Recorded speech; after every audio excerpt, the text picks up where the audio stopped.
67, huh? Oh, what a hit on Dunham by Switowski. I think I made him shit himself.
What up, everyone? DJ Anubis here with my co-host and good friend, Edgar Allen Poet, here on the Metal Radio podcast, doing another live stream for the 2024 NFL Draft. Our respected teams, of course, my Broncos, his Steelers, and a lot of the other NFL teams in the league. We'll be going through the night. We'll show you the video feeds for each draft pick as well as we can. Obviously, got to be careful the NFL and YouTube doesn't shut us down. We don't want to stream the entire thing, but we will also talk about our picks, who we think are going to go as to each selection, as well as our own big board. So, Mr. Poet, thank you for joining me. How do you feel about this year's draft? It's thank you for having me. This is becoming a little tradition of ours. It's a lot of fun. I really enjoy it. This is a really fun draft. There's a million quarterback prospects. There's a lot of good offensive line, a lot of good wide receivers. Those are the three probably biggest positions in modern football. Also, some really good corners, some underrated corners. There's a lot of talent. There are going to be some corners, wide receivers, and tackles that are first-round grades that are probably going to fall into the second round. And that's always exciting because it makes it puts you in an area where you are likely to see a lot of trades. I think we're all kind of expecting a couple big trades tonight. And there also might be some players, like veteran players, who get traded. For instance, Cortland Sutton and Brandon Ayuk have been heavily linked to the Steelers. They just restructured Highsmith's contract to create $7 million, I think a little more than $7 million in cap space as well. So you're seeing teams make moves like that. It should be a mover and a shaker. Yeah. So you were telling me off stream that you think maybe Broncos and Steelers might make a trade. That's a big one. Denver would probably go back. What is your theory or guess for Denver to take if they trade back? Who do you think they're looking at? I think so. The joke would be a cornerback because of Peyton. I would imagine the cop-out answer is best player available. So I'll put it to you like this: if they trade back with 20 for the Steelers, there's probably a tackle on board, at least specifically a right tackle. Hey, what's up, Hinkle? Shout out to Bright Roar 27. There's probably a tackle. There's probably a pass rusher. There is, of course, going to be some of those guys, but there might be a quarterback. There could be a Bo Nix, or depending on who you believe in, there could be a Penix, Penix. I mean, right now, Denver, as far as like the social media verse, like we are the running joke of the league ever since the Russell Wilson debacle, and so on. We got Stidham, we got DiNucci, and now we have Zach Wilson. It's just like we I kind of see some of the thinking behind Peyton's madness here, but then at the same time, I'm like, have we just given up? What exactly are we doing here? But I think that's almost good, because even if we do take a Knicks or somebody else, we're just going to let it play out and see who can win that job, because I don't think anybody really owns it at this point. No, Stidham definitely hasn't done enough to own that job. This is what I will say for the Zach Wilson thing. Sean Payton, not Patton, the GM, although he's not really the GM anymore. He's done a lot of good reclamation value picks, so you could make Zach better, maybe trade him, get something back for him. He thinks we should roll with the Zach Wilson train.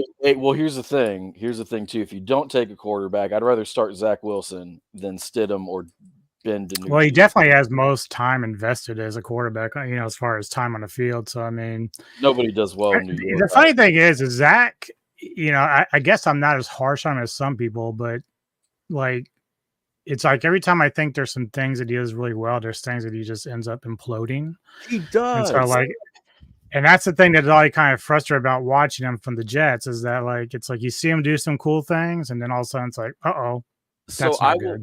I will say this. I was really hard on him as a rookie because he was awful as a rookie. There's just no two ways about it. But nobody does well as a quarterback for the Jets. I'll also say this. They gave him a bad line, not a lot of weapons. They also don't really have an offensive head coach. You could look at those as excuses, and I understand that. But this is what I will say. He grew up. I was harder on him for the off the field, the leadership, the it's not my fault stuff. That shit, he changed a completely new leaf heading into last year. He's been the butt of every joke. He's taken a lot of physical beating.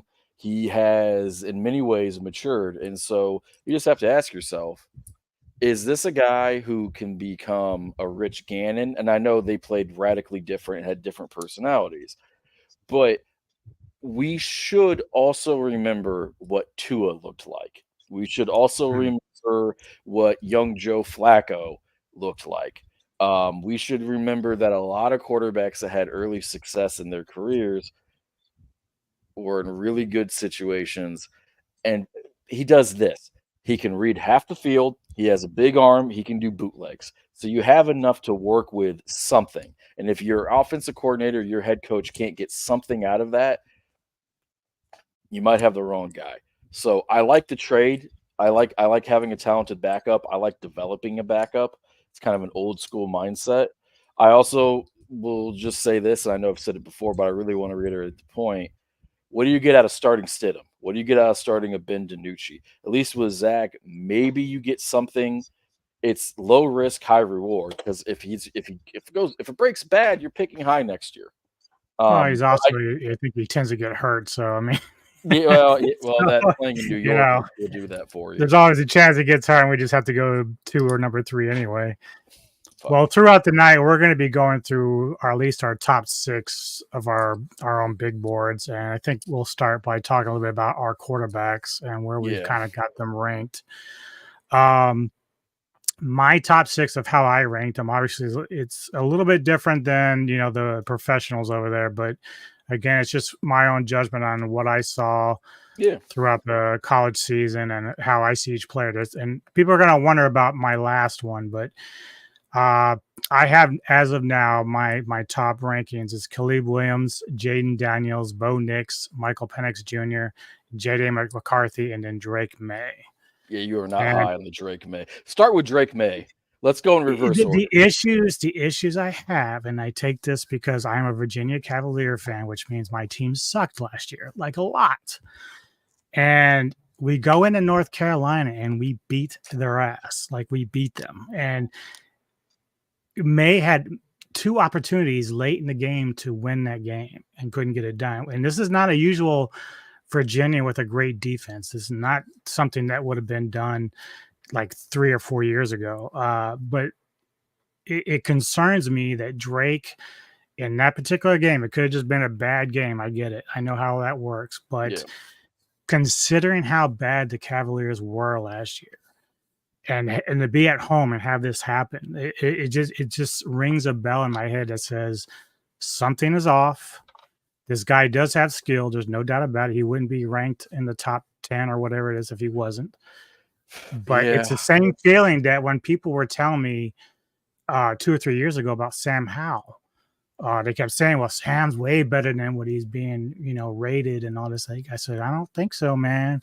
And he, Sam did some okay things, but eventually. It's interesting because I remember you became higher on Sam Howell when he got in the NFL and saw what he had to overcome than you did. Right. I don't hate that take. And I won't give too much away because I'll get to Drake May on mine. I will say this for him. What's up, Joel? How you doing, my boy? I have no idea what you guys are talking about. We don't either. So that's we don't either. We don't know what's on the fucking club. Yeah, we're saying a bunch of nothing. Tomorrow, just for those that don't know, Mr. Joel and a few others, including my partner NECA, we will be reviewing Late Night with the Devil at 8:00 p.m. Eastern tomorrow. So if you want to stop by and you've seen that movie, you want to hear us chat a little bit about it, come on, stop on by. Oh, yeah, absolutely. So please support all the stuff that we do. Also, send us money and send him snacks. Consensually, of course. Here's the thing. I'll say this for Drake. I am sensitive to when guys lose a lot of their talent on their team because almost every quarterback coming back takes a step back. But I'm not going to sit there and tell you that you're wrong because you also called Sam Howell. You also called Brock Purdy. So proceed. Who do you have just ahead of Drake? I have J.J. McCarthy just above Drake. You and I have talked about McCarthy a lot. I've actually seen a lot more commentators come about now to my line of thinking that McCarthy is a little bit more of a product of the guys around him. So if he gets into a team let's say you put McCarthy on the Niners, he'd probably be okay. Yeah.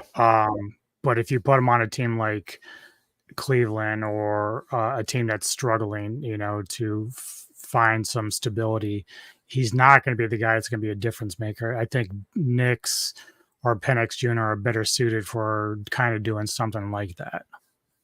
Okay. All right. No, there are a lot of people. McCarthy is very polarizing.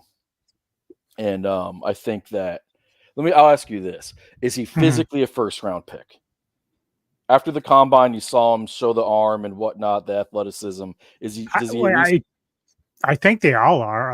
I would say the two that I have are probably, Drake's probably going to go top 10. Like, I got a feeling that's just going to happen. But yeah, in my opinion, those two guys are definitely late round picks. That's how I see it. Late first. Okay. So who do you have? Right, late first. Yeah. No. And for those that really hate Tom Brady, I think that if you think that Brady was ever assistant quarterback, McCarthy's your guy. Yeah.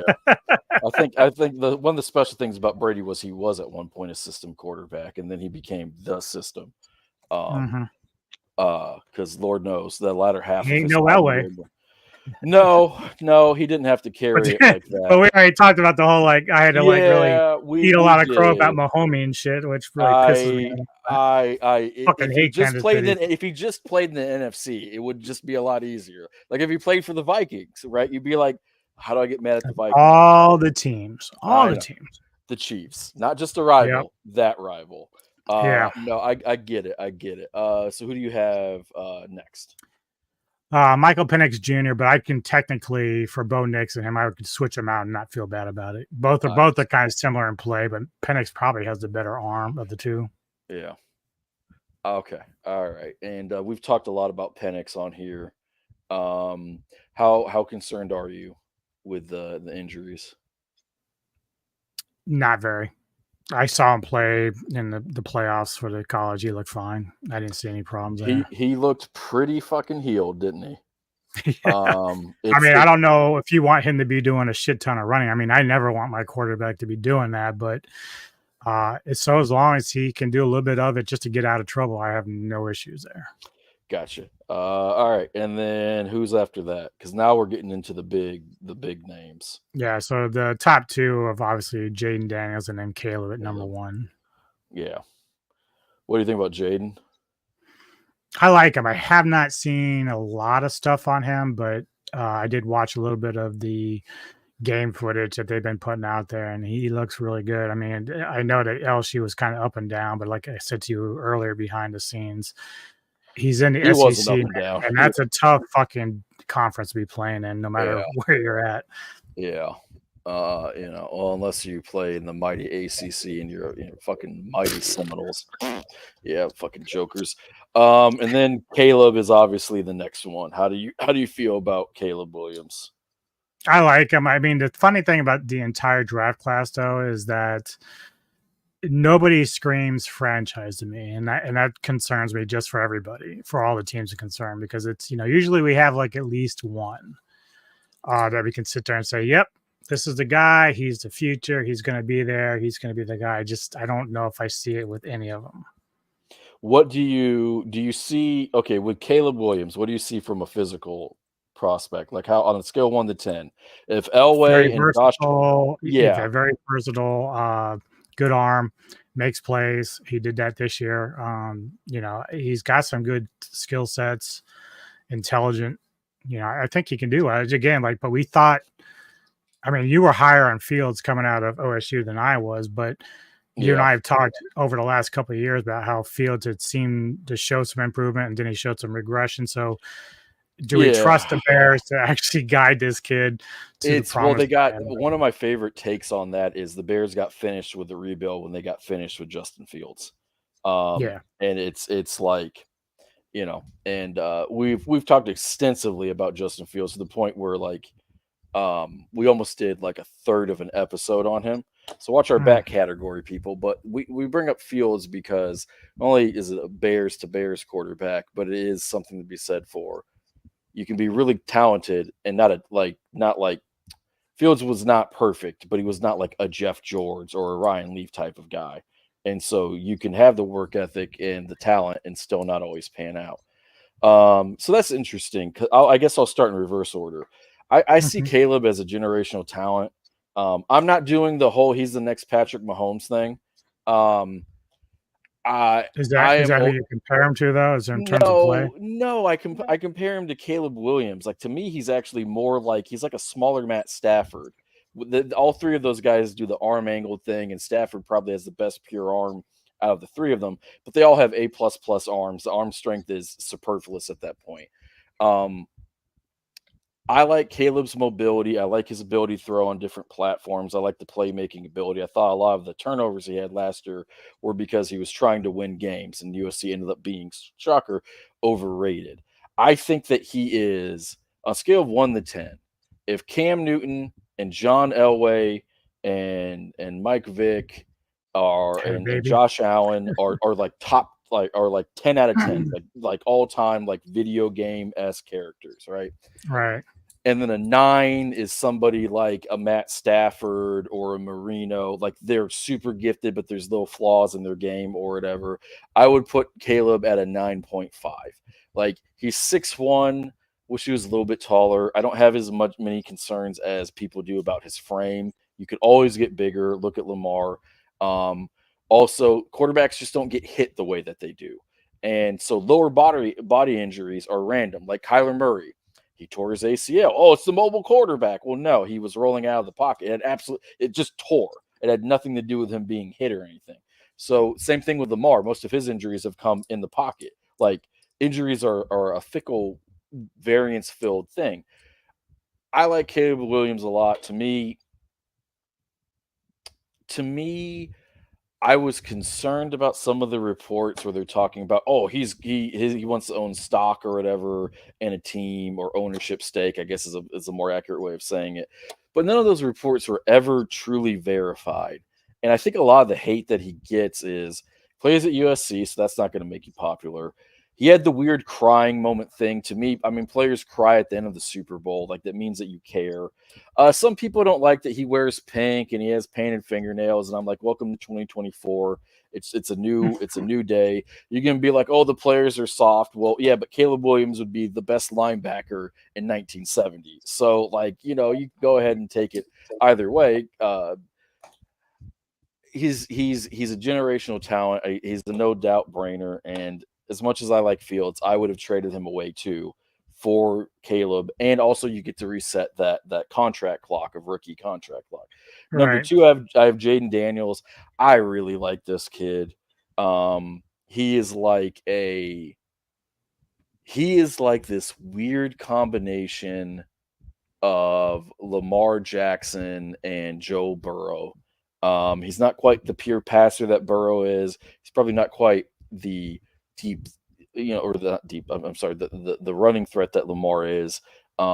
It's hard to compare those two guys. Burrow's always an MVP candidate when he's healthy. Lamar has two MVPs. Lamar's almost certainly going to the Hall of Fame. Joe Burrow probably will get there if he can stay healthy. So it's brutal to say he reminds me of these two guys. But that's what my eyes tell me. I see a guy who can hit every throw, who has the ability to read the field and has the mental ability to not just play football at that level, but at a high level. I think his smarts are really underrated. And he's just a phenomenal athlete. In most years, he's the quarterback one. Most years he's quarterback one. Drake, I have him at 3. I don't know what to make of him. He's physically very impressive. He has good game tape. He has bad game tape. I draft him. I mean, after the Lamar Jackson, Josh Allen draft class, which completely changed. I was talking with my buddy Hinkle, Bright Roar, about this earlier. It completely changed how I look at quarterbacks. Oh, AJ Brown extended. See, he and I were talking about how the Philly runs a good front office and they pay guys ahead of the curve, so it cheapens it. Or it makes it easier on their cap, I should say. Um, at the end of the day, he has enough talent to be a first round pick. I haven't seen anything that says he's lazy, that he's a Paxton Lynch, that he's dumb. I feel like you have to take him. Fourth, I have JJ. Oof. And I have them tied. I have JJ, Penix, and Bo Nix all tied. Oh, okay. And I like all of them. I tend to be a soft evaluator. I also tend to believe that a lot of times your situation dictates success. And I also believe that coaching fucking matters. And you can't get a rookie quarterback everything, right? I mean, ironically, I guess Caleb Williams is going to be the closest to that, like coming in, starting day one, and having two big wide receivers, Right. hell of a backfield, yada yada yada. But typically, you can't. So I don't expect you to have Rome built in a day, but by year two, there needs to be two viable wide receivers, and one of them better be able to fucking run a deep route. You need to have some basic protection skills. Somebody in this era of football, somebody better be able to run the damn ball. You should have a tight end who can do something on it. You know what I mean? Asking for in the era of offense, mediocre or solid overall supporting cast. It's never been easier. Um, and so I look at those guys and like JJ McCarthy, Penix, and Knicks, they would all probably do horrible if they're in Carolina. I think most of them would. To your San Francisco 49ers thing, I imagine all of them would do very well there. Most real quarterback talents would. With Bo Nix, I'll argue against him real quick. He's got some Kenny Pickett. The arm's not great. He played forever. All right. The Penix thing. He played forever. He's had injuries. The mechanics sometimes aren't great. He's got a Yeah, they slower do talk about his delivery. footwork as far as the con. Yeah, but that's coachable. And as Tomlin says, you're supposed to coach them, not run away from it. McCarthy, the arm is better than what we thought. The mobility and athleticism is better than we thought. Why wasn't he throwing the ball more? I get that Harbaugh likes to run the ball. Justin Herbert's going to learn that lesson next season.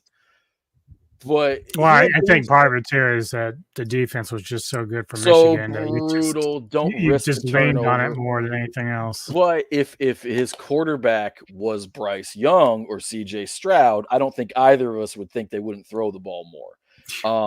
So because winning football games, they had a lot of close calls too. Well, maybe not a lot, but he just had to be Bobby Brister, just drive the Ferrari, don't wreck it. And I still would take those guys. It's a quarterback-driven league.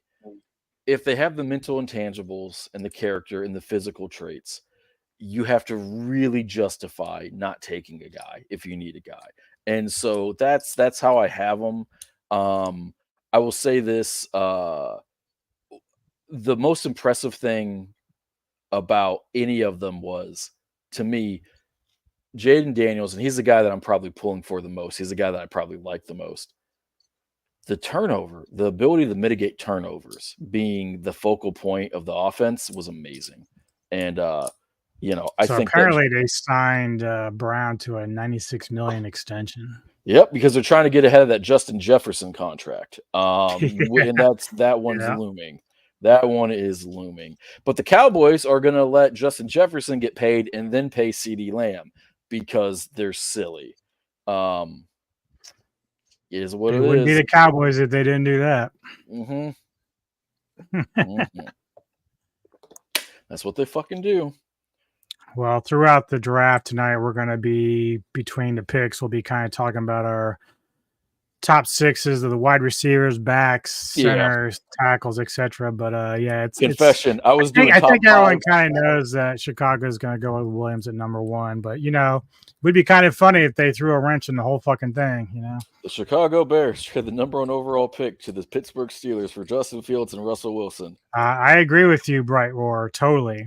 Do not let Chase go bye. Especially with the Higgins stuff, they have to. Yep. Because Chase can argue, hey, he's a little bit better than me in the regular season, but them playoff games, Jamar Chase is a murderer in the playoffs. Just a flat-out stone-cold killer. And they also, when they drafted Chase, they didn't take Sewell, who just got paid today. So Joe Burrow's like, if you're not going to protect me, you better give me a big target to throw to. Oh. Looks like they're gearing up. A lot of Lions fans out there, and there's some Eagles too. I'm glad that they have it there. Detroit's a good town. It's in Detroit, like right? I said, we will be showing you all the picks on video once they start going up to the podium. But in order to avoid copyright issues and harassment from YouTube. Hopefully, they won't ding us for doing that. But it worked out okay last year, so we're praying that it'll go fine. I wonder, like, how many, if Caleb Williams was up, if the number 1 pick was up for grabs, I wonder what type of haul they could get. Because the last time there was a quarterback, not even Lawrence had this level of hype as Caleb Williams. And I'll flat out tell you, I would take Caleb over Trevor Lawrence as a prospect very, very quickly. But the only guy who had even more hype than Caleb was Andrew Luck. And rightfully so, because I would take Andrew Luck as a prospect over Caleb as well. Yeah, Luck was like a whole different planet. He's on that. Yeah, God, the Colts killed him. I don't know. I don't even know who could give up. I mean, the Broncos have nothing, so they could do not when it comes to this. So they would be like, unless they want to give away their first rounders for the next 10 years, but you know that's a big risk, and we've already dug ourselves into a pretty deep hole. And teams want some capital up front for such a big thing. You'd have to give up something tremendous for that. Yeah, it's always a fun. Let me think. I mean, is there a possibility the teams like maybe Washington or somebody tries to do something? I mean, they're one pick away, but I think that they're like, okay, Caleb was a pipe dream, so we're just acting like the quarterback class starts with Jaden Daniels on down. Basically, yeah. I want to see. So this is something. Tell me if this interests you as a conversation. Okay, where do you want to see these guys that's realistic go? Because like if I'm Jaden Daniels, the prospect of playing for the Patriots sounds pretty awful. Playing for the Commanders is like, well, Snyder's not there. Did you hear though that Daniels, like, there was some, like, and I don't think it's fair to do this to the kid, but apparently he had made some comments like, I would rather not play for Washington, but he didn't come out and say he wouldn't. He just said he would rather not. And I think any kid who dreams of playing in the NFL want to go to a team they grew up loving. Like, that's just kind of how it is. So maybe he shouldn't have said that part out loud, but no, he shouldn't have. He shouldn't have. But I'll also say this: if Washington drafts him, any Commanders fan is like, I don't want him. He doesn't want to be here. I'm like, shut up. Like, you have y'all remembered your history? How bad y'all have been? Like, you made the wild card randomly off the back of 2 pass rushers and a defensive tackle, and then Tom Brady slapped you into the sun. Like, he gave you that Captain Planet treatment. You will take your highly talented quarterback, and you will be grateful. All right. While the Vikings and the Broncos are trying to trade up to get one, you will take your quarterback, and you will be grateful. Yeah, if you guys want to reach for like a guard or something, that's fine. You know, please take Zach Winters. Oh my God. Yeah, I think he's like 6 on my list. In that area. Yeah, he's my top center prospect. So like, oh my God. That would be that. I mean, we're getting silly now, but like, yeah, we're getting dumb silly. If that's us, we have to have fun. I think so. JJ in Minnesota would be great. He's got enough arm so where you don't feel like you're wasting some of Jefferson's talents. He gets paired with an offensive coach. They have Addison. I don't think they have anyone impressive at running back, but that could change this time around. And quite frankly, if you have good quarterback and wide receiver play, you should be able to run the ball by default. That would be fun. Jaden Daniels. So Minnesota's, I think, is the easy answer for any of the quarterbacks. I think McCarthy would fit in really well in Denver. Really well. I think he does what Sean Payton wants. Why are you putting that mojo on me, man? Well, I don't think you know what? I mean, look, I can go with no quarterback. Like, you could give me something else, I'd be okay with it. But I mean, McCarthy just isn't very high on my personal list. No, I mean, look. I think that Peyton can work with any quarterback in this list. He can. Yeah. But McCarthy is just a very conservative type of quarterback, and unless that's the way you're going to go, you better make sure that defense is back up to snuff. Because have to be. Does he have to? Do you think so? I guess that's where our big departure.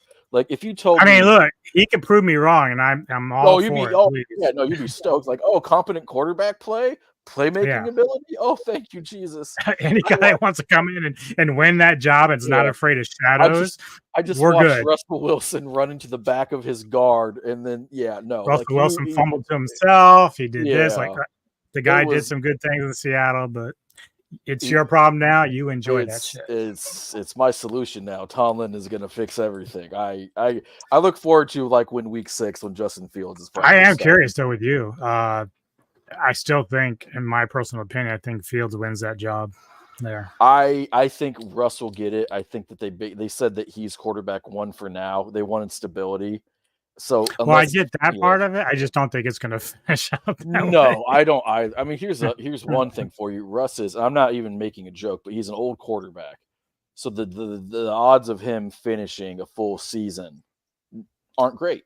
I think that with Fields, I was so happy when they got Fields. I was so happy, not just because he's one of my boys, not just because he's one of my boys, not just because I feel for him, but when most people when you were not a Justin Fields guy coming out of college, but you saw what it was in Chicago, and you're like, yeah, this isn't how you're supposed to develop any position, let alone quarterback. Oh, a new coordinator. Oh, you're keeping the same shitty defensive coach. Oh, yeah. I mean, the first year, dude, his QBR was dreadful. Oh, it was I was mocking him, and I was like, "Yep, see, I told you, motherfuckers." Oh yeah, you're second season came around, much more improved. I saw that he was actually giving a fuck, trying hard. Oh, here we go.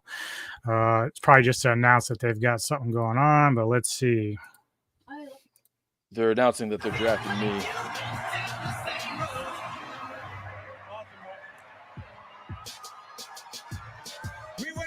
Years to say this. Welcome to the NFL draft in Detroit. Shut up, Goodell. Let's go, Big D. How you like that? That's said by every woman ever. I'm just kidding about the rap battle. We're gonna save that for another day. But the pride of Detroit has got a little some surprise for you, and bringing out a few other surprises for you. So, Em, here you go. Got a little something. Detroit! What up? It's here. Make some noise for the Detroit Lions. Let's go!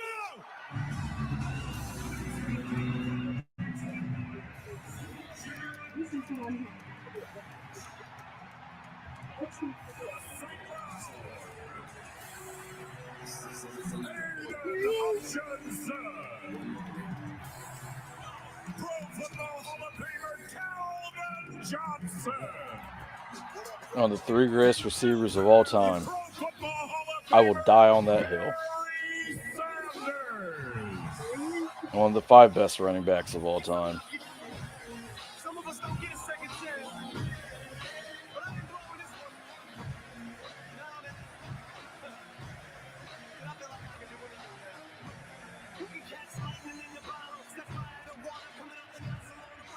Yo, what up, Detroit?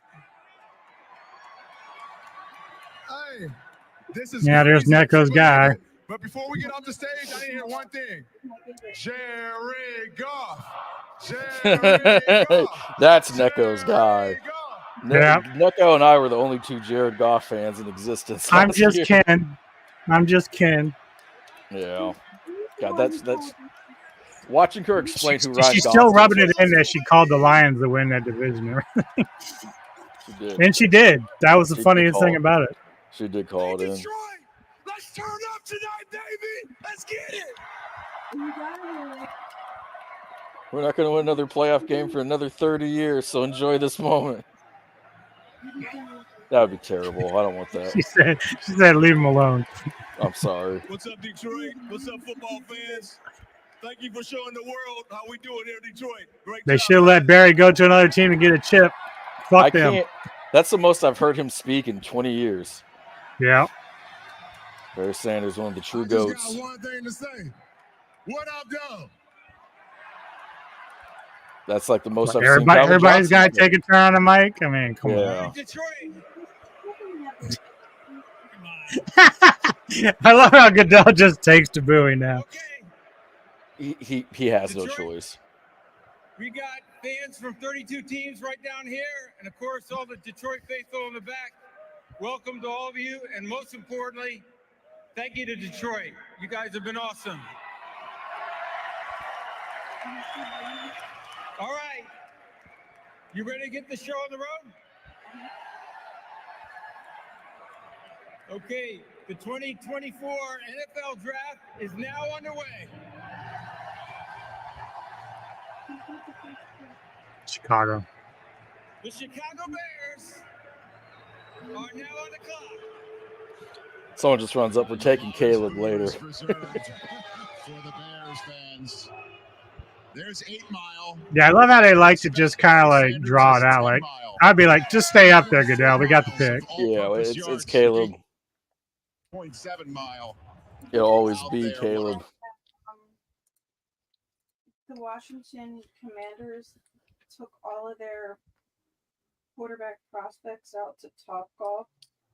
They took their prospects where? To Topgolf. Topgolf. Yeah. That's what the Commanders did to all their prospects. Yeah.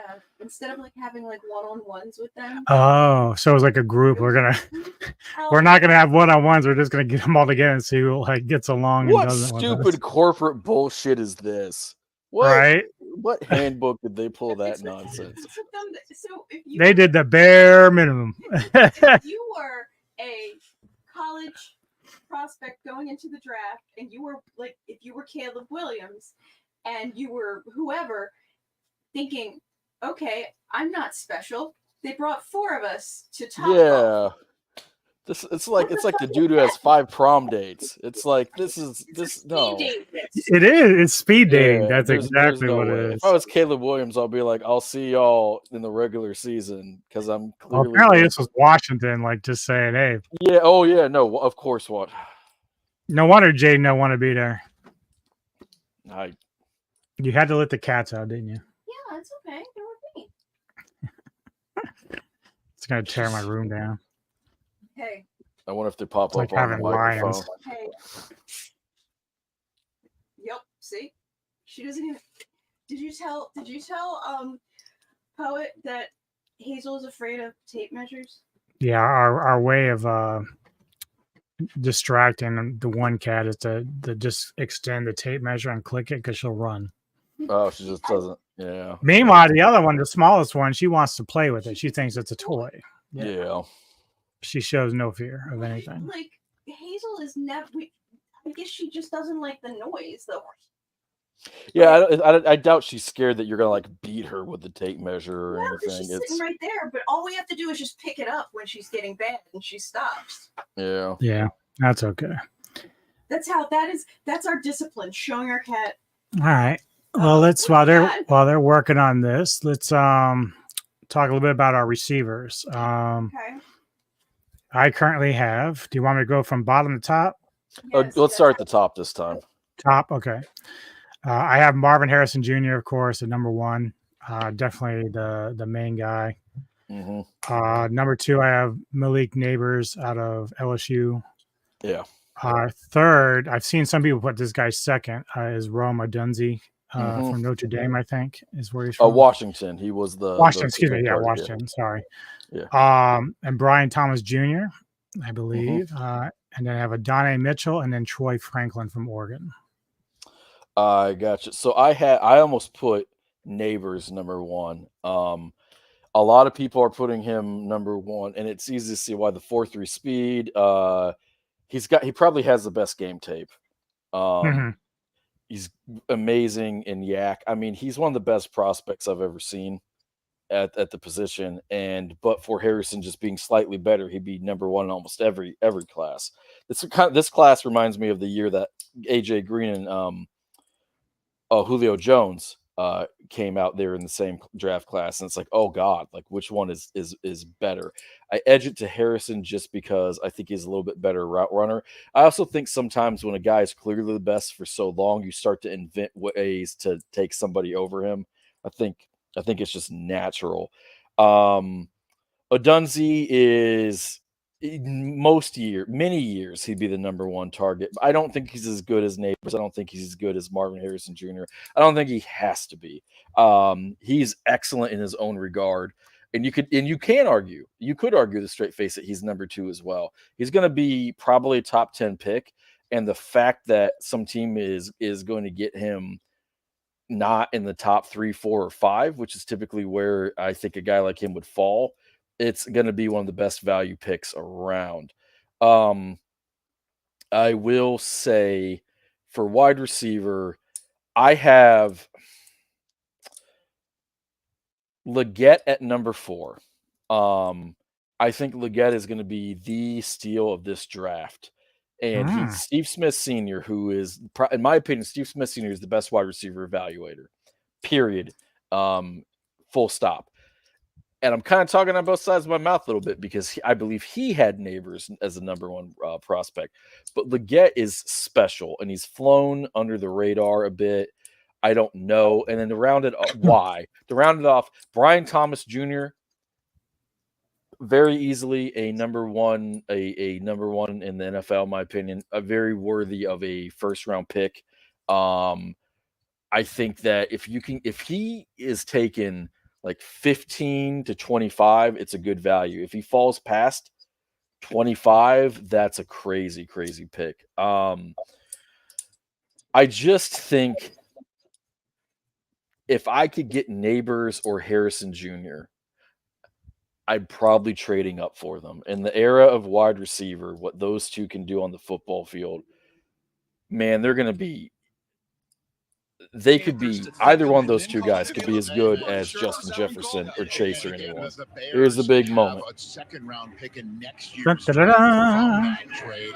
The last time the Bears used the first The Bears. pick in The NFL Bears. draft, We gonna ruin another 77 quarterback? years The ago, Bears? in Oh, God. 1947, when they took a running back out of Oklahoma State, Bob Fenimore, known better as the I wonder Bomb. if the Bears are now It's the last the time fans are like they a used the 4 first after Jay overall pick Cutler in the ruined draft, them. and as we all know, they had it last year. When I lived in Traded to Illinois, they Carolina, really and here we hated are Jay tonight. Cutler. Point chasing is such They a good really point hate because Jay the Cutler. USC Now, did they hate him after they- the fact they or were when they in first every got game, him? but only because They Caleb were was stoked being when they Superman. first got Failed him. in all of those When they games. thought If that you he go bitched out in the year championship prior, game, when he he had did. better wide His receivers name was around pretty him, much you mud. did see some of Yeah. that surgical play from the pocket. He almost got that team into the college football playoff. That's right. In Within that a game. first year. Pulled hamstring away from possibly getting hurt in a Pac-12 game. So the dream of Caleb Williams becoming the first overall pick in the draft is I finally can't believe about the to be Bears are realized, taking and an actual Chicago's Bears quarterback fans in who round are 1 hoping who's for worthy a of the second pick. coming at quarterback. Strange About to hear the times. name of Caleb Williams from the draft stage. Please Roger don't Goodell screw this helped up. Is he a Bears fan? this selection. I don't known, know. And then the I don't Bright know. War, are you a Bears fan, my Oh, friend? Bright Roar, absolutely. Yeah, he's an Illinois boy like me. Gotcha. First pick in the Here we go. 2024 He's NFL ready to be draft. hurt. The Chicago Bears select Caleb Williams, quarterback, Good. Southern California. There you go. A Detroit cheer. Player card, College USC. Hugging his Those Did were we, his who combine did we numbers there. first Okay. overall pick Pretty high. in the Pretty NFL high. Yeah. draft. Kid who went from Oklahoma to USC when He's his coach psyched. Lincoln Riley He's was psyched. there. He Followed likes to it. USC, immediately won a Heisman Trophy He's his doing the first happy year. dance. Wasn't the way he He's wanted worthy to of the go in honor. terms of wins and losses and things of that nature. But his talent is undeniable. And Bears fans, yes, he's about to put a Bears hat on and introduce himself to the world and head to Michigan. I just don't know why they have to walk so far. Like it's He's flying up there. He's excited to get. Why not? they don't need. They're pro athletes. They don't need the cardio. Right. And if I was a defensive lineman, if I'm like Vince Wilfork size, I'm like, bro, I'm not. Like, you can take the hat back to me. Like, Just bring it I'm back. happy. Well, you know me, Missy would know if I was ever like. Obviously, I'm not an athlete of any sort, but if I ever was, I'd be in a t-shirt and shorts. I don't care what Goodell would want. It's not what he's gonna get. Yeah. Well, some guys skip it all entirely. there was I can't remember which offensive lineman was, but I think he went fishing with his dad. He was just like the stress was so much. Yeah, I remember that. Well, I Was think it? Tebow. Of course, Tebow was initially projected as a second rounder, but Yeah. he ended up going first. But he was at home with his family. He didn't even want to be there. Yeah. I always feel bad for whoever it is that gets left in the green room. Oh, who was our boy, poster child from Notre Dame years ago? Was it Brady Quinn? Missing Brady Quinn. Yeah, he was. Yeah, there's no reason for Geno Smith. I think sat in there forever. It's brutal, man. It's really Even really, Aaron Rodgers was there for a little while. yeah. And he was mad. Oh, very much so. That might have been the start of his villain arc, actually. Right? That's where it all started. He's like, I'm going to have really weird political takes and take peyote and tell you to let me live my life and give me my privacy while I leak every possible private thought I've ever had. I'll also be one of the greatest quarterbacks the league has ever fucking seen and terrorize the Bears and the Lions and the Vikings for damn near 17 years. Discount double check. God, he's one of the greatest quarterbacks I've ever seen. So what do you think, while we're waiting, what do you think is the biggest offseason move a team has made this year? I would say the Bears, if you combine trading Fields and keeping the pick and taking Williams, would probably be my pick because they had a lot of different routes they could go. You could argue the Bucs staying with Baker and not resetting the team because he's still young and they're a really young team. I think it always has to revolve around the quarterback in some way. I think for me, it's either going to be the moves that Houston made because they really did a good job in free agency, to strengthen that team up around Stroud. If not, the Derrick Henry signing of Baltimore, like if he stays healthy and still has some left in the gas tank, like they're going to go further than they had previously. Well, if they run the ball, I mean, they had two good running backs last year. I mean, I feel like that signing has to signify the recommitting to the run game. If I hate to be the Debbie Downer on Derrick Henry, but I'll be shocked if he makes it to 10 games. Yep, he agrees. Ravens picking up. Yeah, no, Hinkle knows a lot about football. I guess you could talk Diggs. The fact that the Bills are saying I'll pay you $30 million to go the fuck away, is a big one. You could also do. No, I guess that one hasn't happened yet. I was gonna say Troy. I always screw up his name. He's that stud defensive end for the Bengals. He demanded a trade yesterday. So, really? Yeah, because he wants a long-term deal, and Cincinnati's not doling out that money right now. They want to see what's going to happen with Higgins, and they're trying to. I'm guessing they're trying to keep Chase for as cheap as possible, and I don't think that's going to work out well. Yeah, man, that team, like, it's only like a couple years removed from the Super Bowl, man. Like, it's sad to see that they're already falling apart with all their pieces. They really, if they're not careful, things could really go sideways. You know what? Here's one. The Raiders firing McDaniels, and I know that didn't technically happen in the offseason, but then staying with Pierce signifies stability. Well, Pierce did a great job. Yes, he did. And they Washington's up for a second pick. Yeah. All right, who do you think they're taking, and who do you think they should take? It's been they say it could be Drake. They say it could be Jaden. Most people, or at least pundits, think it's Drake. I think it's gonna be Jaden, but I think it's gonna be Drake. I think it should be Jaded. Yeah, I think so. Jaded. It should be Jaded. It should be Jaded. It should be Jaded. It has been quite a journey for Jaden Daniels and specifically Commanders GM Adam Peters. A year ago, through his friend Brandon Ayuk, Jaden Daniels wondered for Adam Peters. what is my stock? Should I go in the draft?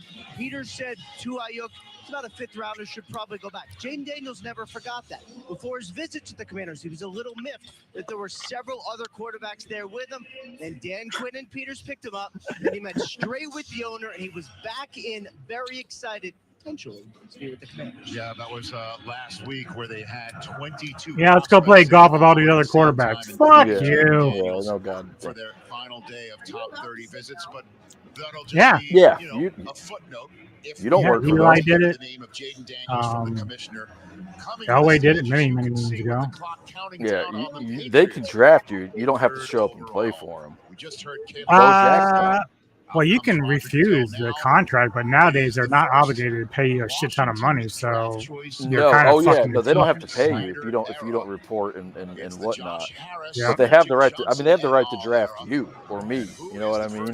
Who do you think they're taking, brother? I think they're gonna take. They're gonna do the right thing. They're taking Jaden. Pick in the 2024 NFL Draft, the Washington Commanders select Jaden Daniels. Smart guys. So it is the reigning Heisman Trophy winner. Second out of the green room. Good scores. His predecessor, Really high up there. Yeah. Jaden Daniels is the choice 6'4". of the Washington Commanders. At 210, he's got room to get. He's got room to add some bulk. You know what I mean? Oh yeah, Playmaker definitely. at the helm of this offense, going to be led now by Cliff Kingsbury.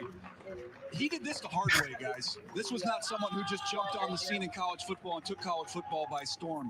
He earned his way. He got better. He changed schools. And all that means is Drake is falling down the fucking thing. Yeah. Hey, Denver might trade up for him. Yeah, That'd fuck be- you. I knew you were gonna go there. Fuck you. Hey, Fuck the you. Vikings might trade up for him. Actually, Hey, that's a fair assessment because there was talk that Minnesota was interested in him. Trying to trade up to 6. A lot of Mhm. people think that the Steelers are trying to trade up and they're doing smoke screens and they want a quarterback. They just want all the quarterbacks and say, let's just figure this out right fucking now. I don't subscribe to that, but boy, that'd be exciting. Right now. Right now. Right meow. We're gonna find out who's playing. Hey CJ, what's up, my friend? How are it's you? The wave. It's the wave himself. Wavy. Thanks for We got popping in, my Wavy man. Lays in the He's, house. He's one of the goats, one of the true goats. I want Denver to be able to walk away from this draft with a quarterback that even if somebody doesn't like it, like they can be like, but I see the vision and I have a reason for optimism. Because you don't. No, I don't see the vision. I have no optimism. The thing is, man, like it bums me out because we should have been doing this like 5 years ago.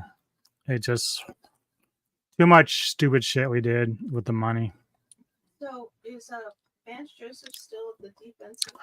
Yeah, Vance Joseph's still there. Mm-hmm. Can you hear me? I'm sorry about that. She didn't see the vision so hard she sent me away. That's how hard she didn't see the vision. It stopped you in your tracks. She closed her mind's eye and I disappeared. I've been a figment of your imagination for all these years. Vance Joseph is a really weird defensive coordinator, and I don't think that he's awful, but I don't think he's particularly good. He was a terrible head coach. Yes. Yeah, I mean, he's last good. year, I don't even know if it's more about the players doing what they're supposed to do because they were up and down all year. Yeah. Or if it was actually Joseph that had some good game plan, but I'm going to give it more to the players because, like, it seems like everywhere that Joseph went, like, even though people say, yeah, he was great with the Cardinals, but then you watch some of those Cardinals games, especially down the stretch, they collapsed. They were terrible. They did collapse. He had Chandler Jones and like 3 other Pro Bowlers / All Pro, caliber guys. Which, I mean, that's not his fault. Like, I love Wade Phillips. Wade Phillips coached some really talented defenses through every era of his career. God, just look at that. You know what that does? That just gives you hope. Kills. It does. Look. But I don't want my quarterback doing that at the professional level. Yeah, you do. It's okay if it's like 20 yards out, but I don't want him running 60 yards. You do. You do. You've had your quarterbacks not running 60 yards for a while. the man who's now in the quarterback room with the Commanders. Patriots already in. Marcus Mariota. Shit's heating as up. you can see on the Heating screen, up. folks. Oh yeah, New all those England picks are only in for took the 5 minutes to make a pick. They going quarterback here? Who do you no think? Trade. New England has They made have a pick, to. and it is in. And Ian Rappaport, what do you have? It's Which over ooh, the it last could be. several I hours, wouldn't it hate it was if it was pretty Harrison clear most Jr. teams thought the Patriots I would think make it's the going to pick, be but it Harrison. was That's not my without gut. a little bit of drama. My understanding is the Vikings and Giants made one last-ditch effort to the Patriots to try to get them off the number 3 overall pick. In the end, the Patriots opt likely for their franchise quarterback rather than a big-time trade. They should Does that take. make us, They should take Drake. does it surprise you that 5 minutes in, they're like, heck with it. Write the name, send it in. I said don't get cute. No, he And thinks it's they're May. not getting cute. Could They're be. using the full 10 minutes. You need a That'll quarterback piss who's one Minnesota there off. for you. You take him. And even if he doesn't get on the field right away, you provided something your organization sorely needs right now, and that is hope for the future. And Joel, Yes. You don't do everything to satisfy your fans, quote unquote, right? You don't pander to Don't worry, Dane. They're going to hate you after 1 year There's been a lot of board manipulation. when you have no help. We get this, we do that. Hey, he's got It's a Terry new era McLaurin. there. The quarterback He's got Scary Oh, yeah, Terry. yeah. He does that speedster. You make it happen right He's got now, that tight and it end, looks too. like it's going to be Drake May, and that's where you go. You know, but if it is going to be Drake May, right, and that's what we expect. They gotta work on going the to be offensive good line. for him to sit, not only Oh, for his man. own development, because you also don't want to get thrown in there without any weapons around you. And right now, New England is not. Please, a no, I top don't want to young have to watch quarterback Patriot go succeed games. right away. They can build to that. There's Yeah, no doubt about Bright it. Bright But Roar is he a can sit he's behind a Jacoby Drake Brissett, May and I believer. think that would be a great So spot for him. Meanwhile, the Oh, he Commanders hated are my on the takes clock then. with 7 minutes and oh, change but on he that also front. really hates Boston and Everybody in the rest of the league Massachusetts. knows So watching the those name games would. that the commissioner's about to Well, then read it's the off best right of both now. worlds So because then if trade Drake talk might fails, be then happening the between Patriots Arizona and fail. other teams, or Yeah. they might stick and pick. But at least we're about to hear who the latest New England Patriot is. Please draft a With the third tackle. pick in the 2024 NFL Draft, the New England Patriots select Drake May. Oh, As they should. there it goes. So it is the There he 21-year-old from North goes. Carolina that is I going can't to believe New England. Joe Alt. As we all know, Or in 2021, the last time we saw Look at him three giving Thanks, you Bright love. Roar, man. I in a row to appreciate start a that. draft like tonight, the Patriots chose Matt He doesn't really want to go. No, fuck no. He's like, can I check my eligibility and get that NIL money, please? Could I? Right? Oh my God.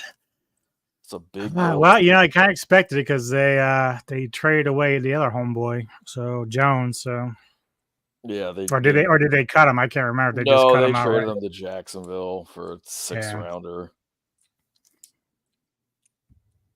He's like, man, I wish Brady was still here. I can learn from.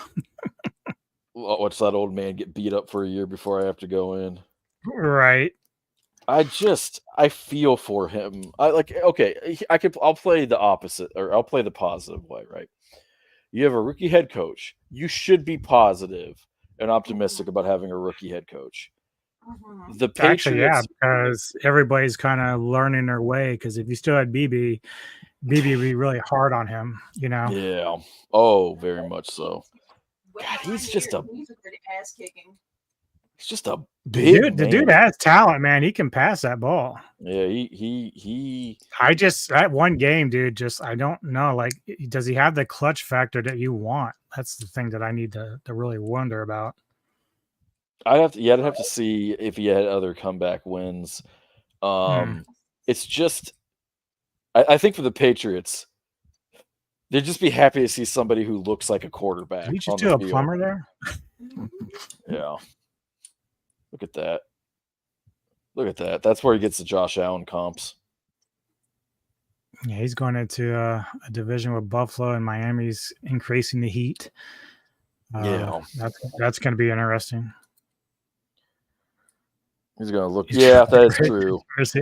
Yeah, that is a big. That man, he just looks like a winner. I mean, he just. But he's probably just happy to be drafted. That's probably what's coming down. Yeah, I mean, he basically, this is what he heard. Congratulations, you're a millionaire. Like, I mean, it's.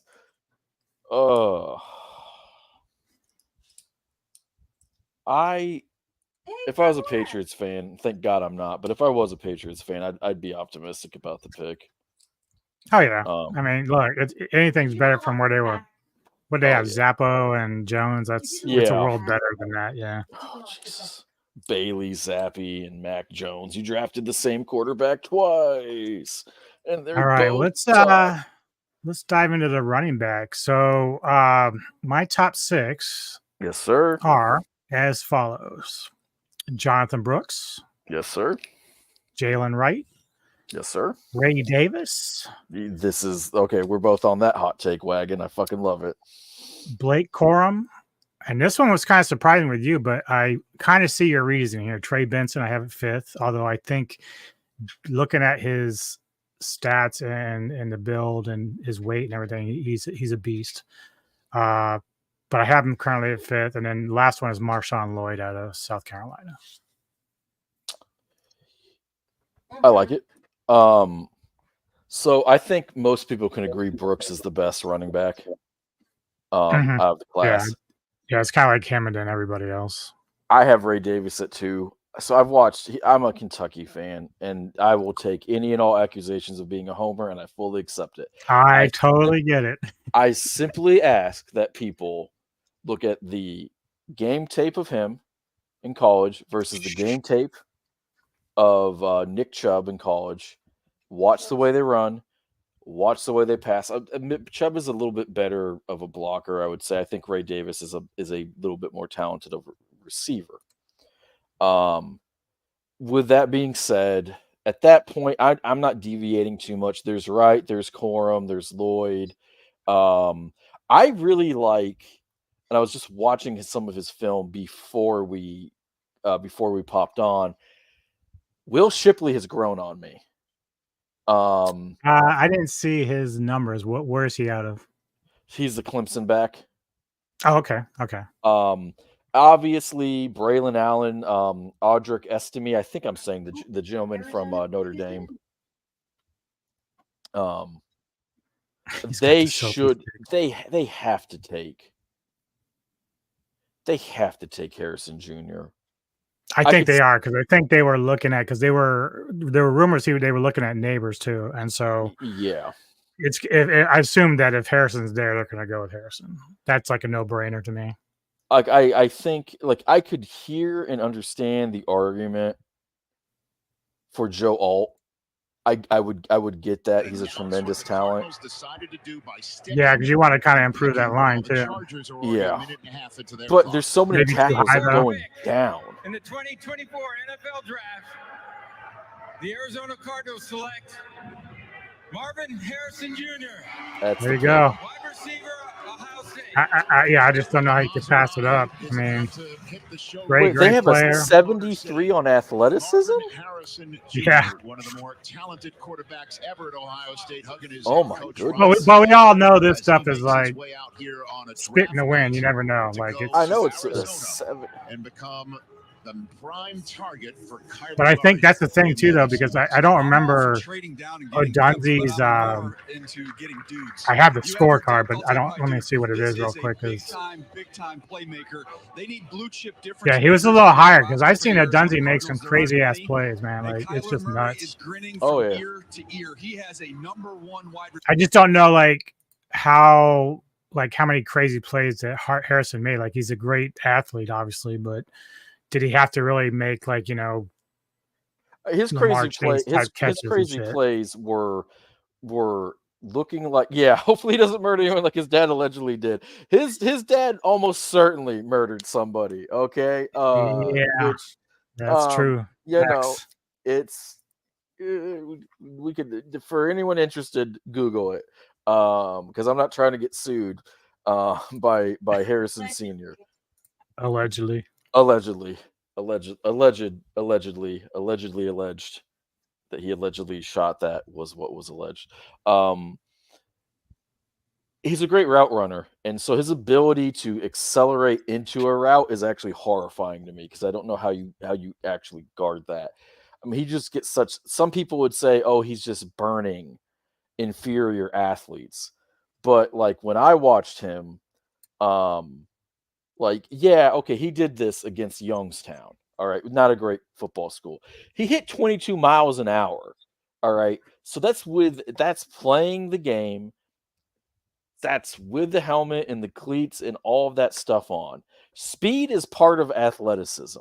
So the athleticism score, the acceleration, the running, just in general, is part of athleticism. And I don't understand that score. If athleticism can only means jumping out of the gym and stuff, then that's fine. Then sure, maybe he's not DeAndre Hopkinsing things, but neither did his dad.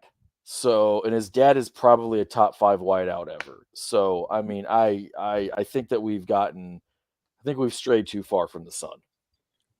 Yeah, I mean, I have no problems with him. Like, I mean, do I think he's, Jefferson? No, Moss. but I mean, he's up there though. Like, he's a great player. So, Yeah, I've seen plenty of these, these kids from these big time players over the years that just didn't pan out at all. Like, they never even every made a wideout team from like that. USC, except Drake Or London. what was it? I remember a long time ago, Walter Payton's son went to Miami, I think.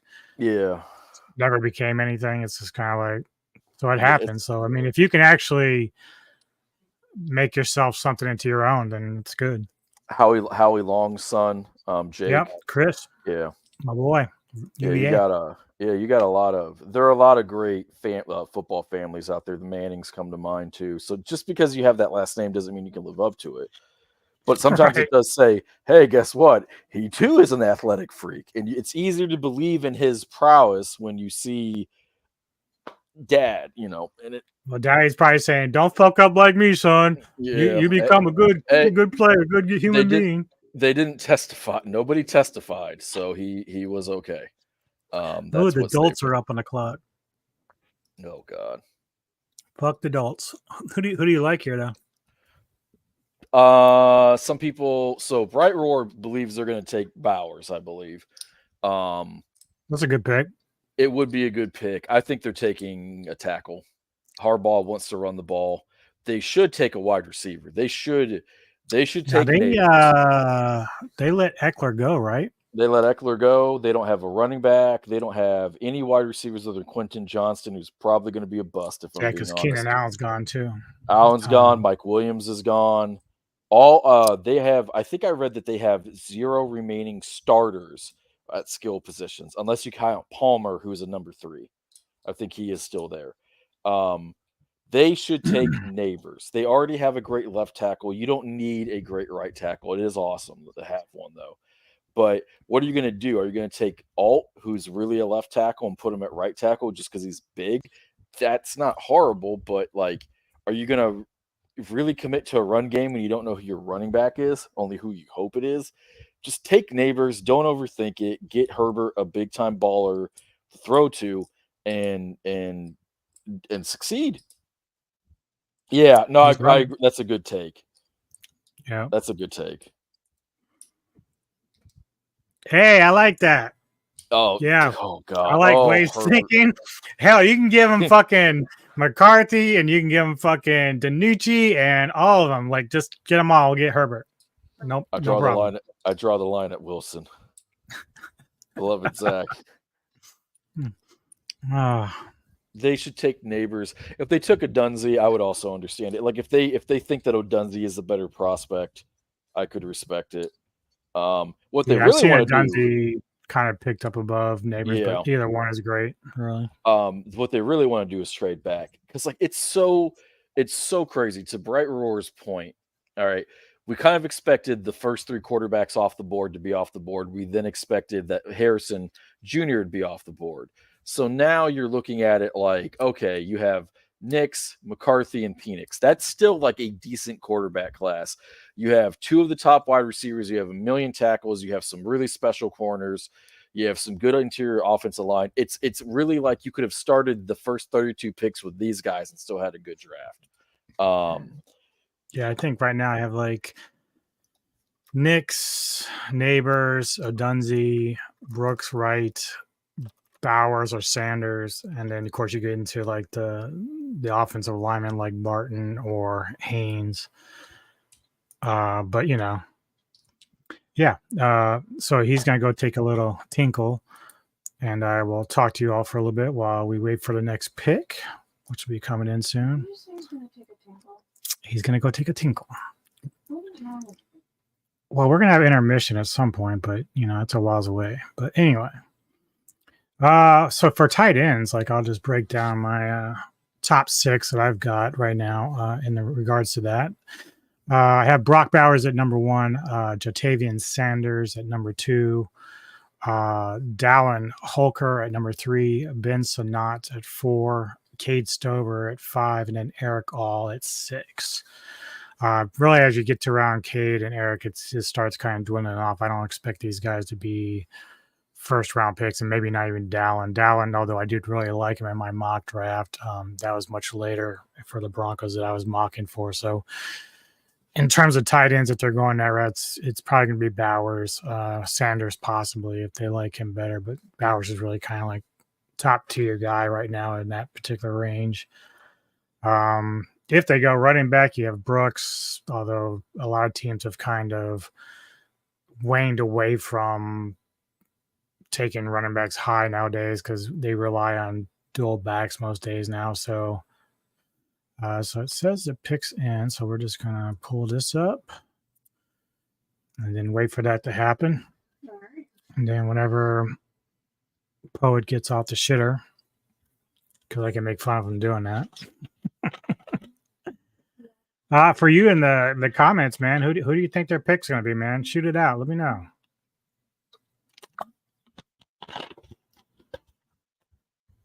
They kind of got to go everywhere. So they need a little bit of everything except for quarterback. Arizona? Chargers. Yeah. Because they do need a back and they need offensive line help. Could use a tight end. Coach of the championship college team in Michigan is about to make his first choice as a Chargers HC. I see what you did. Thank you, brother. With the fifth pick in the 2024 NFL good call, Alt. Draft, the Los Angeles Chargers select Joe Alt, tackle. Good call, Wade. Good call. So they do take the left tackle from Notre Dame. There goes Joe. Though Rashawn Slater is their all-pro, but for the moment, let's give Joe Alt his flowers. Well, Joe Alt went from a tight end to a tackle within 320. 2 years. Picking the draft. I think he'll be okay moving. Yeah, from he's a left tackle beast. to right 6'9". tackle. He'll be able to pull that I off. know. He That's is fucking extremely long. You saw insane. the dimensions. He's almost 6'9". This is Jonathan Ogden type height at left tackle. Length and range. You can't get into his chest. He reminds me of a cross between Ogden and Whitworth. Dude, I went to a Ravens game some time ago, and we actually got the mid-level where the clubhouses were. My mother-in-law managed to get tickets for a game. I can't remember what it was for. It might have been like. It was the Broncos. Was it no? Because you weren't. Oh yeah, it was the Broncos. I was at a wedding. You were. It was when it was when Orton was quarterback. Oh, God. I spent a lot of time drinking that day, and I bet, I bet you did.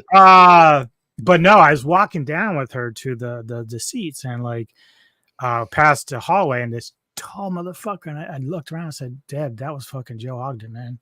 Jonathan Ogden." I was like, "Fuck, dude, that dude was fucking huge. He made me look like a mouse." It was ridiculous. Greatest offensive lineman that has ever played the game. God, his career was so much more legendary, but for those injuries and the amount of injuries that guy played through. Yeah, that's a LeBron James running at you as a tackle. That is, yeah. Yeah, you're that's facts. You're supposed to be dunking on me, not. It's a good pick. I still stand by it. They should have taken Neighbors. Well, they have so many needs. Like, how many picks do they have this year? Do you know? Off the top of your head? I don't think they have any more than normal. Okay. Because they weren't trading guys. They just, 2 years ago they had a Super Bowl contending roster, and they had. I'm trying to remember. Okay, so let's rewind the clock to a couple years ago when they went to play Jacksonville in the playoffs. So they came out to the hot lead. They were up 27-0 or something. Yep. And then they collapsed. Now that could be a combination of just poor second half adjustments, coaching. It could be the Jaguars just struck fire and did their thing, but I don't remember. Did Haber take a lot of like unnecessary sacks or punishment in that second half? I can't remember if the line was part of the problem. I wouldn't say that the line was part of the problem because he had that great tackle from Northwestern. What is that guy's name? He's a recent draft pick. Shard Rogers is massive. Absolutely. What happened was the coach shit the bed. The defense folded. They let the foot off the gas. They had a couple silly turnovers, and Herbert played bad. And it was terrible. But on that roster, you had Allen, Eckler, you had a healthy Mike Williams, you had the great tackle. They had another guard who was really good, and that defense had Derwin James was healthy. They had the healthy Bosa brother. They had a ton. It was like the Phillip Rivers team, like when the young Rivers, they had all that talent. Just a huge letdown. The Giants should take Neighbors because they don't have any pass catchers either. Or they should maybe think about taking a quarterback because Daniel Jones is not it. That's what Wave says. They think he's going to take Neighbors. Yeah, they do need some wideout help. They haven't had a true number one wide receiver since Odell. Yeah. Who's their quarterback though? Is it still Jones? It's and you said it properly. Is it still Jones? I guess so, because they invested all that fucking money. They didn't want to give to Barkley, so yeah, that's why Saquon is Saquon. Yeah, that's crazy, man. Kevin Neal, fuck, horrible. Absolutely horrible. I think that they could take a tackle to replace Evan Neal. So wait, they took Tony, but then Tony ended up in KC. Tony who? Kadarius Tony. Oh yeah. I saw they drafted him in 2019, but then it's just been awful in a head case. Dude, what a huge inflection point in tonight's draft. This moment of truth. How are we gonna go? With the 6th pick in the 2024 NFL Draft, the New York Giants select Malik Neighbors. There you go. Wide receiver, LSU. He's like, I told you I'm the man. Athleticism, 85? Yeah. What the fuck? What is a 100? Is 100 like Optimus Prime? Like, I don't understand. What the fuck? I don't know. Like, I don't know exactly how the combine. Like, I feel like these fuckers would design like, hey, that. But Calvin Johnson, your athleticism score is a 91, and I'd be 100%. Neighbors is the right pick. They could have gone with the tackle. They probably want to give Neal one more year. They probably don't want to reach for a quarterback because that's what they did. CJ, that's a good point. You know what? I'm going to say that they take a quarter. No. They have Levis. They want to give Levis at least one more year. I'm going to say that they take a tackle. I'm going to say Bowers would be a good pick. That'd be the value pick. I think that they're going to take a tackle. And when it comes to the tackles, there's so many good ones and so many different ways you can spin it. My number 2 tackle, real quick, is Mims. A lot of people have him as their 3rd or 4th tackle, but a lot of people are mocking him in the top 15. So the tackle class is crazy. God, I'm so happy. I mean, enough that you mentioned that because my tackles, as I had them listed, is Joe Alt, Talise Fuaga, Troy Fatanu, J.C. Latham, Graham Barton, because he was versatile, like I said, even though I had him number 1 for centers. And then Luminia, or I know I'm butchering his name, Fashanu. It's my 6. So I didn't have Mims in there, but I saw Mims was on their board, like ranked around 84 or higher. So he was up there. I love that guy. He's everything Mekhi Becton was supposed to be. That huge, massive, athletic freak. The difference is that he wasn't giving up a hurry every 8% of 8% of the time. And he has health issues. But when you watch him play, like with Becton, he was a great talent. But when you watched him play, you're like,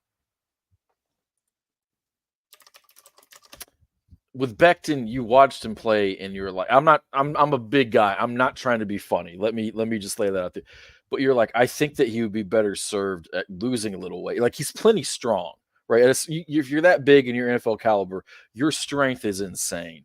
With Mims, it's like he more gracefully carries it. I don't know. I'm not trying to shit on anybody.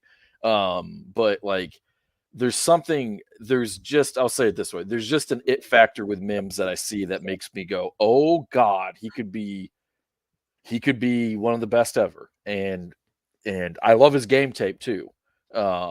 He played really well when he was on the field. So it's a risk, but I would take it.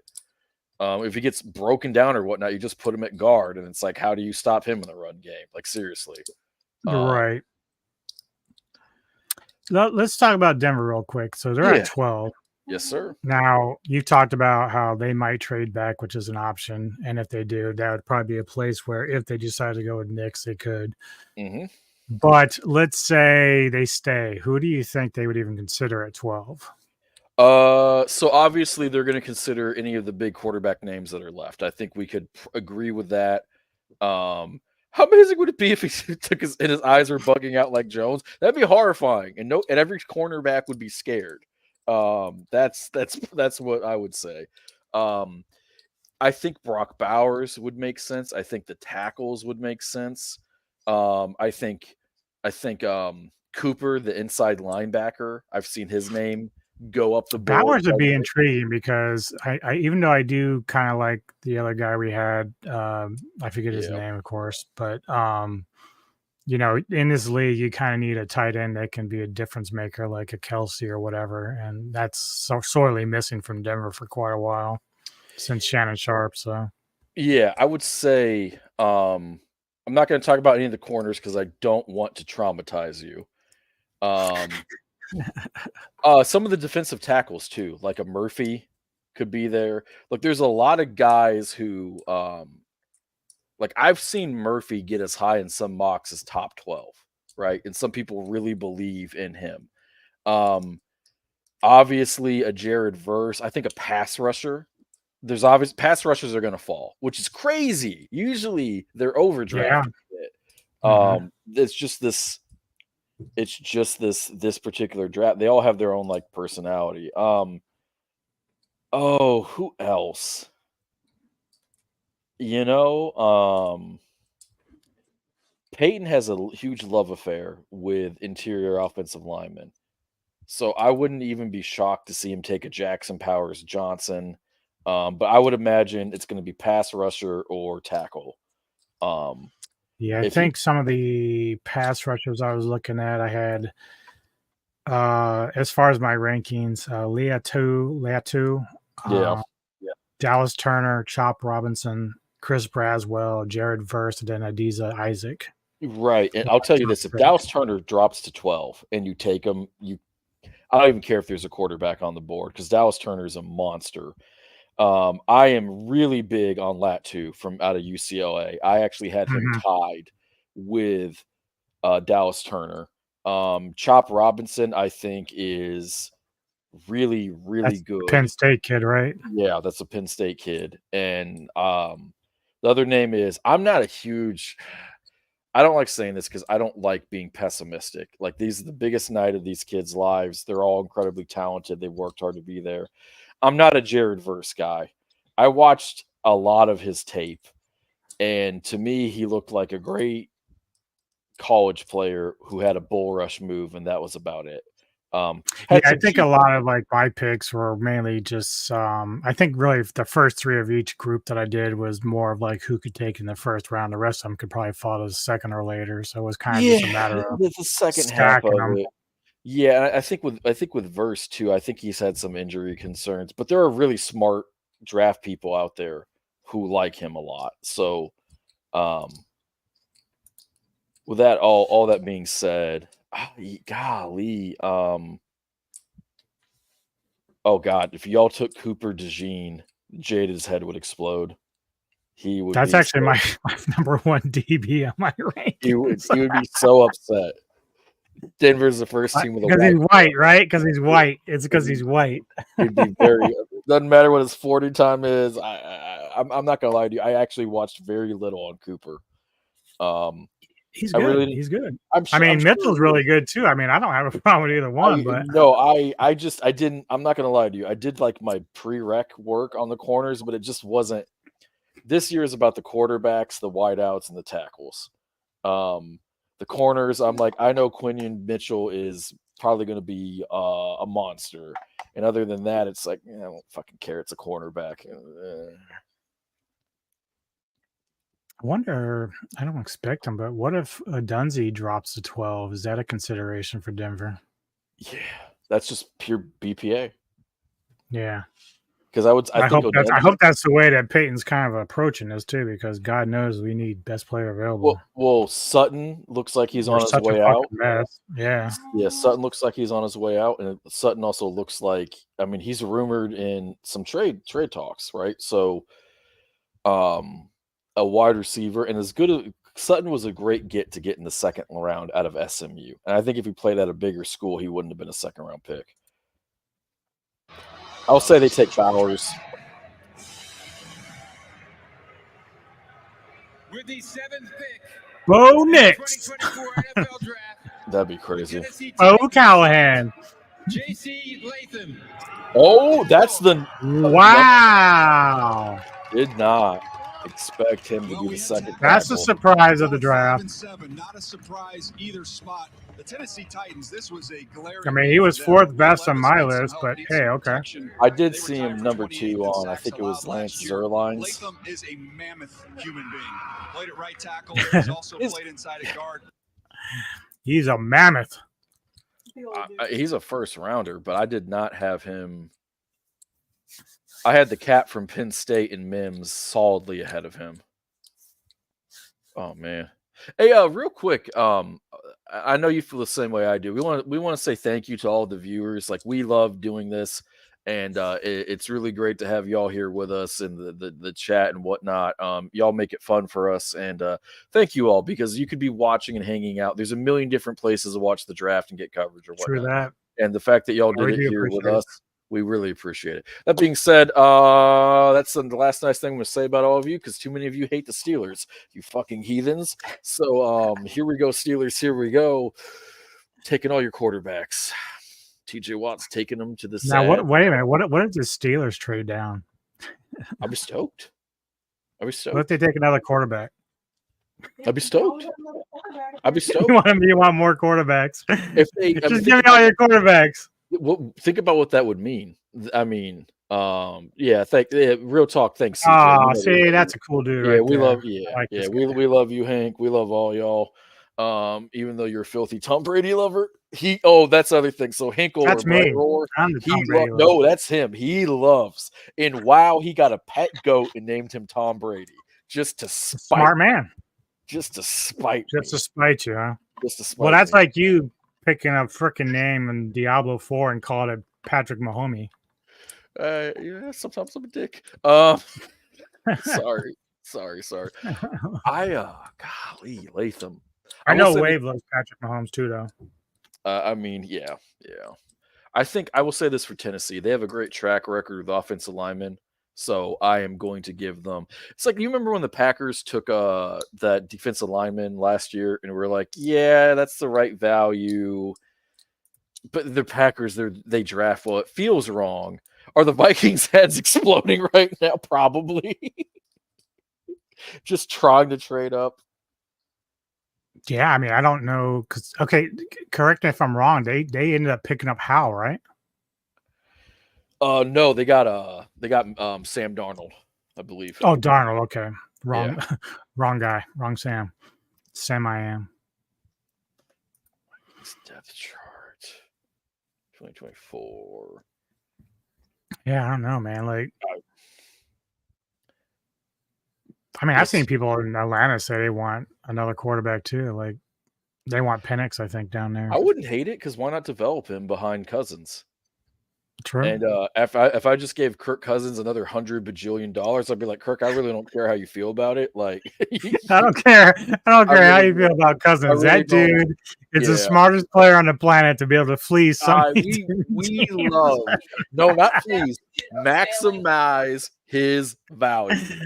She called it right. He's failing upwards, man. I want everybody to believe in themselves. And he did it after coming off a fucking injury. A torn Achilles.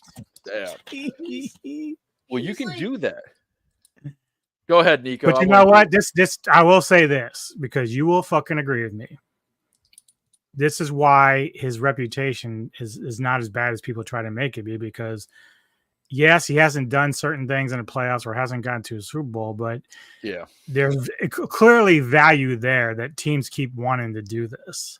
Because you need a quarterback. And let's look, I don't know how else to say this. I'm not even trying to style on him. Textbook stats. Like if you Right. look at his Yeah, stats, every you're like, year. wow, these are great stats. You can't, and he puts butts in seats. He gives you a real offense. Oh, who are they taking? Brock Bowers would be hilarious. I mean, they're not because they have Pitts. Give me volume. Give me volume. Firmly in the mix for the Atlanta They need Falcons. a corner. How about They them need a apples? corner. I was wondering when the chaos was Or a going to pass start. rusher. Apparently now. And didn't you suspect Atlanta was? I going think to their get defense out? played And okay. I heard that they did a lot of work on it. They were But sticking, and if they go at 8, as Ian has suggested, with Michael Penix, that's a big time change. They did a lot of That's work all on Penix. I just there you thought go. They're the talking Rams about moving it. up, that was Oh, I'd convenient be for so both happy parties. for Rams Penix. get their defensive player they want, and then you have here a situation where they get Penix later. Apparently, they're okay with just taking. I mean, it's not a bad And thing you talk because about you a don't know succession if plan. Cousins We is all going to saw come that through great or show. not. And what did So Logan Roy always tell everyone? Oh. the backup Bleep plan. off. And that's what Atlanta did exactly. He You also guys said- don't. We're not taking it. We want our guy. He also said you're not serious people, and that would be. Oh a no, if you're wild nomad, this is like the whole state like of affairs Nagata, if we're about to Nada hear the name thing. of Michael Penix no. Jr. Taking Jay Cutler over Nada. No. the commissioner. Ian Yeah. said this hours ago. Yeah. Brought this He up. set it up as a If possibility. this is the way this goes, Okay. Oh God, I'm rooting for And Penix. whatever happened to the edge rusher? I thought that's where we were going with Atlanta. Here we go. Yeah, I thought corner or edge. In the 2024 NFL Draft, the Atlanta Falcons select Michael Penix Jr. Yeah, there we go. Now we're happy. Hinkle, now their head is exploding. Surprise hey now. of the NFL Draft, to say the least. I love it. I'm so No, happy it was for him. Penix. Back off the board I'm so happy is for him. Michael Penix Jr. He is a top 10 selection, and he is going. Yeah, to I didn't place think he was that falling just past made 15. a very expensive investment in a veteran. Yeah, but the investment may not last, so this is not a bad pick, really, when you think about it. I also don't know the details of Cousins' contract. I don't know if there's an opt-out way. I don't know. I know he got a lot of guaranteed money, but I think for Atlanta, they're just at the point where they've been trying to really get a quarterback since Ryan. And I think I think they're a team that they look at what happened to like the Colts. Yeah. And they're just like, I don't want to be them. The funny thing is about the JJ stuff is that, like as I said earlier, more and more pundits that I saw more recently were saying that they really did feel like he was more of a product of what was around him in Michigan. So you and I talked about, of course, whether or not he can overstep that and become like a bit more forceful or proactive in the sense to, carry a team a little bit. But I don't feel that way, obviously. And I think some of the pundits were looking at that too and wondering how much of it was Harbaugh, how much of it was the defense, So and Harbaugh also, you want to be, it is bad if you're the head coach who shits on his former players. You can get in a lot of trouble. If you remember the guy who had Rosen UCLA, that's one of the things that sunk him, was he shit on Rosen on the way out, and then a lot of players reportedly didn't really fuck with that. And at the end of the day, you need to. I also think that Harbaugh remembers what happened with Richard Sherman and the fallback on that. At one point, Brightwar and I were talking about how people thought that McCarthy, because he had ties to Washington, could be a commander. I remember at the start of mock draft season, McCarthy kept getting mocked to the Steelers because people thought he was going to be around the 20 to late first round pick. Right. If McCarthy, okay, let me ask you this. If McCarthy falls to the Vikings and they take him, are you okay with that selection? Do you feel like the value at 12 there is okay? Yeah. I mean, you take, if you're in need of a quarterback, you take what you can at this point. Yeah. Bears are up. Is it Brooks here, do you think? Dallas Turner's my guess. Dallas Turner is who I'm going to guess. Wouldn't be shocked if it's one of the tackles. Potentially Quinion Mitchell wouldn't shock me either, but I think it's going to be the pass rusher, and I think it's going to be Turner. Okay. Because they still need a running back too, right? They got Swift. Oh, that's right. Yeah, My they got bad. Swift. I forgot about I think that. they'll They probably did. take a bigger back. Probably somewhere. later on, though. So, Yeah. God, I'm so happy for Penix because that guy, regardless of how his career turns out, that guy worked so hard to get back. I can't imagine not liking Penix as a person. That is a mouthful. Well, no, I mean he's a great kid. Like I wouldn't have a problem with him in Denver at all. No, if he fell to you, so wait, I'd already crowned him the starter if he did. Oh yeah, I would over Stidham, the beast, after over anybody on that fucking roster. I don't care how much time Wilson has. It's like, kid, you're going to be sitting down. Sorry, you're our backup plan. I will say this for Zach: I hated what the Jets owner did to him, making fun of him in the media, talking about how we needed the backup, and last year shows we didn't have one. And it's like, bro, who owned the team that said it was okay for him to be the backup? Like, how about some accountability, Jets owner? Well, worst is like, you know, your big guy that you signed hurt himself in 3 plays in, and so like you're all of a sudden upset the guy has to like pick up and help you get there. Yeah, behind that trash offensive line. Yeah. Oh, dude, Dallas Turner to Chicago. Atlanta loves. What's up, Brad? How you doing, my friend? In the 2024 NFL Draft, the Chicago Bears select Rome Odunze. Oh, that's a good pick too. Love that too. Go along with Caleb, yeah. Yep. So they have DJ Moore, Keenan Allen, and a Dunze. It's not a shock. That's a good roster of receivers right there. Well, as long as Allen can stay healthy. They're not expecting to keep Allen past a year, so that's why they only had to give up a 4th to get him. So I thought that they're going to take a wide out in round 2, like a Coleman if he falls, a Leggett, someone like that. No, Rome Odunze is a very good. That's one of the best picks in the entire draft. Good. Yeah, he's a beast. God. Like even I didn't know how good he was because I didn't see very many Washington games. But when I was watching his film, you know, the last couple of days, like, well, he's only got a 68 athleticism or so. Yeah, I'm sure that they think his athleticism isn't good enough to be in the 80s or whatever. But man, no, it's crazy to think that you had at the start of mock draft, a lot of people had him as the number 1 wideout. I remember looking at those big boards and drafts. So to think that you have the number 1 quarterback and one of the top wide receiver prospects in one of the better wide receiver drafts in recent, dating back to the Justin Jefferson, CD Lamb, Judy draft. Dude, this is wild. Yeah. No, and it's funny because, you know, Bright's saying how he was shocked, but the thing is, like, these like at least the first 4 or 5 receivers are like probably difference makers for any team. So, yeah. I think he's saying he's just more shocked that the Bears are 1, not fucking it up, and 2, caring about offense. Yeah, I forget that he's a Bears fan. He's probably like, he's used to interior playoffs here? Yeah, what's happening? He's used to what happened just now? Running backs and linebackers. Like that's what he's used to. You draft linebackers, guards, a running back, another guard, 5 pass rushers. Dude, whatever team gets Dallas Turner has to just be stoked. Well, I went through my running backs, but you did not. So, trade. No, I did. So did in. The Vikings are in. They're taking JJ, right? Or Knicks. Maybe they take Knicks. They're trading for Spencer Rattler, baby. The new era. Oh my God, that would be the GOAT. Dude, if Denver takes Spencer Rattler, we're gonna burn this shit down to the core. In the first round, yeah. If you get him in the 4th round, I wouldn't hate that. I don't like him anyway. Give me somebody else. I think that Zach Wilson pretty much tells. I know I'm being kind of unfair because Spencer had some bad moments. What was he in Oklahoma initially? Yeah. He had some bad moments there. Where did he go to South Carolina? Was that where he was? Yeah. He played better when he was there in Carolina. Yeah, I think the expectation. 4 years, $180 million with the Falcons, $100 million guarantee. It doesn't say anything about if he can get out of that contract or they can. I wonder how much of the guarantee they're paying. Like if they're paying the bulk of that guaranteed money in the first 2 years, then it's interesting.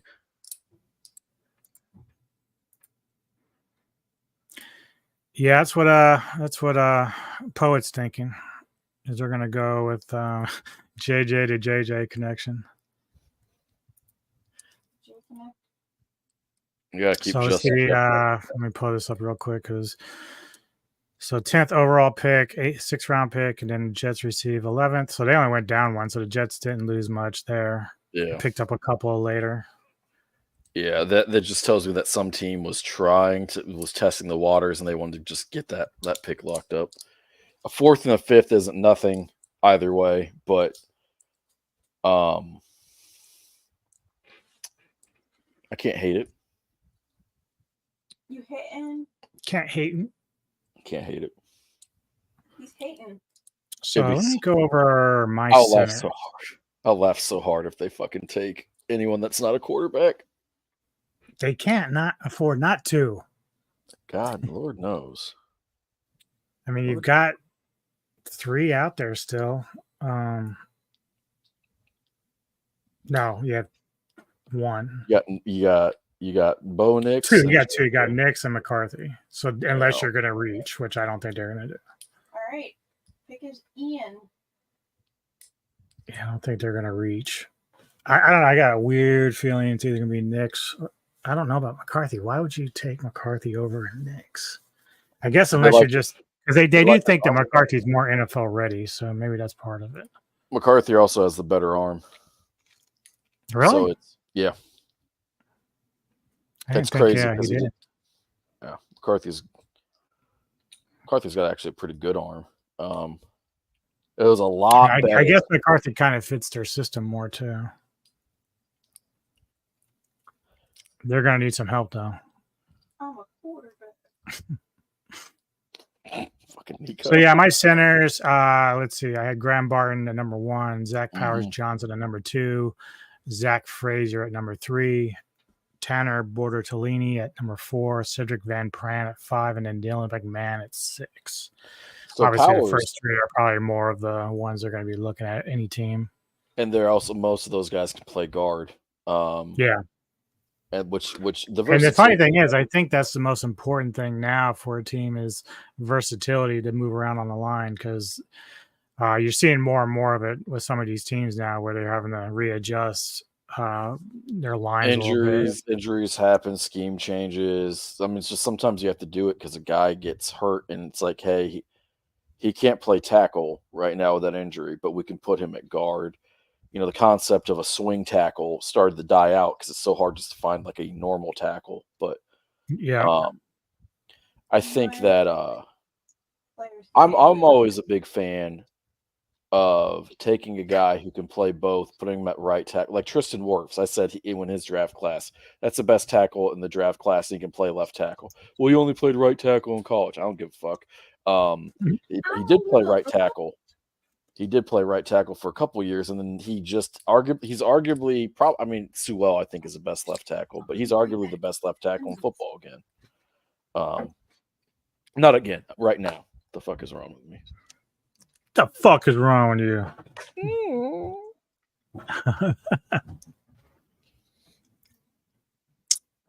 Oh, man. Let's see. For my guards, since we're just got some time here.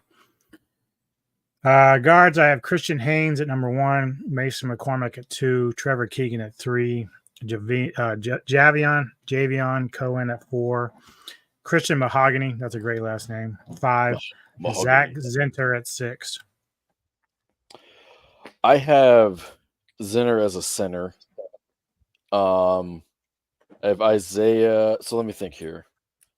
My first 3, I think I have BB or Beb, I don't know how to say it, at 1, Haynes at 2, Mahogany and Zinter and McCormick are kind of all squished together. One guy who I think is really underrated is Isaiah Adams out of Illinois, but I'm also a little biased because I'm an Illinois boy, you know. Here's another name. If we're just talking about good players that I want to that are supposed to be first rounders, that I think might be undervalued a little bit. Oh, come on. 1 second. I'm fighting with the big board. The big board. Yeah, I have a consensus big board off on one of my monitors. It is to take J.J. McCarthy because Michael Penix was selected by the Falcons about 20 minutes ago. Here's the commissioner to make it official. To help make the Minnesota Vikings selection, we are honored to have with us the surviving mother, brothers, and nephew of fallen hero, United States Army Sergeant Zachary Ewing. Thank you for your service, sir. Zachary died after a battle with cancer, a cancer that was discovered after he was injured during his second deployment to Iraq. We salute him and thank his family and TAPS, the Tragedy Assistance Program for Survivors, which offers care to those grieving the loss of a military loved one. I'm now going to turn this over to Sergeant Ewing's nephew, Asher, who will announce the pick in honor of his uncle. Don't get choked up there, Goodell. Ah, they're giving it to the little guy. With the 10th pick in the 2024 NFL Draft, the Minnesota Vikings select J.J. McCarthy. There you go. There you go. And a huge ovation from the Wolverine heavy crowd here in Detroit, just down the road. And as you can see, in Van Buren Township, Michigan, he is going to Minnesota. And going to Minnesota. The last time the Vikings drafted a kind of game manager quarterback with some athleticism and efficiency, it was Christian Ponder. And that is a big draft bust that nobody ever talks about for some reason. When they drafted Christian Ponder, I remember watching the draft and like breaking out and laughing. I don't get the same feeling from McCarthy. I like his arm. I'm not saying that he's going to be a top 5 elite guy, but honestly, 3 years from now, if he's a top 10 caliber quarterback, like, I mean, like, what is the big difference between him and Dak Prescott, a young Dak Prescott? Prescott's a little bit more mobile, right? They both got about the same arm. This is true. Well, I don't know. JJ, I think that was his girl next to him, right? She didn't look bad. I mean, most of these guys have hot wives anyway. I mean, that's what quarterbacks do. It ain't one thing, it's another. Look, you and I agree on this. You want all these quarterbacks to succeed because we're losing a lot of the old school guys that we grew up with, the Aaron Rodgers, the Drew Brees, Tom Brady. So you want these new bloods to come in and actually be good for a long time. Yeah. Right. So, look, I want him to succeed. Against Mahomes. Yeah. Take all the Super Bowls away from Mahomes, somebody. Dude, you know the Bengals. Actually, the Viking system, to me, I think it's going to be fine for McCarthy because it's not much different than what Cousins would do in there. So, McCarthy, at worst would be Cousins. That's it. And O'Connell is a really talented offensive head coach when he's not putting Nick Mullins in the fucking game and ruining my fantasy football season.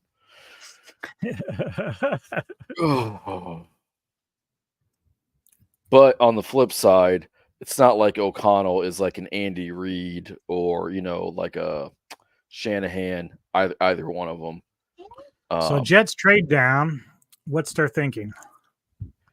Their thinking is we need offensive line help. We got some old offensive linemen in free agency. Let's take a tackle. They should not take Mims.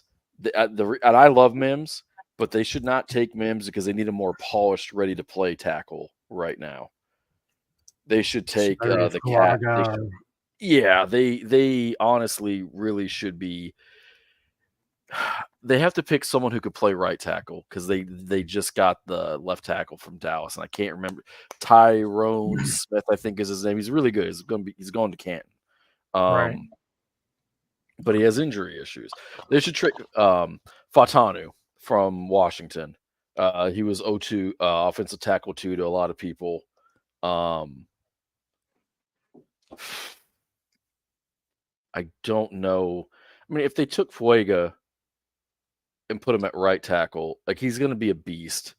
But he's the only guy, like of all the tackle names, Mims, Fatanu, all et cetera, et cetera, et cetera. Fuega was the only one where I looked at and I said, that's not a left tackle. He has to play right tackle. But some people say that, Fatanu is a guard. And I mean, people said that Slater, the guy who dominates in for the Chargers, could only play guard. And that was patently false. There's this fascination with taking tackles and moving them to guard. I think sometimes people just say it. Yeah, Wave. I'm warming up to that right now. I'm telling you, I'm thinking that's going to be us. But I'm okay with that. I'm okay with that.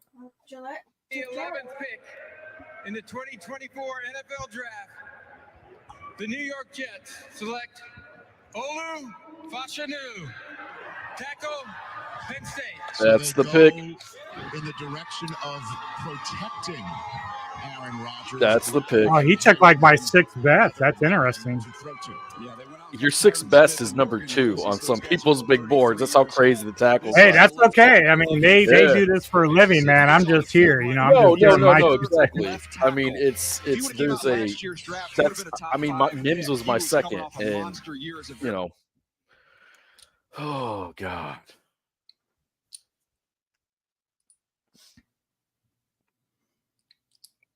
Yeah, that's great for them, man. If he works out, like it's also about system. So, like, if this guy fits your system more, what you're doing, yeah, that's right.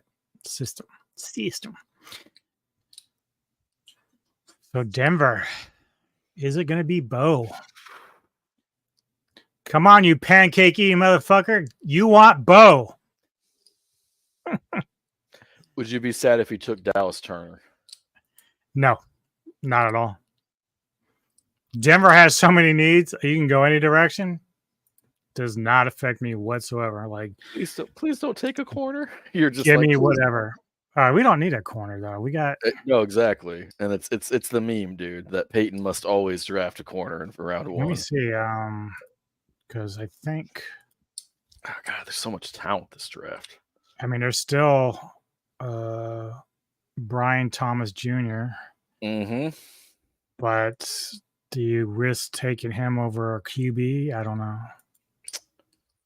But if you're going to lose Sutton, even if you lose Sutton anyway without a trade, like, it's the GOAT. I believe that is. I think that's Mo. What's shaking, my man? How are you doing tonight? I remember Nick's when he was at Ole Miss, right? He started out there. Am I right? Oh shit! I thought I started at Auburn.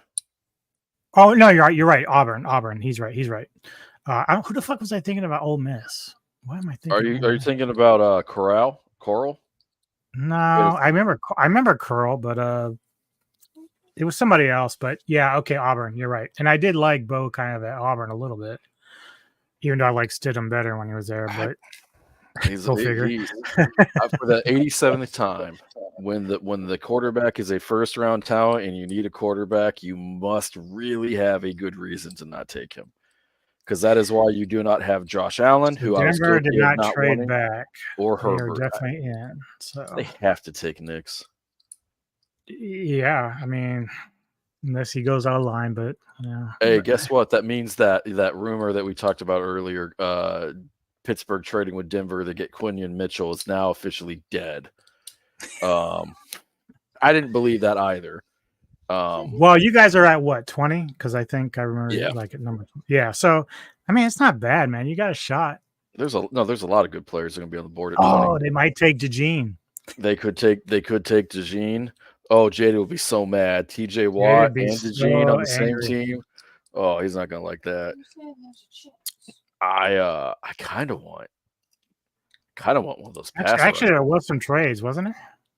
The Jets traded with Minnesota. Yeah, it was a baby trade because they went up like one spot. Yeah. They went up like one Jackson spot. Dart didn't come out.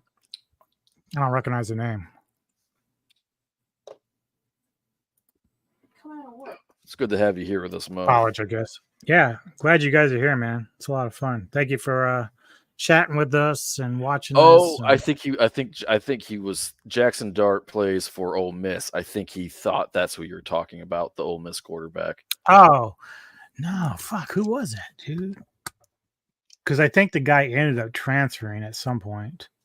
But he was very controversial with his coaches and everything else. Like it must be like 4 or 5 years ago. Was it the guy who ended up being a Bronco that Shane loved? I Chad think Kelly? so. Was it Chad Kelly? It might have been Kelly. Chad Kelly. Put him in a body bag, Kelly.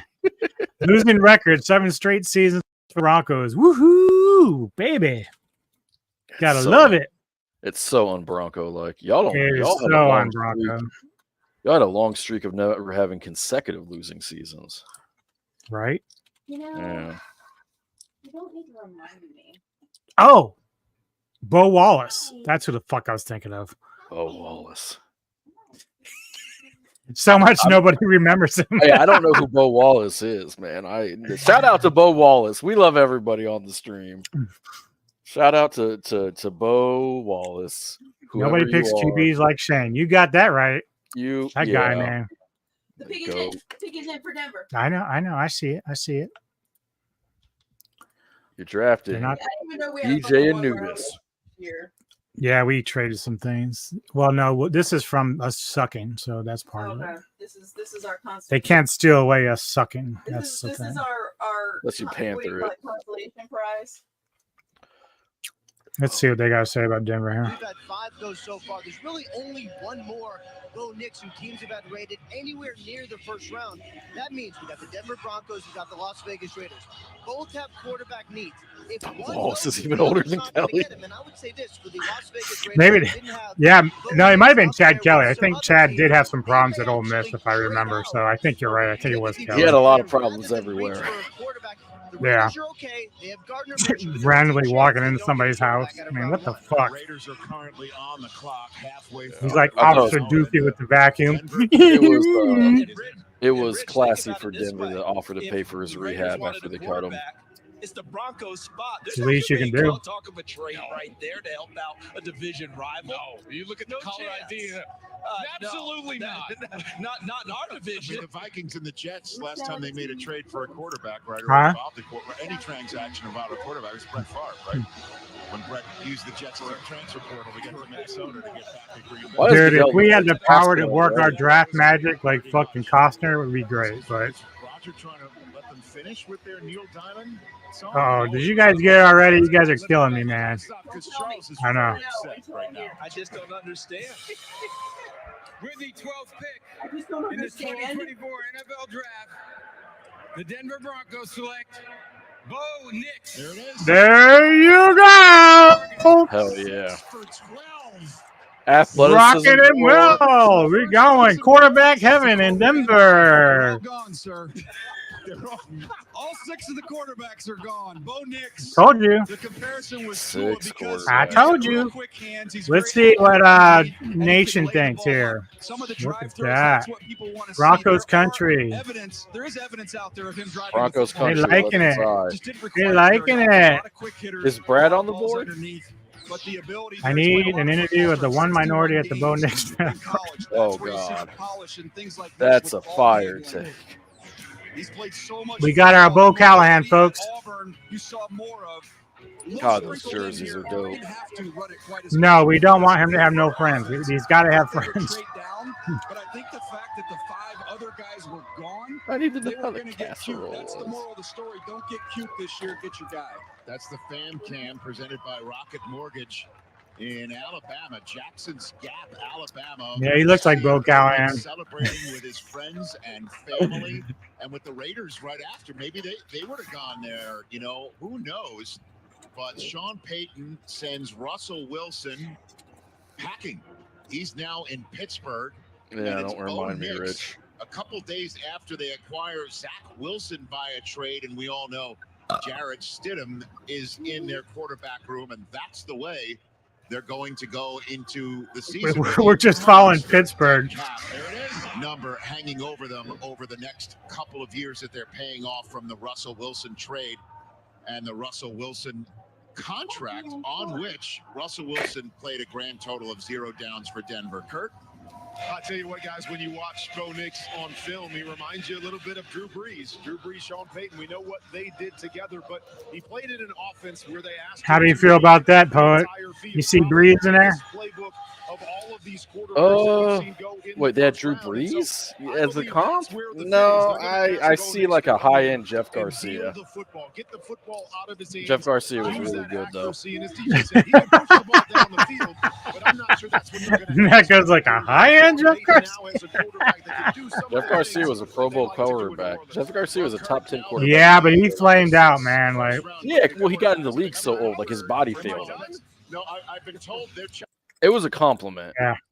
But everybody wants to call, if you're not huge and your arm's not terrible, they want to call you Drew Brees. That's what they were calling Brock Purdy last year. I think it's a lazy comp. Yeah, the hate that Purdy gets is just ridiculous. But yeah, well, it's a battle between the overpraise and the overhate. True. At least the overpraise. I'm not a super duper like let's be positive for sake of being positive, but like at least with the overpraise, you can point to like objective accomplishments, like the stats, the things, and we can talk about how much is that the surrounding cast, who's supporting him or whatnot. But it happened, right? Like it's something that happened. Why do I have 3 ESPN tabs open? What is going on in my life? You like your data, your stats.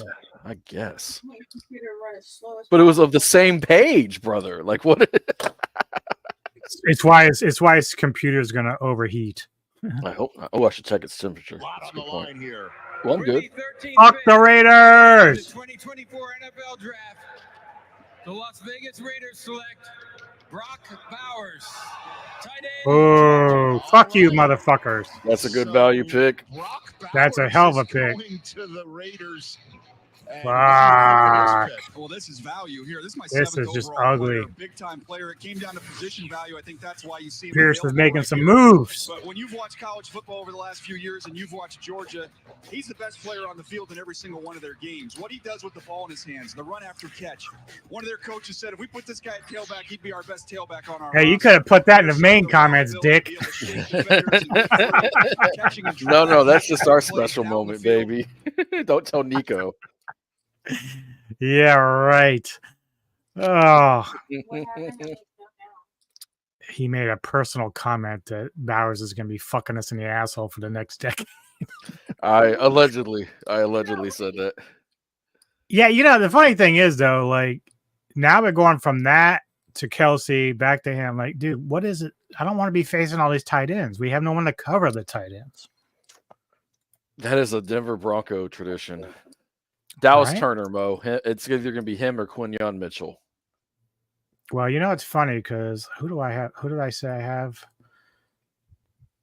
Well, I had Latu ahead of Turner, but do you think Turner's like the best one? I think Turner is seen as the best.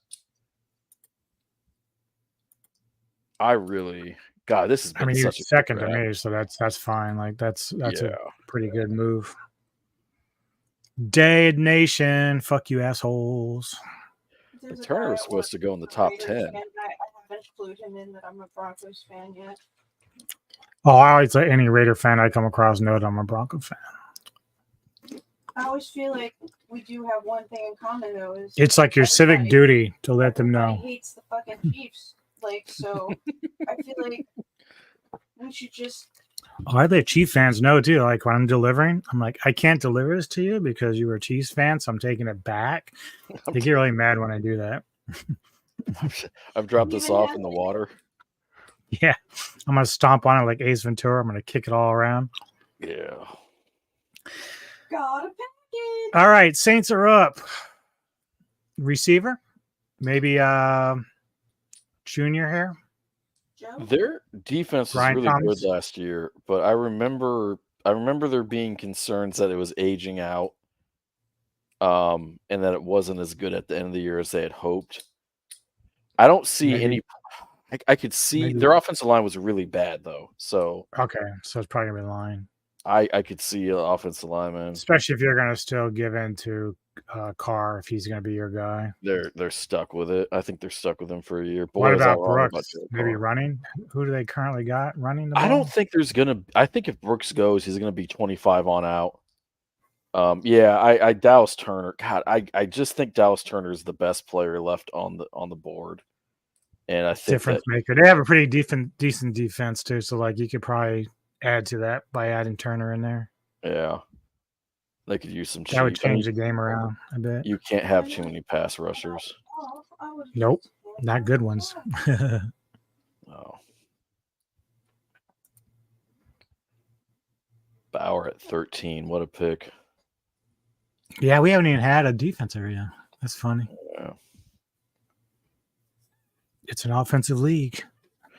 It is an offensive league.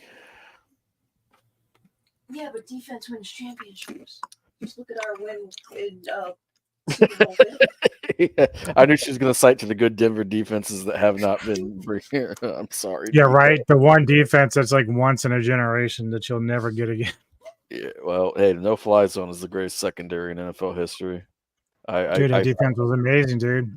I admittedly did not have enough faith that we could get it done with that defense. Like, even though I knew the defense was really good, the offense was so abysmal that I was just like, "There's no way we can do this." Yeah, but then in Super Bowl when I watched Vaughn like strip sack Cam and it was so easy, I was like, "Oh, we're gonna crush these guys. Fuck them." they just did not have the like. There are very few tackles in NFL history that I would just pick the Stonewall Vaughn the entire game. Right? There's like 3. Dude, they had them skates, man. They had their tackles sucked, and then they were like, I knew it was bad after the game when they were complaining about the field conditions. It's like, yeah, the field probably sucked. You want to tell me the field sucks, football player? I agree with you. I believe you because you're out there on it. But the other team played on it too. Right. Yeah. So it's like your coach was the one who was like, okay, I don't have a good tackle and the field sucks, so I'm going to block Vaughn with this bad tackle. Like that was a choice that you made. What about you guys in chat? Who do you think is going here to the Saints? Who do you think is going? Going. Who dat? Oh, Chris Olave. Yeah, he's really good. So they probably won't go receiver here. It'd probably be offensive line. It would be a good pick. Yeah. He'd make sense. Make it make sense. So there's 3 tackles that have gone off the board. Alt, the cat from Penn State, and Latham. So you have Mims. God, please. Linebacker, huh? Please let Mims fall to Pittsburgh. Mims at right tackle. Oh, I'm taking my shirt off. I'm getting nasty. Yeah. We're gonna see too much sexual shit going on if that happens. We're gonna get real poetic in this motherfucker. If Mims falls, we're gonna lose all our viewers and get demonetized. Speaking of linebackers, if that's the way that Bright thinks they're gonna go, my top 6 in that category: Jeremiah Trotter Jr., Junior Colson, Peyton Wilson, Edrin Cooper, Maurice Lufau, and JD Bertrand. I'm huge on Cooper. I really like the Coop. Robert or something in your pants? What? She's talking shit to you, man. That's funny. That's okay. No, I was talking dirty. Oh, she's talking dirty to you. Okay. Okay, that's not okay. This is a family show. I read Tank Johnson for a second, and I was like, no, he's been retired for quite some time. Ooh. All right. That's a good point though, Mo. Mo, who's your top left or who's your top offensive tackle left? Are you on the Mims train like I am? I have 2 right now. Fiaga and did Fontenot go? Which one went? No, it was the last guy that went. So they still have Fuaga out there and Tontu. I'm terrible at names, but yeah, those are my next 2 top because Latham's gone. Yeah, Latham is gone, and Alt is gone. Yeah, and then last guy had Fasciano went early, so that was kind of interesting. Yeah, so it's Fuega. Fuaga. Sorry. No, you're right. What the fuck am I saying? Just call him Fago. It sounds better. They're in Detroit, so I get the joke, but no, we're not. Okay, let's go Fanta. No, there's a yogurt called Bayo. Bayo. This is Bayo. I was watching some weird video. I know it's so off topic, but the UK, they have Fanta over there, right? I'm so sorry. But their Fanta is actually like orange juice. It's not orange soda. They can't understand that ours is like soda. Well, Fanta makes other things besides. Right, but they couldn't understand the difference. Oh, that's With horrifying. the 14th pick in the 2024 NFL Draft, the New Orleans Saints select Talise Fuaga, tackle. Fuaga. Yeah. Oregon State. Sorry, Mo. I apologize. He was right behind Joe Alt.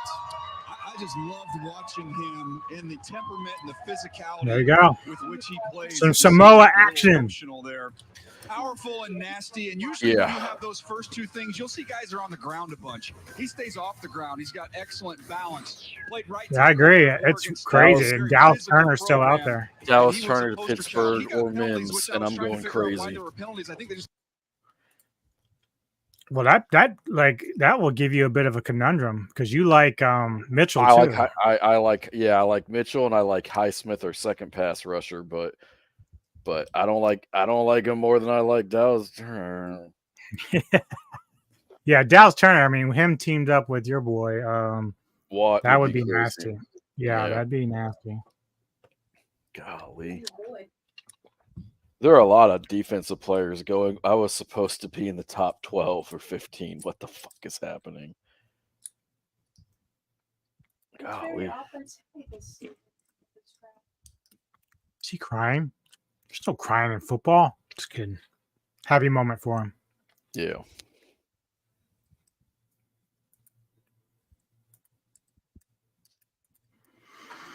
Is defense dead or are the offensive players just better this year? I think defenses are okay. Last year, scoring is even if you look at the Super Bowl, it wasn't like a really high scoring game. I mean, they went to overtime and it was still only like in the 20s. So yeah. And Kansas City had a sick defense. Scoring has gone down 3 years, maybe 4 years in a row. Obviously, one of those years. The Bengals. They're probably okay. It would be mean to say they should take an offensive lineman, but they should take a tackle, honestly, because they just can't get that right. I wouldn't be shocked if they took a wide receiver. It'd signal to me that they're trading Higgins. Yeah, that's a good point, Mo. I also think that sometimes it just comes down to if some of the best defensive players at a certain position where the teams that need defense are already set there, it's going to push them down, even though it doesn't speak to them about who they are as a player. Now, that being said, the cornerback class I thought was kind of weak this year. I thought Mitchell could be special, but I am shocked that I'm actually really shocked that some of those guys haven't gone. The team that's really sweating bullets right now. Top three in that category was Cooper DeJean, Quinion Mitchell, and then Nate Wiggins. Wiggins, yeah. Buffalo is praying that there's not another run on wide receivers because they need Coleman to be there. They need Coleman to be there in the worst way. So they're like, please start taking some defensive players. I think, honestly, Bright Roar, I think that the Bengals would probably, they're trying to replace Reader. You caught me. I'm a bigot. Actually, Mo, you made a good point because my other three below Wiggins is Terry and Arnold, Kool-Aid, McKinstry, and then Mike Sirenstill. Is his real name Kool-Aid? His real name is Kool-Aid. That's what they fucking call him. His fucking birth certificate I hope don't know. so. Look it up. But I would hope. I don't think he No, just does it for the hell of I it. hope so. Who gives a shit? Like names are all made up. Like my name is Michael Blake DeMond. So I have a very common last name. My middle name is after a poet. Thanks, Dad. And I have a common name in both. This is strange. Germany and Arab countries. No matter where you go through the world doing all of that, they made them shits up at some point. Fuck it. Name your kid fucking vacuum cleaner for all I care. Like who gives a fuck? Actually, Hoover. don't name them vacuum cleaner. Hoover. The Hoover Dam. Huh. You name your kid Apple like Gwyneth Paltrow. Name a what? Apple. They already have a player named Apple. No. Applewhite. Oh, I thought you were talking about Fiona Apple. No, I'm talking about Gwyneth Paltrow. She named her child Apple. His real name is Quincy. Quincy. So they went with Got Quick. Is it like Bizquick? Hey, that one kid, his name was Greedy Williams, remember? And he got the name. Well, fucking Sauce Gardner. I mean, come on. Yeah. You know, it just gets crazier and crazier. So you got Sauce, you got Kool-Aid. Yeah. I mean, I get going by like having the nickname. I mean, like fuck, man. Like I've told you this story, but some of my best friends, they call me Demon based off of my last name and playing Magic the Gathering for almost 25 years now, right? So there are people in this world, they'll be like, hey, what's going on, Demon? Like they'll text me, hey, what's up, Demon? You know what I mean? I wasn't at law school going, I'm Demon DeMond, but you know, I also wasn't a pro athlete. Right. Or a budding pro athlete. Well, now his name's Showtime Demon. Yeah. I mean, I don't know. Like there's a guy who got drafted, his first name's Brock, and that rhymes with cock. So once you get down to that level, why not name me Steiner so I could rhyme with Wiener? Oh my God. Who did Colts go with? Do we think offensive lineman? We think a receiver? I'm guess. Oh, all of those could work. I'm gonna say offensive lineman. True poet. I am a true poet. He's the poet of the masses. The poet of the masses. No, I'm the poet with a lot of mass. That's what I really am. All right, are we coming in here? What are we doing? Is Goodell taking his sweet ass fucking time? Dude, he looked gassed like 5 or 6 picks ago. Well, they said that he had a bad back or had surgery. Yeah, carrying all those money bags around will really fuck up your back. I'm gonna keep saying Dallas Turner until he's picked. Amen, Bright Roar. Amen. Amen, sister friend. Yeah, well, it's like if he goes now, then Poet Just won't let get his him guy. sit out there. Like if he's got a bad back, don't make it. That's how long it's been. All right, here's the Colts. Even without a bad back, I'd be able to With the 15th pick in the 2024 NFL Draft, because it's electric. Indianapolis Colts select Latu, defensive end, Okay. UCLA. Okay. There you go. It's a good pick. Yep. I have My to- number one on my board. He was number one on my board. 75 athleticism. He is the first That's what they had. defensive player selected. No, I'm not mad at you. I'm just 24 NFL draft. And DJ, think about Dun, dun, dun, dun, we got a defender. first defensive he's player defending taken in the this defense's draft. honor. And it was just a few years ago when he was at the University of Washington.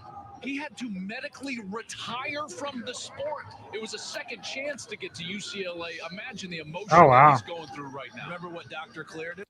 I didn't even know about all that. Yeah. So that's pretty cool. It's another So, dude, Come some back of the, and become a first round draft pick. some of these guys, they go through so much just to get to the league. Just to get to. Now they're well compensated, and I'm not, but I'm just saying it's crazy impressive. Mm-hmm.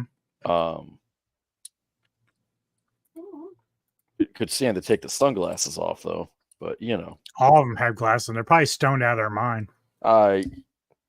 Yeah, I would be too. Who am I kidding? I would be too.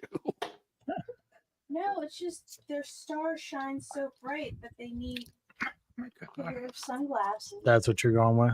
That's I enjoy a good spin, but This is the no spin zone. I don't know what you're talking about. Ma'am, you are spinning harder than a basketball on a finger. All right. Kinger, what is your favorite poem? Tiger, Tiger by William Blake. Mm-hmm. Who's your favorite poet? William Blake. That was one of my dad's favorite poems. He wanted to name me William Blake DeMond, and my mom did not want me to have a librarian. And even she was like, that's a bit much. I will link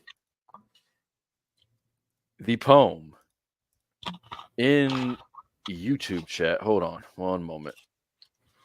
My favorite poet, you have a book on him somewhere, is Robert Frost. That's one of the goats. E.E. Cummings. She said Cummings. IP freely. IP freely. E.E. Cummings is real. Damn, why do I talk to you? You married him. All right. You get what you get. You deal with it. Yeah, man. You didn't get Bo Nix. You got Bo Callahan. So poet, I need to talk to you about some legal advice again. Oh, okay. Here, this is what I'll tell you. Divorce is for the weak. Metal lyrics count as poems. Don't know if you know of the band, Brad, but you can look it up at some point. The band is called My Dying Bride, and the song is called Deeper Down. Those are my favorite lyrics. I thought you were going to say The Diary of Jane, that metal song that I know you hate. You know what song he hates more than anything? What? Love hurts. Fucking Nazareth. She tried to bring out that she has a record, right? The record. Yeah. She tried to bring that shit out. So if you don't hold on to that, I'm gonna take it out and throw it out the window. It's going out there. Fuck it. Because there's other good songs on that album, but but seriously, Deeper Down, man, those lyrics are fucking not Tiny Tears. Awesome. Deeper Down is the best fucking lyrics, and it hits you hard, man, because it's so well worded. It's great. My favorite poem is I Carry You in My Heart by E.E. Cummings. Okay. All right. So let's see. Safeties. Let's go through safeties. Who do you have in your safety list, or did you have a list? I did have a list. Not going to lie to you. I think that this safety class is kind of overshadowed by some of the other positions. Hey, Wave. Take care of you, brother. Yeah, have a good one. Are going to have to suck your Knicks. That's right. So if you have Cooper DeJean as a safety, he's safety 1. Okay. So keep that in mind. I really like Javon Ballard from Georgia. I like Jaden Hicks and Kalen Bullock and Cole Bishop. I'm not high on Tyler Nubin either. I know a lot of people are. I also like Tyke Smith. Oh, I do have Nubin. Most people tell you I'm wrong about Nubin, but when I watched him play, I couldn't tell you even what it was, other than I felt like I feel like he is billed as a great player who will be a good player, is probably the best way to put it. Let me see what his stats were. So yeah, his athleticism wasn't very high, but I did have him like rated number 2. Like the safeties were a little bit weird because there wasn't really that many great ones. Like Jaden Hicks was like my first, like in terms of like. Yeah. Okay, you go do your thing, man. I got you. All right. I'll be right. You do you. Cut his ass off like a hamster. Hamster? Meant to say hammer, but you know me, I fuck up my words all the time. I heard Nate Tice say he likes the safety from Wake Forest today. Which one is that, Mo? Because what I got, I have my top 6 were Jaden Hicks, Tyler Nubin, Javon Bullard, Tyke Smith, Cameron Kitchens, and then Cole Bishop. I don't think none of those are from Wake. So I'm curious who that player is. Where's your itchy? You got the itchies. You got the itchies. I'm in your sister pleasure. Let me see. As far as defensive lineman, maybe I misheard him. Okay, yeah, it's cool. So defensive lineman, but basically what I have ranked on my list is Byron Murphy to second. Now, obviously, I think these are just interior guys that I'm considering because the defensive ends are on the other list. But Jerzan Newton, Chris Jenkins, those are like my first three. Then I have Michael Hall Jr., Tavonde Sweat, and then Braden Fisk. That dude sounds like a rapper. Fisk? No, yeah, what's his Oh, name? Tavondre Sweat, Mhm. the Texas player. Yeah, maybe. He's a good player, though. He sounds like he's gonna drop an album real soon. This is the new album. He's probably going to drop a quarterback real soon. He's like, this is the new album from Devontae Sweat. Yeah, Jazan's pretty cool. I like him a lot. Definitely a good player. Seattle's got their pick, and I know that Smith is still there, but Locke isn't. I don't remember where Locke went. Drew went somewhere else. But maybe the Vikings? Who was it they went to? I can't remember. My brain's farting a lot today. We don't have it locked in. Locked in? No, we're past that. We're on the bow train. It's not the soul train. It's the bow train.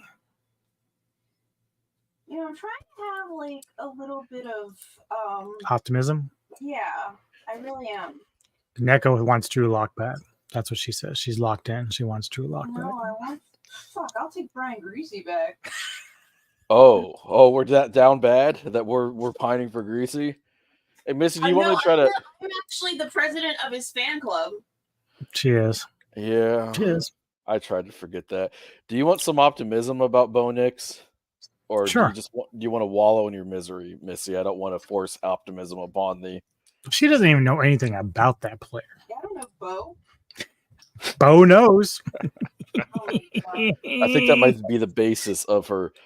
The arm strength. Okay, so there's this weird thing in the NFL where, here we go.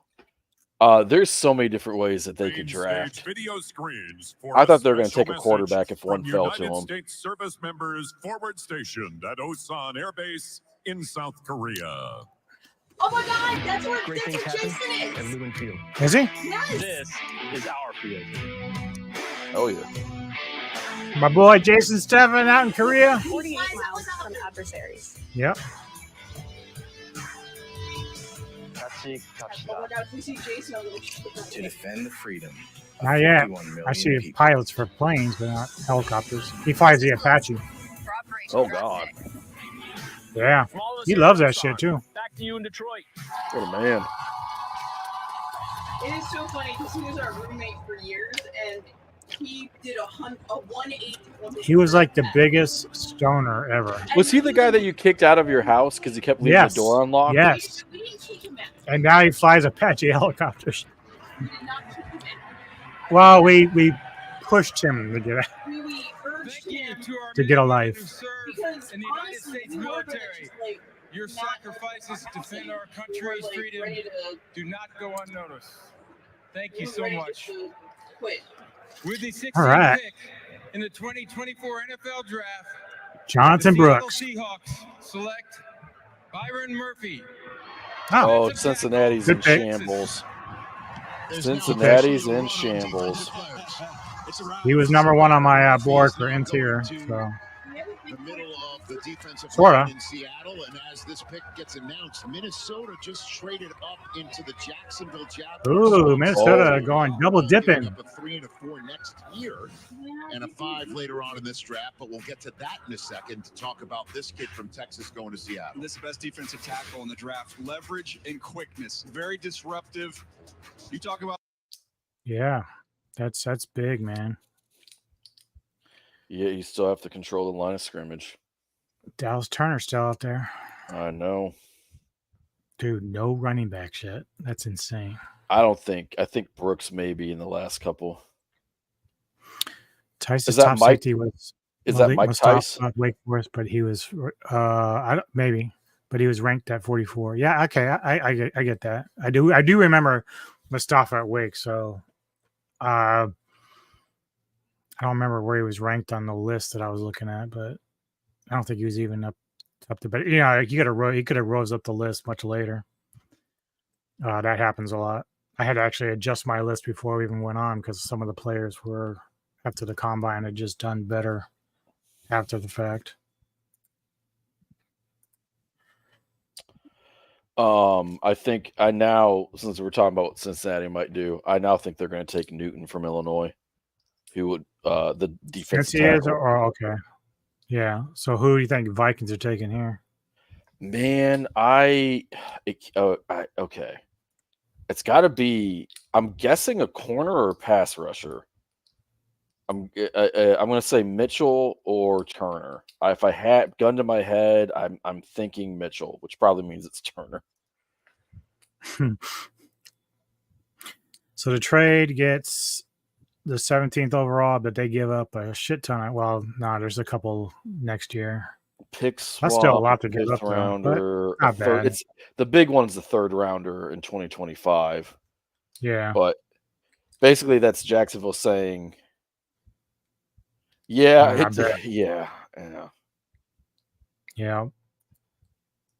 for sure. Oh, shizzle, my nizzle. All right, he looks like he's not going to make it the entire night. No, he looks like he's walking like I do when I have to shit, but I can tell he's. Yep, that's exactly what I was going to say. That stiff, like, oh dear, The Jacksonville Jaguars have traded the 17th pick to the Minnesota Vikings. With the 17th pick in the 2024 NFL Draft, the Minnesota Vikings select Dallas Turner. Okay. Oh, and there he goes. Dallas Turner, who sacked J.J. McCarthy in the Rose Bowl, is coming out of the green room right now to be a teammate of J.J.'s. 86 athleticism. The edge rusher from Alabama, who he's crazy sick, man. To Georgia 8th overall as the first defensive player taken. No, it's not bad. Jayville basically said there's like 7 guys we could take, so we'll take the free capital. After 14 offensive players started our night. Yeah. No, that's not bad for Jacksonville at all. Excuse me. Oh, those glasses are sick. These dudes, man, they come out with these nice, sweet suits, and They got that NIL money now. It used to be they had to take advances or loans from banks, but now they can afford it with the NIL stuff, which is nice. On a quick side note, I used to be so growing up, like with as many teachers and a college professor as a dad, right? I used to be so opposed to players getting paid money, right? Now I thought the stuff with like Ohio State and trading gear for like tattoos was stupid, and Terrell Pryor, I think, right? But as I've gotten older, I'm just like, you know what? They're making everybody so much money. They should make some money too. And so I live down the road from Lexington, Kentucky. It's a hilarious billboard. I almost took a picture of it and sent it to you. It's 4 Kentucky Wildcats with their arms around this personal injury lawyer. And I'm like, I don't know what the association is, but like, get paid, young men. Get paid. Get paid. Yeah.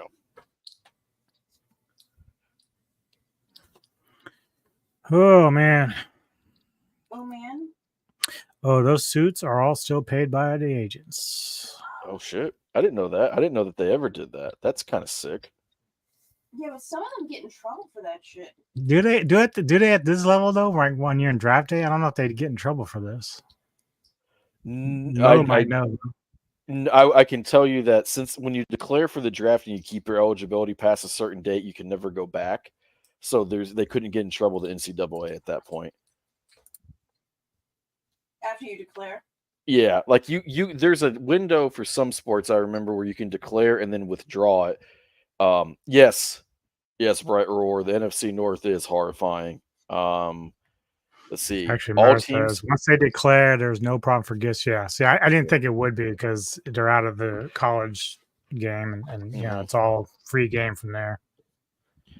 Because can't they still like once they declare, they can get endorsements and shit like that if they need to or want to. No, if they're in college, they can use their name. They can use a likeness, but I think they're still their name, likeness, and image. If they want to be like a fucking loan shark, payday loan spokesperson, they can. That's allowed now. Yeah. It's what's really weird. I learned about this in law school. So a lot of agents are also attorneys. That's what you should do. We've talked about that, but what's the NIL? Name, image, and likeness. Oh, okay. Yeah. Thank you. But so when you're an attorney, for most of your clients, like if I'm defending you criminally, I can't, under ethic rules, like buy you stuff. I can't, like, if you're my client, Right. I can't do certain things. I can't accept certain things from you. So I don't know if there's an exception. Yeah, you got it, Nico. I love you so much. See, here's the thing about you guys. If we get 100 likes on this video, you get to show your boobs. Mine I are keep hairier. wanting to show my boobs if someone, gives us 100 likes on a video and we haven't gotten it yet. So fuck all y'all. Well, you got to show them a little cleavage and let them know what they're in for. You got to advertise your tatas. I try. Try harder. Try Get a t-shirt and a bottle of water and let nature take its course. I don't know what to tell you. That's what they're how I missing get at my the likes. draft. They're missing those girls with the signs and the bikinis that walk around. Hey, I Draft make number my living 15. showing my hairy boobage on OnlyFans. Like, it's called OnlyMans. It's an alternative site. There are league guidelines for agents. They can't represent them legally. I did not know that. But that's so weird to me. Yeah, how does that work? That's so weird to me that and it has to be that way, but it's so weird to me that there's a distinction between being your agent and not representing with a hose. That's how I take my showers. I line up on the wall and they just hose me down. That would be great, actually. Halftime entertainment for the Super Bowl. Spray King with a hose. It's Fucking kind of like Flashdance where they do the whole. Oh, dude, I would pay money to get King to do Flashdance. Please. No. 1,000 likes on this video, we will get that to happen. I do not consent. Yes, he does. I do not. That's not how consent works. It is in this universe. That is. Oh God. Oh no. Oh no. All right, so the Bengals are up, and where do we figure out they're going to try to go? I think they're going to Offensive take line? Newton. I think they're going to take Newton, the defensive tackle from Illinois, since Murphy's gone. 'Cause Okay. they need to replace a reader. Where do I have that? I guess I wouldn't be shocked if they took a guard, but I don't know. Yeah, Newton's a good pick. That'd be a good pick. Yeah. He's number 2 on my board, so Your big board or your little board? my big board, which is considered my little board because I didn't do like a gigantic 100 list.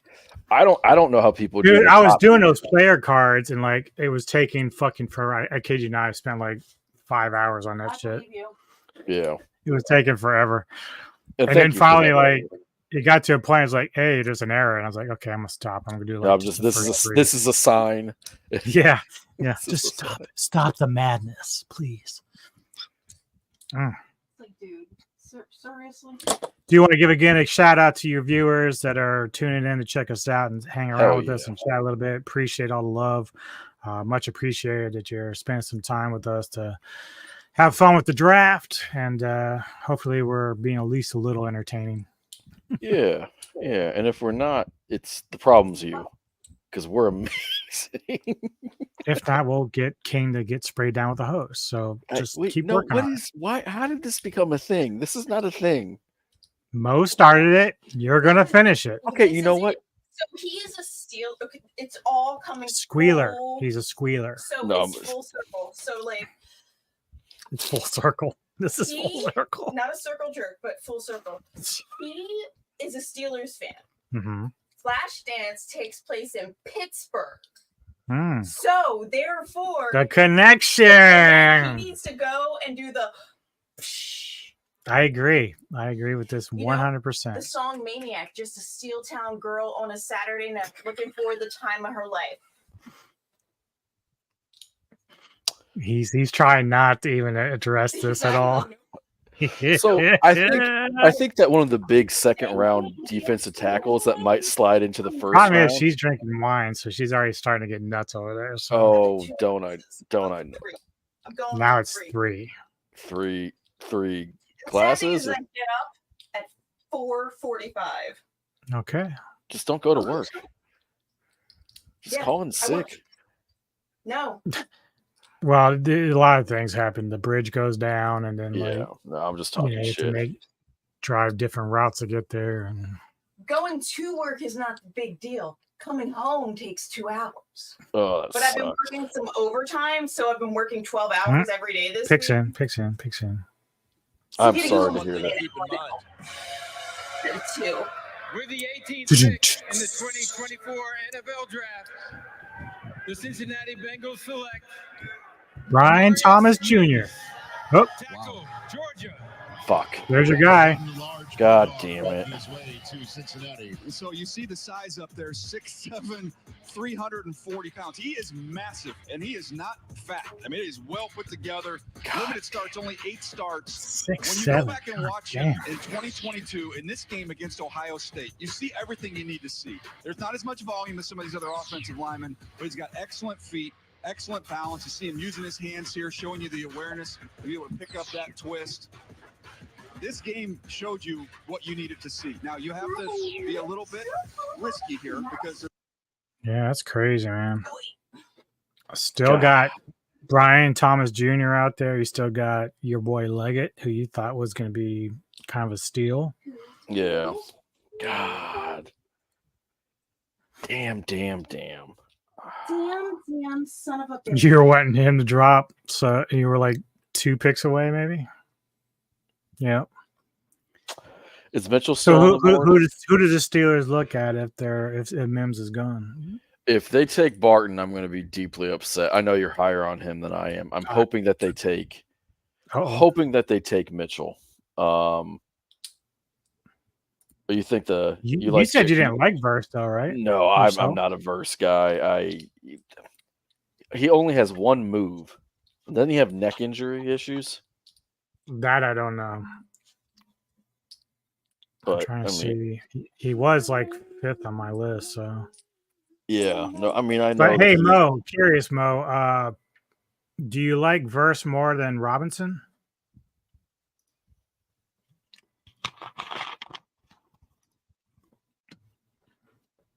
Just out of curiosity, because I know Mo pays attention to this shit. Oh, my Rams, my NFC team's on the clock. Your NFC team. Yeah. You know who my NFC team is? The Lions. Yeah, the Lions.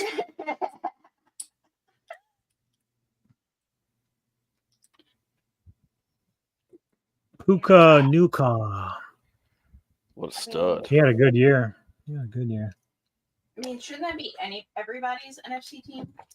Nope. No, there's a lot of people in Chicago, Minnesota, and Green Bay who are not Okay, let's fans. see.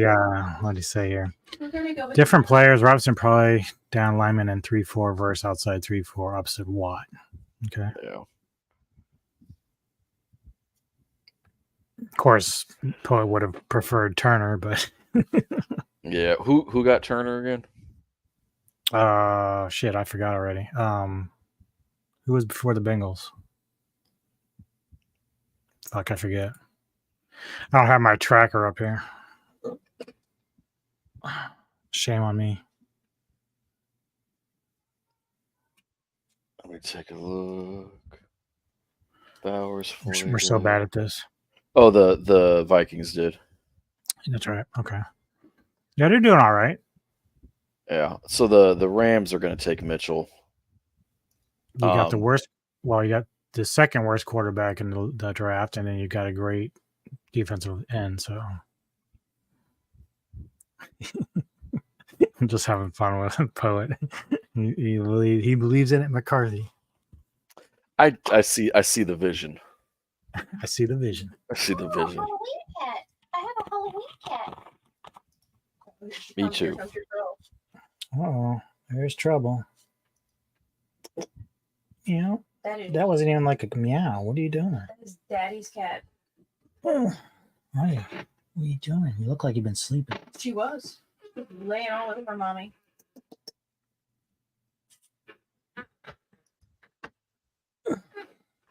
You coming up? Do turtles and tortoises have emotions? Not that I know of. I'm gonna Google it. So I haven't watched any Combine, Senior Bowl, and any of that. I thought Verse was a top 10 pick watching him at FSU. I mean, that's fair. I mean, they had a good defense for sure. Dude, Scotty, there is a house in our neighborhood on Deneen that is on the market for $220,000. I'm telling you, with all the upgrades we did here, we should be getting close to that. That's if we put it on the open market. The hardest, well, it's an ender unit, so that makes it better. But Let me take. So if it's not Mitchell, who would the Rams take?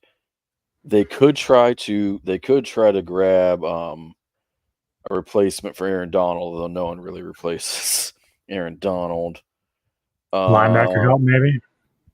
They could go linebacker. I wouldn't be shocked if they went edge pass rusher either. Who is the last Husker first round pick? Oof. Man, that's a good question. Is it I laughed. Suh? I laughed at Scott Frost. I just laughed. I don't think that's it though.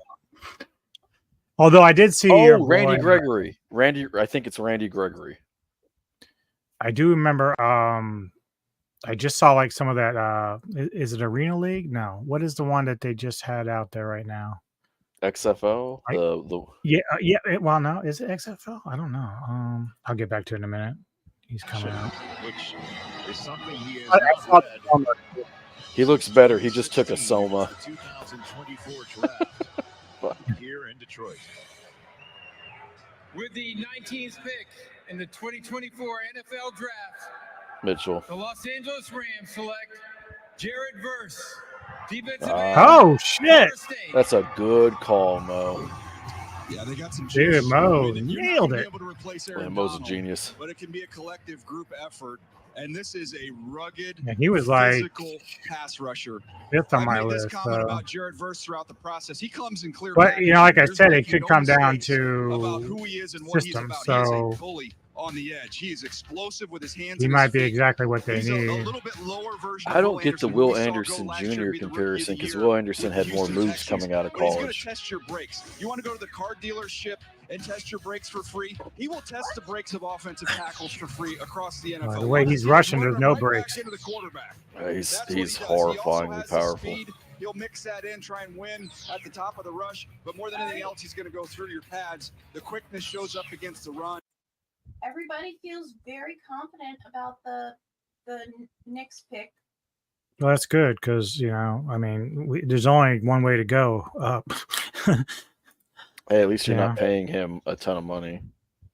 So, I mean, I thought we could have traded back and got him, but at the rate the quarterbacks were going, maybe not. you don't want to tempt a team that's like, oh, okay, we like him enough. We just didn't think he'd be here. Right. This is a cute comment someone wrote. A little over 16 years ago, I remembered being in the locker room in high school during our state championship. 7-year-old Bo ran around the locker room pumping everyone up. His grandfather was my high school coach. High energy, loved football, dreamed of being in the NFL.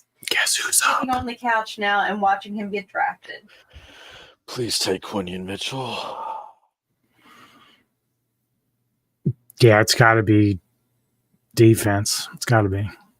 It's either him or, oh, God, actually, there's a lot of players I could take. Just please don't take a center in the first fucking round. Please. Please, God. Barton, like I said, dude, Barton, he can move around on that line. You know what I mean? know, but we don't exactly have a lot of great. So Randy was development actually a coaches. second rounder. I thought Gregory was a first rounder. I'm dumb as shit. Oh, he must have. I think he dropped because of a with all the DUI. hype, you would think he was. Yeah, he had a lot of character issues. Maybe was it Indomitian Sue? That'd be maybe. hilarious because it's been a minute.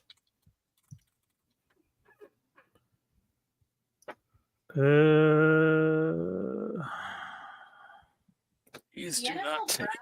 Way too long. See, Brad's making me look shit up now. Damn it, Brad. Damn it, Brad. You genius. You diabolical. You were close, dude. You were close. 2010 was but 2011 was our last one. It was Prince Makamura. Oh, the corner. Wasn't he drafted by the Giants? Yep. Okay. Yep. I forgot he overall. played there. He's a good player.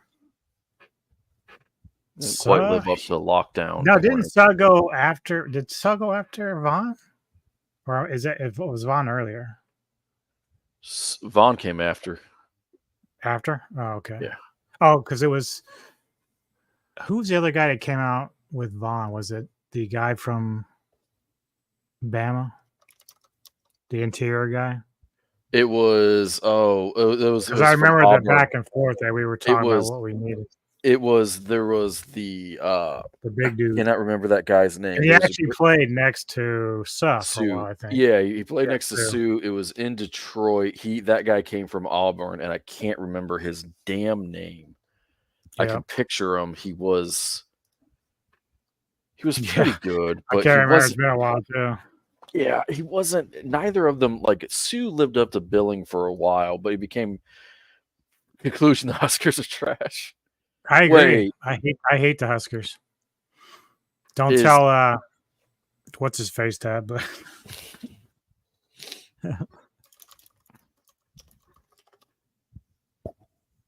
oh, wait a minute. Is Mo a Husker fan? Or is he I think Mo hates the Huskers, doesn't he? I think Mo hates the Huskers. I can't remember. Mo, are you a Huskers fan? I know Abe. Abe likes the Huskers. I know Abe does. Shout out to Abe. Yeah, Abe is a Husker guy. He says, "No, I just live here." Yeah, that's true. That's what it was. Yeah. Oh, it picks in. Oh, it's got to be Abe. That's got to be Abe. Yep. We figured it out.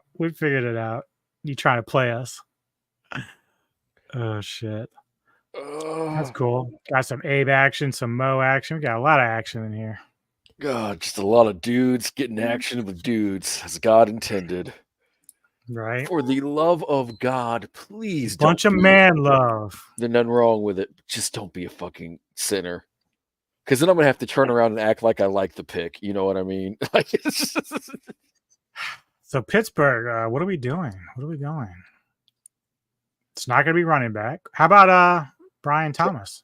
No? Draft that wouldn't be a horrible pick because we usually draft wideouts in the second round, though. It's probably going to be defensive line, I think. I would love Newton because we've got to replace Hayward. Yeah, you got him. You got possibly Chop Robinson unless he doesn't fit the scheme. I will take Mitchell. I'll take Newton. I'll take a wideout. The value. Do they need any help? And why is Mitchell still there? Right? Yeah. Yeah. So didn't you go to OU, Abe? I think he did. That's why he hates him. he hates Lincoln Riley real bad. Yeah, he does. He also hates Kevin Durant very much. Oh my God! Right tackle to left tackle, and getting a right tackle to replace him. Let's see how they go. I know there's a lot of Washington fans that talk about Troy Fautanu as their favorite Husky that they've ever been around or covered. The guys that were media members up there in Seattle. So yeah, that'd be an interesting one. We were talking about him potentially going top 10 when we left the combine. Yeah. The fact that he would round out top 20. That's my 11th player. And the Pittsburgh Steelers select Spencer Rattler. So the commissioner coming out with the reigning Walter Payton. I don't like that. I don't like that joke. That's neat. Cam Hayward's going to I don't like that joke at all. Onto the stage here in Detroit. Yeah. Chance to get into I love first Lincoln seats Riley. You were for talking 75,000 shit about him on people. the It's like, board wow. not too long Tonight, ago. 32 young men will embark on their NFL career, striving Hey, to make an impact OU, on the anyone field. over the Celtics, my brother. But their impacts will be felt far beyond their field, but in their communities. Mo, you shut up. No one embodied that more than Walter Y'all are Payton. bringing goblin energy to this. The league's highest honor, the Walter Payton NFL Man of the Year Award, Bo knows. presented by Bo knows. Nationwide, recognizes his lasting legacy. Tonight, we are proud to welcome the 2023 Walter Payton NFL Man of the Year winner, Cam Hayward. Hey, if the voters weren't stupid, we could have brought TJ Watt up there and they could have had the defensive player of the year announce the pick. First of all, I want to say thank you, Commissioner. And most importantly, I want to say thank you to the Payton family, the NFL, and Nationwide. The NFL draft is special. To my fellow NFL players and the prospects joining the league this week, I want to challenge you. Use your platform to brighten someone's day. The opportunity before you is a gift. He is a really And good by coming guy, here though. and being in this league, seize that moment. Uh-oh. Be better in our communities. Be Somebody's better for ahead our of league us. and our world. Thank you so much.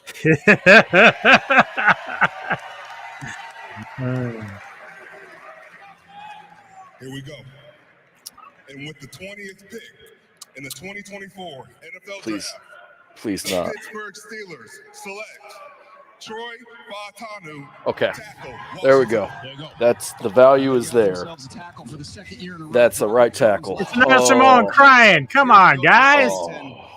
Look at that athleticism score. He's more athletic than Marvin. No, Harrison. yeah, he was like third on my board, I think. So he's going to love it's a solid pick. Pittsburgh Steelers, and his play style He's very not a much center. fits with the way the Pittsburgh Steelers love to play. All right, the titties are coming out, boys. Watch it taking this all in. Very versatile. I think he's got 5-position flexibility. Elijah Five position. I mean, he is the center. Here's the thing you got to consider, though, right? Is he going to be able? Is Russell Wilson going to be able to see over him? That's the key here. No, he's over 5'6", so he absolutely positively dwarfs the man. Oh God, that's a good pick. That's a really good pick. I'm sad that Mims. I'm convinced that we would have taken Mims if he was still there. But Probably. he is. I had him. No. Then the titties come back out, go back in, Mo. If that's what happens, I'm retroactively revoking the tatas. The tatas. Yeah, that's true too. Yeah, I can't. No, I'm not looking forward to watching Russell Wilson overthrow my wide open slot receiver. I can't wait. I can't wait to watch Jerry Jeudy, who is now a Brown, laugh as he watches Russ airmail his tight end and his slot wide out. But it is what it is, man. Yeah, it's true. I mean, at least you got backups. Yeah, at least we have somebody. Like if Russ doesn't work out and we give it to Fields, at least I feel like I'm not wasting my time. Now, I'm going to watch the game anyway, but you know what I mean. I have to go to bed. Oh, yeah, that's right. You got to work. Damn, Yeah, it's 10:30. Yeah. Some people work around here. I'm working. This is work. Yeah. You think Let's entertaining these people isn't work? See, he gets it. Let's well. The troll. God. Abe, why did you have to love? I love Jared Jeudy too, Mo. He was a good player. Abe, why did you have to love Russ so much? Okay. Sex scene's over. No, 6 seconds. 6 seconds. Gone in 60 seconds. That's like 3 seconds longer than I last. Well, she watched something and it said that if you kiss your partner for longer than 6 seconds at the end of the night or in the morning, you live 4 years longer. So this is somehow going to keep me immortal at this rate, right? It's probably based off of releasing endorphins or something like that, which you needed a positive. foil. Yep. Mo's got the right idea. We just got to keep coming back. Just keep hammering it home. Okay, you know what? Fine. I'll tell you what. I'll get sprayed with the hose if all three of you can beat me. At what? Chess. At chess. At chess? At chess. That's not hard. are you talking about? I have a 2,000 ranking. 2,000. Okay. Yeah, That mean I have a chance. I have a chance. I listened to Wu-Tang Clan, The Mystery of Chess Boxing. Ma'am, I was the only one repping the Wu-Tang Clan in the greatest American bands thread, and I was dying on that hill, by the way. Dude, that was some crazy shit. Those were fun threads. Shout out to Hog Driver, by the way. Shout out to Hog for that. Hog was like poking the bear for everybody. Yeah, he was. And of course, Abe, of all people, Abe, you'll love this. He's a big Taylor Swiftie. I like Taylor Swift too. I like Taylor Swift. Why would I love that? Don't you like Swift? No. I thought you like. Do. I don't like her. What are you talking about? I said I liked her documentary because she had a lot of cats. I thought you liked your music. No. Oh. It's okay. Okay. Well, sorry. Go to bed. Go to your crib. Good hill to die on, to be honest. Yeah. Well, shit, that won't be me. Let the violence commence.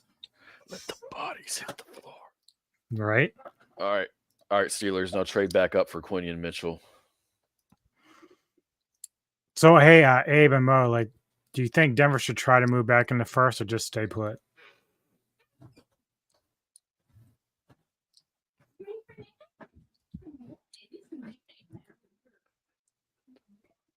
T-Swift is all right. She's a chief. She's dead to me. She's dead to me. Dude, does it hurt to know that Kelsey was just ruining those guts on top of the Lombardi? This is for Abe, because he loves T-Swift. I hate that shit. That's the worst part of it all. Like, one, you're dealing with her, and then on two, the Chiefs still won. Like, if all the fucking times of the world that I wanted the Ravens to win, like, I never want them to win. The one fucking time, they can't do it. It's baffling to me. Yeah, you hate the Ravens too. You really yes. Fucking hate them. The one time. I had one request. I asked for one. And of course, all the Ravens fans are all like, oh, dude, we're going to smoke them. I'm like, okay, sweet. Do it. Beat that ass. Plot and then let the Niners beat you in the Super Bowl. We'll be good. But no, absolutely not. I think that is going to be the fact that the Chiefs got a Super Bowl. Basically, they played in Buffalo, which is brutal. Then they played in Baltimore, which is brutal. And then who they play? Didn't they play? They were at home for the Dolphins. The Dolphins, yeah, that was a bye because it was cold weather. Mm-hmm. It was cold weather, but then they get to the Super Bowl. What I've heard, people have been complaining about a new album. There's just not. I just feel bad for the Niners because it's like they have to feel like the Bengals are running into Montana twice, where it's like, what the fuck, our team's so good? Like, why is this happening? See those new jerseys? I some people are saying they're bad. I honestly have not even looked at our new jerseys. How sad is that? They're okay. I don't know why it didn't dawn on me. I just never thought about it. Okay, so I'm assuming it's these like really weird looking ones. Oops, got to get back to the. So Cooper DeJean hasn't been. I have no idea. The Dolphins need to replace the tackle they lost. DT. The Miami Dolphins select Chop Robinson, linebacker. That makes sense because. Oh God, Phillips and Chubb both popped their Achilles. I got him early. We saw it at the combine how fast he was. He ran. Gotta worry about the production score though. I don't agree with the production score, but who am I to say? We see it every year in Indianapolis. There's James Franklin in there. There he is. Yeah, we are. Here we go. Explosive. A little bit raw as a pass rusher. The production wasn't necessarily there, but the disruption was. He created a lot of chaos. If the disruption was there, then the production was there. In one-on-one opportunities. Here he is getting to the top of the rush. Not only is he finished with a sack, he's able to get the ball out. That first step His name is Chop. Ironically, he takes those quick little choppy steps.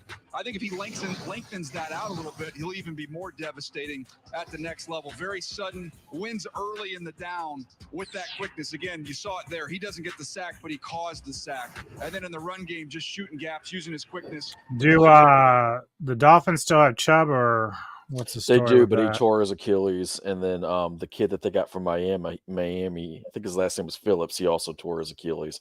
So they went from having two really awesome pass rushers to needing them. Jesus Christ.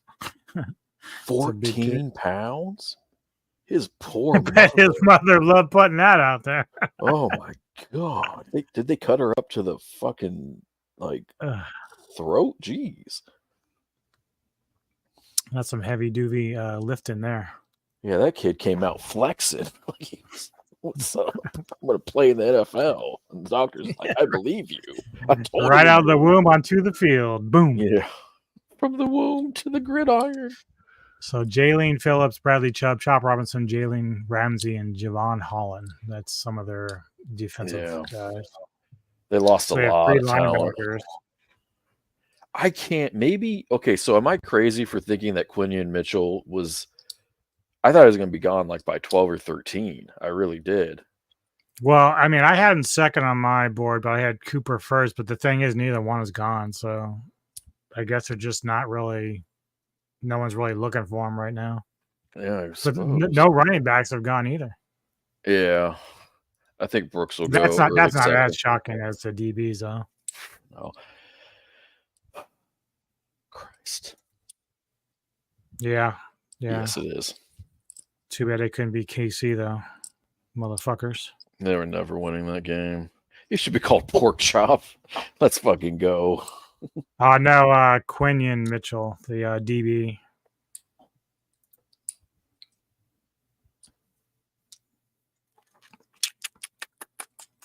I think I have a card on him. Man, I want some pork chops now. Kind of hungry. Yeah. Yeah, that's him there. Some nice scores. Yeah. Do you want to look at Cooper's? 87. The athleticism. Oh my goodness. Yeah, but production. Better. He ran a 4.4. Like I don't understand. It's just because he's white. I get it. I get it. So story time, and pardon Story the bright time. roar because he's heard me say this, but there's this awesome clip. It was the one I tried to send to you a month ago, but the Facebook reel didn't work. It's with Sean McVay and Les Miles or Snead. I always forget. I think it's Les Miles, the GM of the Rams. And they're talking about drafting Puka Nacua, okay? And they're like, he didn't test well. And they're referring to the 40 combine, all right? He didn't run a great combine score. But they said, but here's this other thing. He hit 22 miles in the field of play in the middle of the game with the ball in his hands, which is considered a big-time deal. And so it's like, on one hand, you could be like, see, the 40 is useless. These metrics are useless. But then you have another metrics, football speed, like top speed that you hit, that does matter. So I sometimes wonder, because there have been talents in the past that have admitted, I didn't train for football after I got out. I trained for the combine to boost my score, and it was stupid. Okay, I think that's relatively extreme.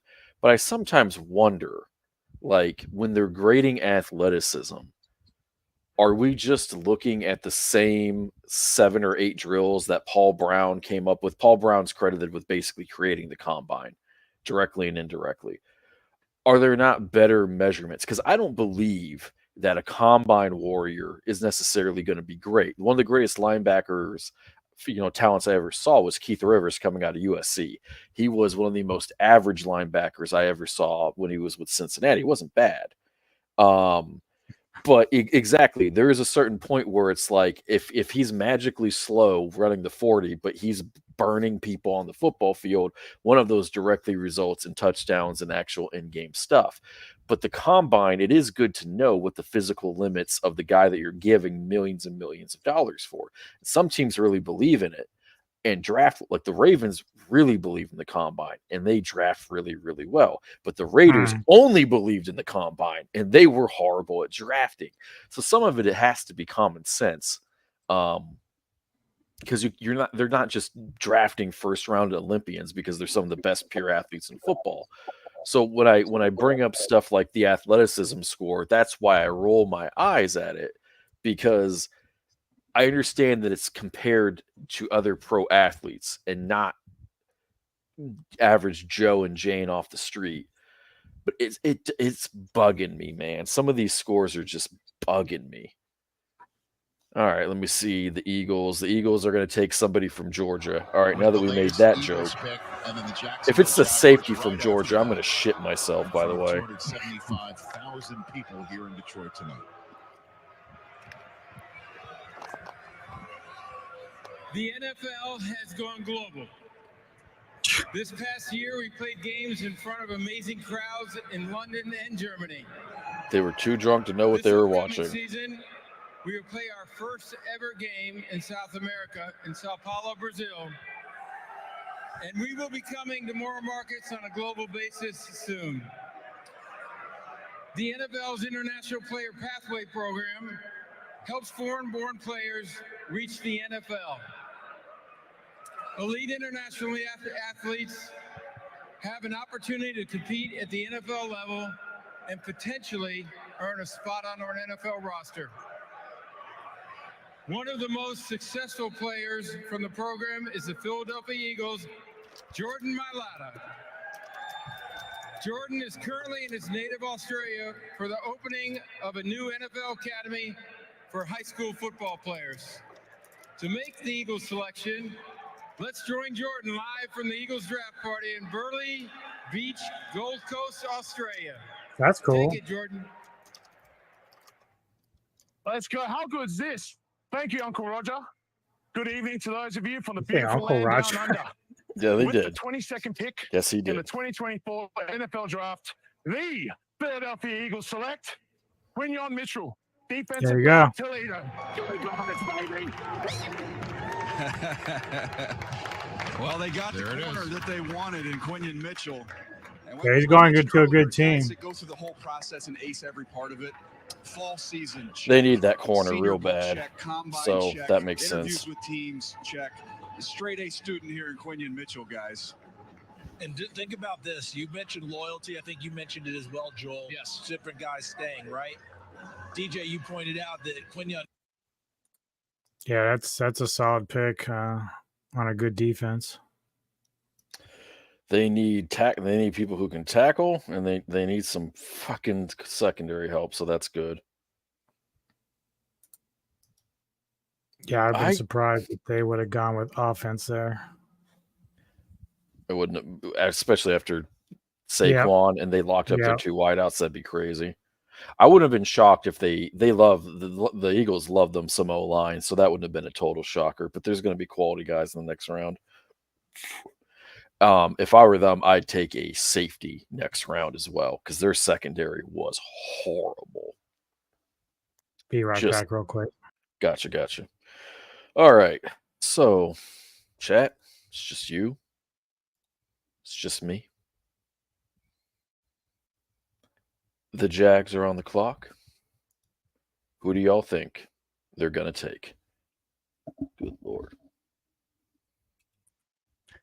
Should have just left you up there the entire time. Who do you think the Jags are going to take? Hose them down. God.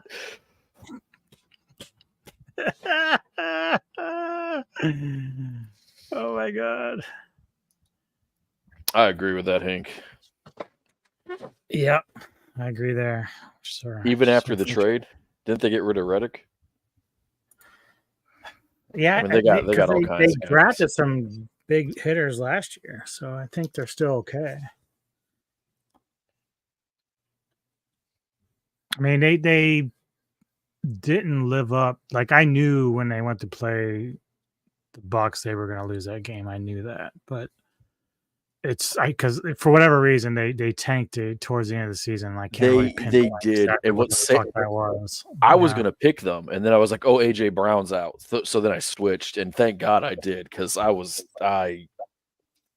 just did not have enough respect for how tough and good the Bucks actually were. And I had too much respect for who the Eagles were, past tense were, earlier in the season. The Jags, I gotta be honest with you, they need a wideout. I don't like Gabe Davis as a player. I'm gonna Brian Thomas Jr. Oh so no, yeah, like that's still a weak spot for them. They have Christian Kirk. They have another guy. They have Gabe Davis. They don't have. They have twos and threes. Brian Thomas Jr. out there. They have twos and threes. They need a real wideout. Yeah, I agree. Maybe then again, work on their defense was horrible at the end of the year too. So there's some. Their roster went from looking so strong to just they were banking bad. on like a lot of former players like Malik Jackson. I mean, they just didn't really. Yeah, Calvin Ridley, they had to let go. So they have Evan Ingram, who's really good. Zay Jones is good. Gabe Davis is okay, and Christian Kirk's good, but none of those guys are true blue number ones. So, but if they don't want to go that route because they feel like they have enough speed, they have a ton of speed. I would go defense because their defense was just shit awful at the end of the year. They were on that Philadelphia Eagles type tip.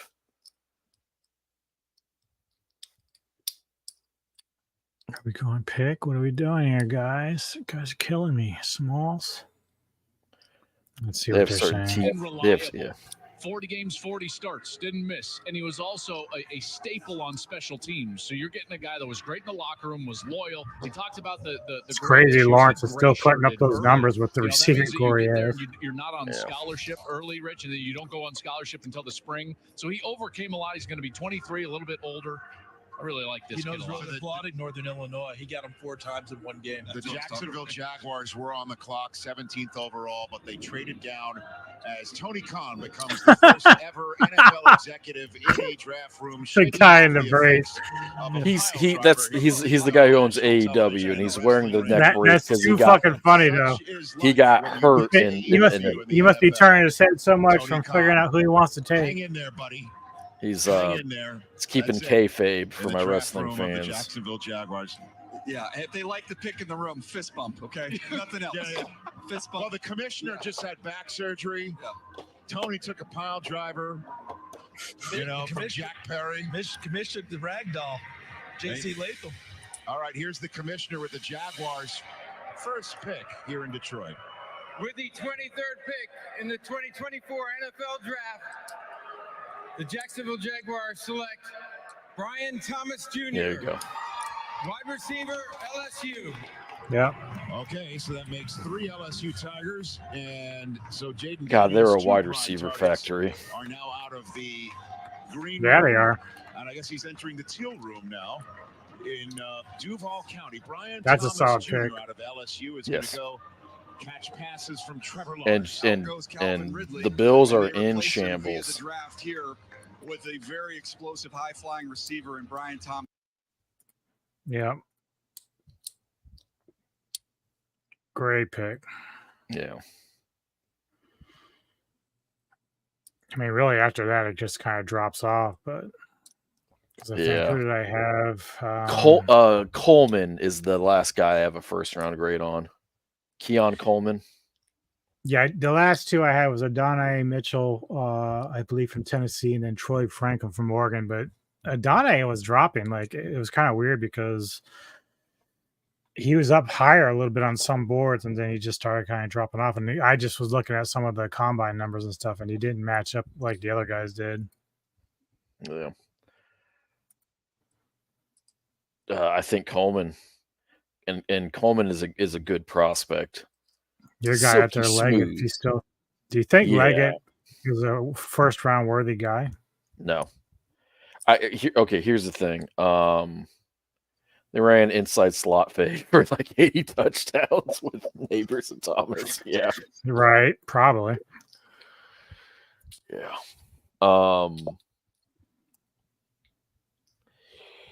That's what you want, though. You want a guy who can go up there and get that ball because, like, shit matters. I mean, how many football games come down to one play? Like the Bills with Diggs. Like, obviously, you don't know if they beat the Chiefs if he makes that play and scores, but their odds go up exponentially. Jamar Thomas is Chase should just be getting that shit. Justin Jefferson probably catches it. DeAndre Oh Hopkins god, yeah. probably catches it. I mean, anyone can drop a pass in a big game. That happens to everybody. But the Cowboys are on the clock. I want to see if they fuck this up. Yeah, so let's see. What do they got going for them? Do they are they struggling on O-line at all? I don't think they are. Even though it doesn't seem like it's really as strong as it once was. They probably need defensive help because they allow a lot of teams to put a lot of points on them. Yeah, their defense beats up on it's like the guy who kills the Packers in the playoffs, dude. They fucking abuse them. Like, yeah, that shit was bad. Their defense does not match up well against good offenses, and I know, like, well, they're good, so you're not going to dominate them. It's like, yeah, but that doesn't necessarily mean see all these people out there right now. Yeah, these are all the ones that telling you they're going to win the Super Bowl next year. Yeah. Yeah, they are. Yeah, I think they have to go defense here. But let me see who's out there. Unless they want to go tight end, because you got Jatavian Sanders out there, depending on where you are with Holker and Senat. But then defensively, still have Cooper. Although I don't think they need DB help. It'd have to be a linebacker or a defensive line. If they take a pass rusher, it might signal that there's some truth that they want to get rid of Parsons, which I don't believe. But there are a lot of rumors. But at this rate, because like just by my top 6, like the only ones I had in there outside of the ones that were taken were Braswell and Isaac. So I don't think they're first round grades. Yeah. 80 Mitchell. Yeah, you did. I did make up a card for Coleman. Let me pull that up because you did mention him. So it's probably just more of a process of a little bit of work, as Mo said, and just, if you want to take a chance, I think you have to. It's wild. Leggett out there as well, who has pretty good athletic score. I really love. So here's the thing, and I will always admit this. I love the wide receiver position. I love the cornerback position. I love the pass rushers and quarterbacks and tackles. Right? Those are a lot of people don't really care about tackles. Right? Other than that, like, I just follow along. But those are the positions that grab me. Steve Smith Sr., the guy who played for the Ravens and more famously the Panthers and whatnot, his analysis on wide receiver play is both entertaining because he's a fun, charismatic guy, but it's also brilliant. It's really good. Like, he got made fun of for saying Cooper Kupp was the best wideout in his draft class, and he was right. Yeah. He doesn't miss. He called how Quentin Johnson last year, and I was talking about how I didn't like Quentin Johnson. A lot of that was watching his tape, and I'd go into it trying to disagree, right? And I couldn't because I was just like, fuck, everything he's saying is actually true. He loves Leggett, and Leggett was a guy who caught my eye when I watched him play. Like, I didn't break down his highlights, but when I watched him play actual games. And so when Steve Smith Sr. was talking about him and I went and I watched some of his tape, I was like, this dude, we're going to look back and say he should have been picked in the first round. And that's revisionist history because, guys, it's not a perfect science. Well, this guy is definitely built like a brick shit house. I mean, yeah, he's I think he's going to be a big time guy. Apparently the Lions traded. I just saw this on ESPN. I was checking the Lakers Nuggets game. I see it. So they're trading up. Oh God, I wonder who they're going to take. They could go a lot of directions. Let's see who they even traded for, like what their picks were. But here's some other players that you had mentioned that, I don't know. Well, let's listen to this first. It looks like they're ready. A home team that was drafting 29th overall, which is as low in the first round as any of these fans can remember, waiting for the Lions to choose somebody to put a cherry a little bit on top of their already star-studded and stud-filled roster. They have now moved up 5 spots to select. Who do you think? Well, they've done a ton of work on corners. When I talk around to a lot of the college Cooper? coaches and ask them who's done the Maybe. most work at certain positions, the corner position, they said the Lions have been doing all kinds Oh, that of guy work is on drunk these as guys. shit. That is a need. I have that as a top need. Oh my god. Actually, no, he's not drunk. He's under the influence of a different substance. And it is not marijuana. In the TJ Hawkinson swap with Minnesota to move on up and get a 7th round selection in the process. Dan Campbell, man crushing on somebody right now, it looks like, and we'll find out who he's taking. Rich, when they made the trade, did they report in correctly? That's a cool background on the wall. I like that. Why would you bring that up? What's up with that? We're celebrating Detroit tonight. What are they talking about? The trade with the Cowboys. That's why I brought it up. Okay. They traded with the Cowboys. That was the game. All right. So somebody's reporting he's eligible? Somebody's now eligible.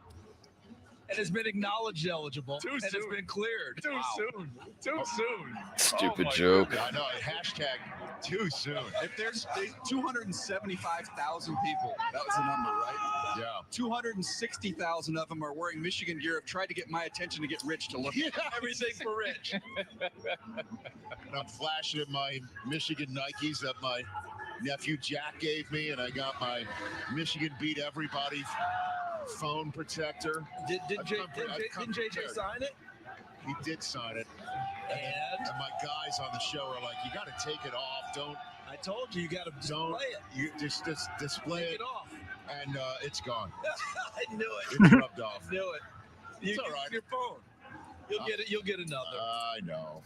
At any rate, so the Lions are about to have this pick, and the party is going down here in Detroit. 275,000 fans, many of them underneath these, as you could see, That's drones dope. spelling out Lions over the city skyline here in the Motor City first ever Lions hosted NFL draft. Hey, it's Rey Mysterio. Fired up to hear who is joining the team that made the NFC Championship game. And thank goodness GM Brad Holmes. His son's a good wrestler. Of the first round. Remember, he was joking. Yeah, I Don't think I've forgive seen me him a if you little trade bit. out in the first Not round. much. I haven't really I'm just glad he kept up was with it all. They get up to 24 guys. I mean, for there only to be one corner off the board, Yes. that's your number one need.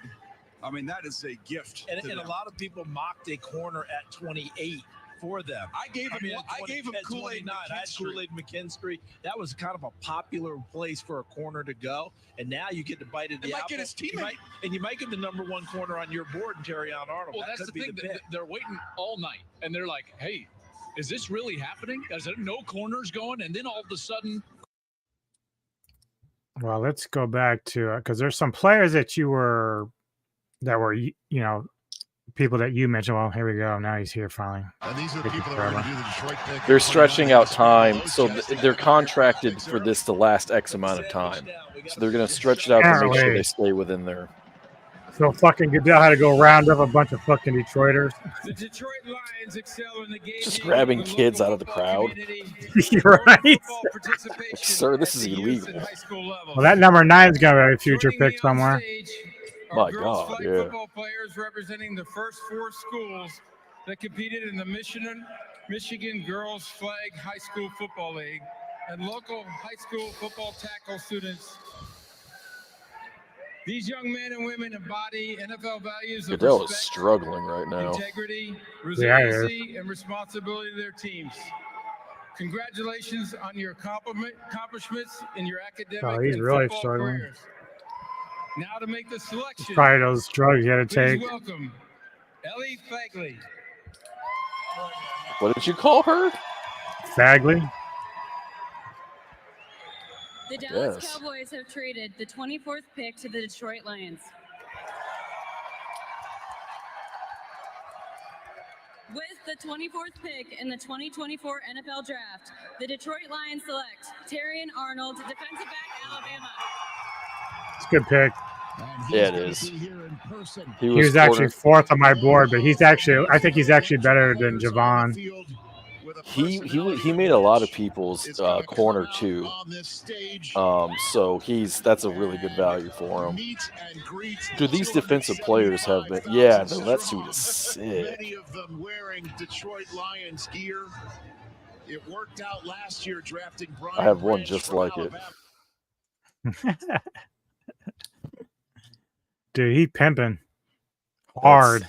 That's Shannon Sharp level shit right there. Yeah, with the bow tie. Whenever I see a football player with a bow tie, I think Shannon. No, that's a really good pick. He was arguably CB2. Some people had him as their CB1, so I don't mind. I don't mind trading up for someone like him. Nah, or trading back in, I should say, for someone like him. I bet Goodell's like, please don't pick me up and squeeze me, guys. My back is toast. So just some of these other picks that you had. Let's go over them a little bit. So one of the first names that you had that showed up was Ennis Rickstraw. I love that guy. He's a first round talent. So here I disagree with all of that. His production score should have been significantly higher because he locked people down. His athleticism score should be, I don't know, something respectable. And the kid can flat out cover people. End of story. Full stop. You watch his tape, you watch a lot of wide receivers get sad as fuck. That is what his tape says. Maybe he's not the most physically gifted guy. I had a first round grade on him.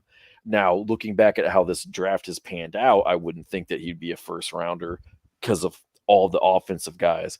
But at the start of this show, when I said, hey, there's going to be guys who fall into the second round that have first round grades and should be first rounders, he's one of those guys that absolutely comes to mind. So that's a great pickup for him. Okay, so another one that you had was Cedric Gray, linebacker out of North Carolina. Yeah, so I agree with the production score. The athleticism score, I think they're selling him short. Look, he's not a fly around all over the field and like Ray Lewis it up, but he's one of those guys where his NFL story is probably going to be started early. Maybe he's not a day one starter. Started early, played well. One of the glue guys on defense. And I do think he's a little bit more talented than what some of his film shows. But at the end of the day, you can't have all pro players. You're happy to have some B- B level players. And I think that's what he's going to be. I do think he has some upside as well. And then I already showed the two receivers, Coleman and Leggett. Yeah. But you had this guy from Michigan, Michael Barrett, another linebacker. He might be sneaky. He might be one of those guys where he's a good college player and the surrounding talent made him look better. But when I watched Michigan play, I just saw a guy who was pretty good. Like, there's nothing, I don't have like any fancy analysis. He's one of those dudes where, like, I'll put it to you like this. He's the type of guy who a team like the Steelers or the Ravens or the Packers get, and you're like, yeah, he's all right. And next thing you know, he's starting for 7 years. You know what I mean? He's one of those dudes. Probably a little less physically gifted than some of the other guys on the list, but I think that he is a plug and play guy and can also give you something on special teams. Yeah, it's always a hard thing about defenses that are very good, no matter if it's at college or pros, but sometimes players are, they're the reason why they're good is because of some of the players around. So think of like the 2000 Ravens or the 2015 Broncos. Like there are certain players like Vaughn who makes players around them better, or Ray Lewis makes players around. I remember when I think Jamie Sharper, who, despite being pretty good at UVA and for the Ravens, he went to Seattle, I think, and didn't do quite as well there as he did in Baltimore. So sometimes that you're was just a scheme product of the group around you. Yeah, because like sometimes you're just a product of who's around you. Because you used to watch how when those guys left Baltimore in 2001 or whatever, the Ravens kept loading up on defense, and they just kept being very good because Ray was always the centerpiece to that. They had Ray after that Super Bowl. That's when they got Ed Reed, and Right. he reinvigorated that defense. I think for the other thing with the Ravens is, especially back then, because that's when Ozzie Newsome was not actually their GM. It's when he was co-GM. You could play defense physically a different way, which definitely helped. But that's where they were to defense what the Colts with Manning were to offense. They knew what their bread and butter was. They had their quarterback. It was the middle linebacker, Ray Lewis. And they just jammed tons of draft picks and free agents in there. And I think one of the things that you can learn from Baltimore, obviously you can't always, your offense can't always be as good as their defenses were, and your defense can't always be as good as their defenses were as well. But when you have a side of the ball that you absolutely dominate on, you're able to pick out like, okay, all right, this guy is a little bit worse than that guy physically, but he fits our scheme better. But you know how to do that. But if you do that too much, you become like the Patriots offense, where you just don't have the guys on the field who can do anything. But if you do it just well enough, you get to keep that continuity. Then you let them go after they're past their prime, like Krugman, for instance, and some of those guys with the Flacco Super Bowl that they just let walk in free agency. In the 2024 NFL Draft, the Green Bay Packers and hosts for the 2025 NFL Draft select Jordan Morgan, tackle, Arizona. Okay. Now, Jordan Morgan. Yeah, he wasn't on my list. He's a big boy, though. He was seen. His reputation was he was the last tackle worthy of a first-round grade. Redirect when you're watching the video, you can see that athleticism. It really shows up. Here he is at left tackle in the run game. There's a little bit of that upper torque, that upper power. That's not what he majors in. It's more about this right here. It's the quick-footedness. It's the athleticism, the ability to redirect, rework those hands. Yeah, I mean, again, it's all about who you like. I mean, they scout for a reason, It's a decent. I'll say this for the guy. If this wasn't such a tackle-rich draft, like I would imagine that he's tackle 2 or 3 in a lot of classes. I will say that. I mean, to be fair, like every other one that I see here is gone, except for Barton, who I think is better suited for center anyway right now. So, at least as far as my board, like everyone else on my board in that group is gone.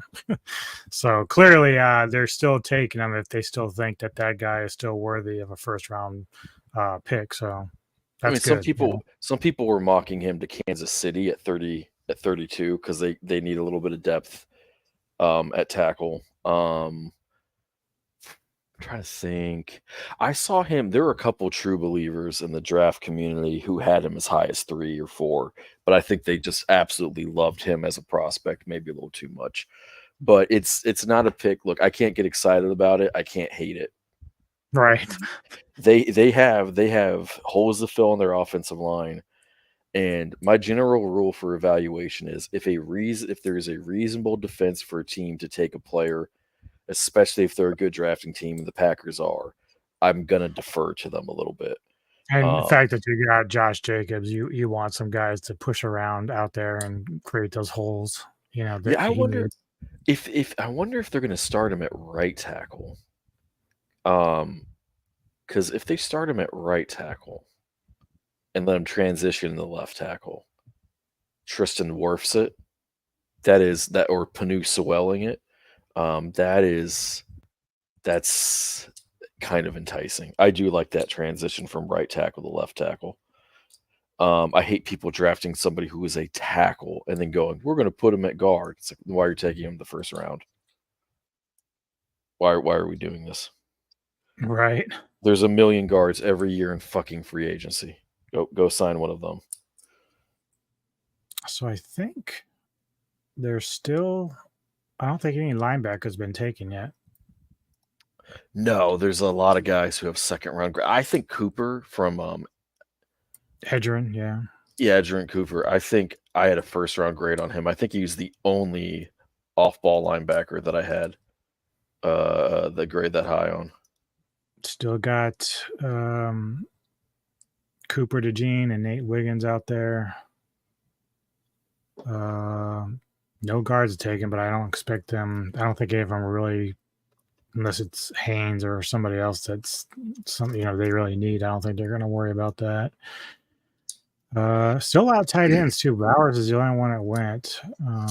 Yeah, my second guy is Cade Stover, but I think those tight ends are all going to go in round 2 and 3. Yeah. We've hit the part of the draft where there's still legitimate talent there, but it's not as exciting.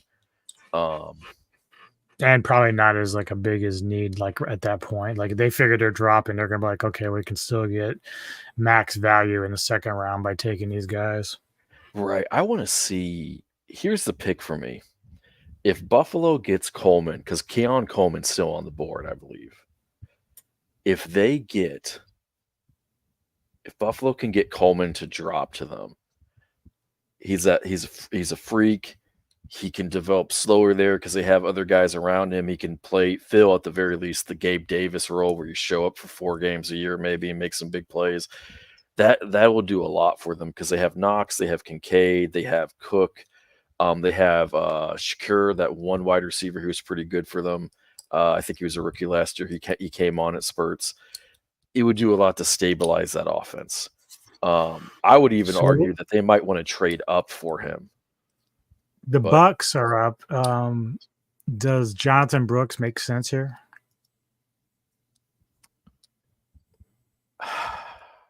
Yeah. He would help kind of alleviate that, because obviously Baker played really well and they had a pretty good passing attack, but Evans and them aren't getting any younger. And you want to be able to kind of balance that out a little bit more. Like they were kind of pass happy for the most part. And then when they weren't, that's sort of when they got in trouble as a team. So I'm wondering if maybe going for a back, someone like Brooks, that's pretty much a bruiser, can play more.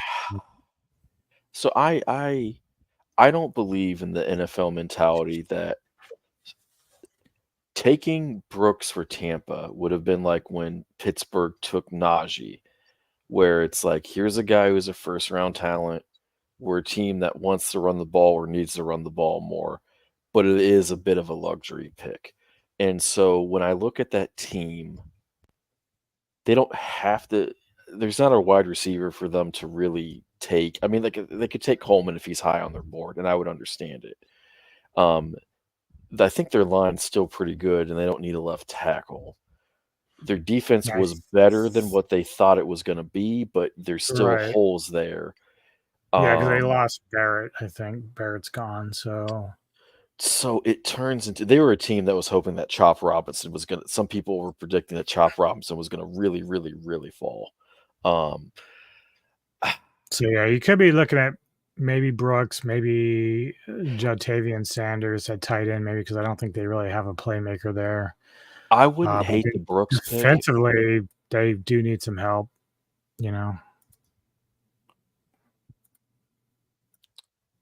I would like to see them take Newton or DeJean.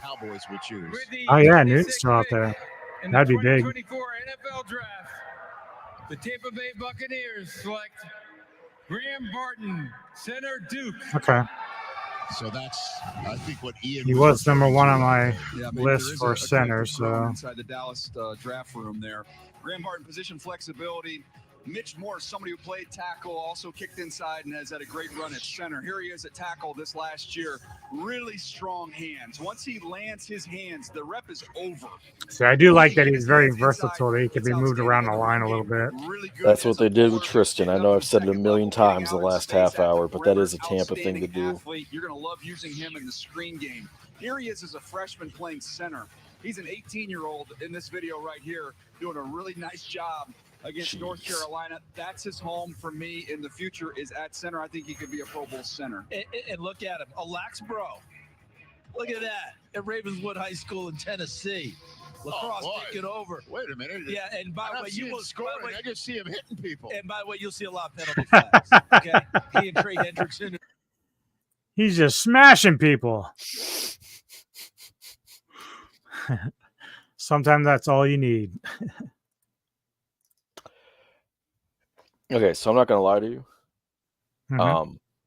I was having watched the way that they talked about him. Maybe I was a little down on him. I still didn't want him at 20. I still feel like that would have been a reach. Well, the only reason why I thought if Pitt had taken him, it would have been a good pick is because, like I said, he has that versatility. So you have a center you like. So if you want to go and add to the line in some other area, that would actually work out pretty well for Pittsburgh. But, I mean, it's all going to work Will out. Anderson, well, this is the first round pick they got in that trade. There's just so many centers in the second round. I just couldn't get over it. The Arizona Cardinals select Darius Robinson, defensive tackle, Missouri. That's really good value. That they were hunting for interior pass rush. I'm trying to see if I even had him. I didn't have him in mind, but I do know he was high on the when you list. watched him this year, he was out on the edge and he flourished. Previously, he'd been inside. So teams were split on how you use him. Some feel like you play him outside on the edge on those base downs. Those Mo, I early think downs, Cooper then let could him be rush one. Inside. But they really want to get some interior pass rush. Or and I believe DeJean that's if he why falls Darius out of the first Robinson round. was their guy. What a great For finish. Denver or just teams in general? He was talking about at pick 33. So first pick, second round. Oh, okay. Yeah. Yeah, I don't know if there is anybody that's I'd say desperate. I think Cooper and DeJean would be eligible for that designation. I'm trying to see Although here. maybe Cooper. How go about ahead. Newton? Oh, there is one guy, Sweat from Texas. There are some teams that are gambling, I think, on not taking interior defensive linemen. He's my fifth on defensive line, but that's always kind of like a various thing. So Beauty is the but eye of the Sweat's a very good player. Very good player. Yeah. And in other years, he might have been higher on your board, right? Like there's a lot of dogs at that position. Yeah. My boy Newton. Yeah. Right Roar's a Newton guy. And I'm a Newton guy. Illinois got some football players now. Yeah, they do. Maybe not some football wins, but they got some football players. Yeah, I don't see anybody that anybody needs to reach for unless, like, I mean, Mo, you mentioned Troy Franklin. Is anybody going to be reaching up for that receiver or Donnie Mitchell? Okay, Buffalo should take. I was going to say, sorry. Buffalo should take Coleman. Honestly, I would even accept them taking Leggett. They need to take a wide receiver. Let me see Coleman's stats again. Pretty low. But they lost Diggs. So do you want a guy who's got possibility, or do you want somebody who's going to be a little more ready from the box? Like, give me the possibility. I'm not saying either one of those guys can't do it, but give me the guy with possibility, because even the guy who's ready from the box, he's not getting them 1,200 yards and big boy production. They have to run the ball this year. So they're it's damned if they need to have enough on the outside to keep teams honest, but they're gonna run the fuck out of the ball this year. I'm convinced of it. Yeah. I think Josh Allen's gonna run the ball. I'd said this before that Buffalo, like, Stephon Diggs is great, but just the attitude is the one thing you have to get around, and you kind of have to walk on eggshells with him. So it's like he was one of those guys he was a team leader, but he's just one of those. Did the Chiefs trade up, or did they already have this pick? Oh God, they traded up, right? They must want somebody. I don't think. Wait, did they trade? Did they Roman Wilson? I'm huge on. Did they fucking trade with the Bills? That is wild that Buffalo would do that.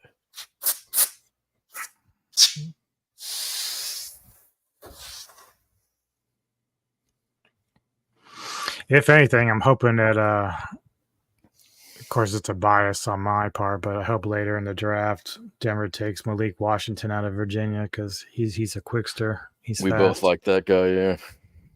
I remember when your eyes lit up when I mentioned that I liked. Yeah, it's not often. I mean, we had the one guy I loved, but he's one of the ones that was killed by R.I.P. Yeah, the that other shit player. sucked. Yeah, That fucking sucked. Yep, trade. That's what it was.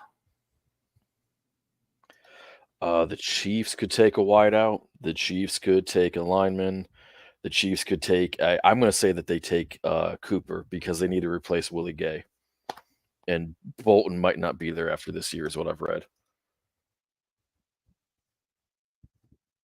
Who are the running backs? I know they have Hilaire, Pacheco. Pacheco. Yeah, okay. So they're okay there. Yeah. Unless you think they can't really carry the load, but I think they did all right between the two of them. Dude, if they took Cooper, that'd actually be horrifying. I think it has to. A wide receiver makes the most sense because Rice might be suspended for part of the year, and he might be in jail the next year.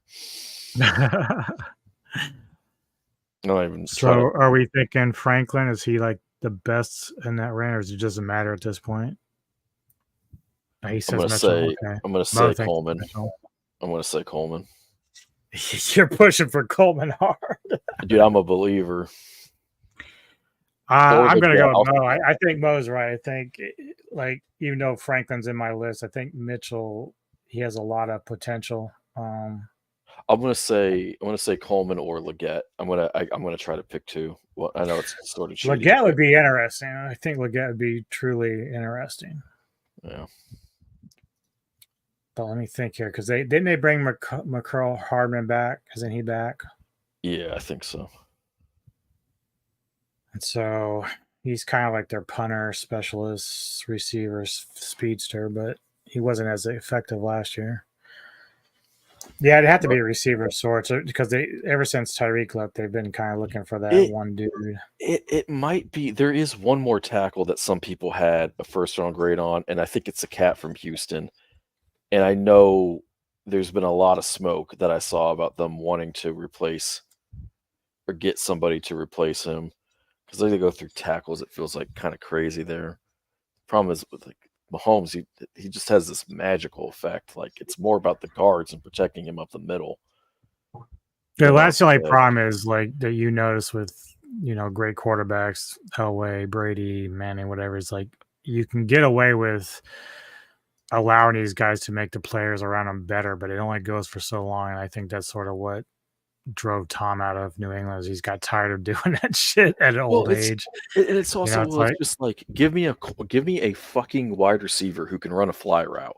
Like give me somebody who has take the top off. It's a good point. Definitely.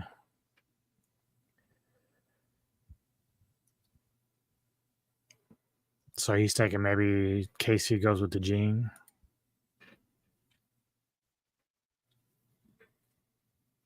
Or vice versa, because I guess if the Chiefs do want a receiver, but I don't know if the receiving depth's so large. I don't know if I'd be reaching if I figured I can get unless there's someone you just have to have. You know what I mean? It's that, and it's also Andy Reid's system. I'm not a system is everything guy, but his system demands intellect as well. So maybe there's guys that you like, but there's one whose mental game.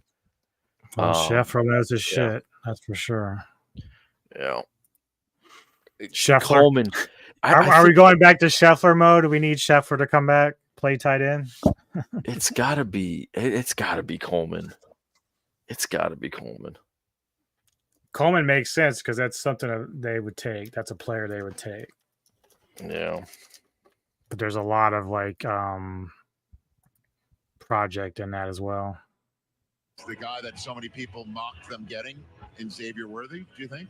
Well, speed and a guy who looks like Deshaun Jackson. I think Andy Reid would be familiar with how to use a player like that. Because last year they kind of had to go small ball and then bump it back up. No, it's going to be Leggett because Coleman ran a 4.6. Oh, they got Hollywood Brown? Yeah, 1 year, $7 million. Ah. Yeah, that's Hollywood. Okay. It's. I think Mo's right on the wide receiver. So he's coming out.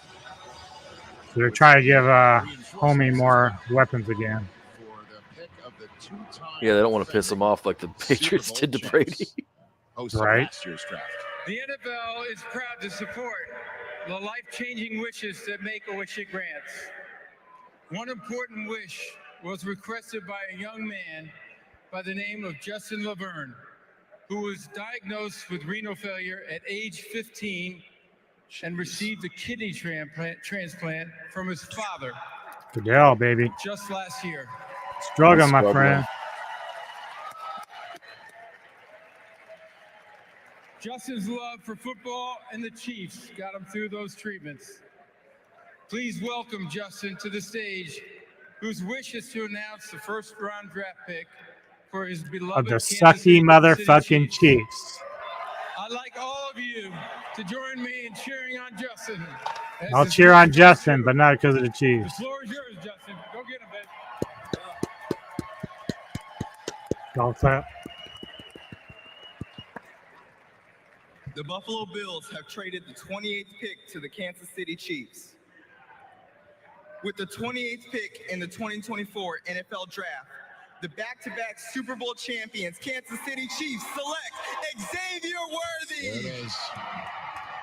And it's only Oh God, I didn't even consider. Didn't see that coming. 50th offensive player of this first round, But making a record. Mo makes a good point about the track. They love speed over there, so that makes a whole lot of sense. Set by the guy who 4.21. for the fastest 40 He is combine. small, though. He's joining the Chiefs. Look out. So this might not be the last record he breaks when you put him with Patrick Oh Mahomes. God, he literally Instant looks like speed, Tyreek that Hill 4.21 running down there. all-time great Yep. in terms of that number. Well, how tall was And watch how Tyreek? fast he is on a field of fast About players that at Alabama. size. This is the game that jumped out to me.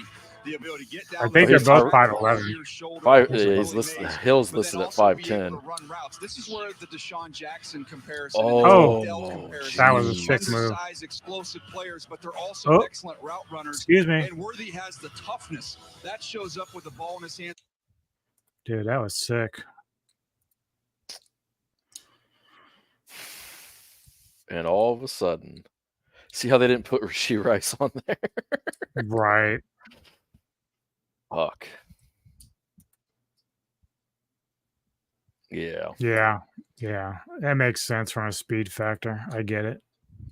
They've been doing this since Dante Hall.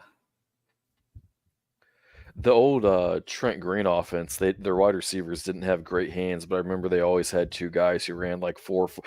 Do you remember back when 4.4 wasn't the default speed for a number one? 4.5 was, and 4.4 meant you were a burner.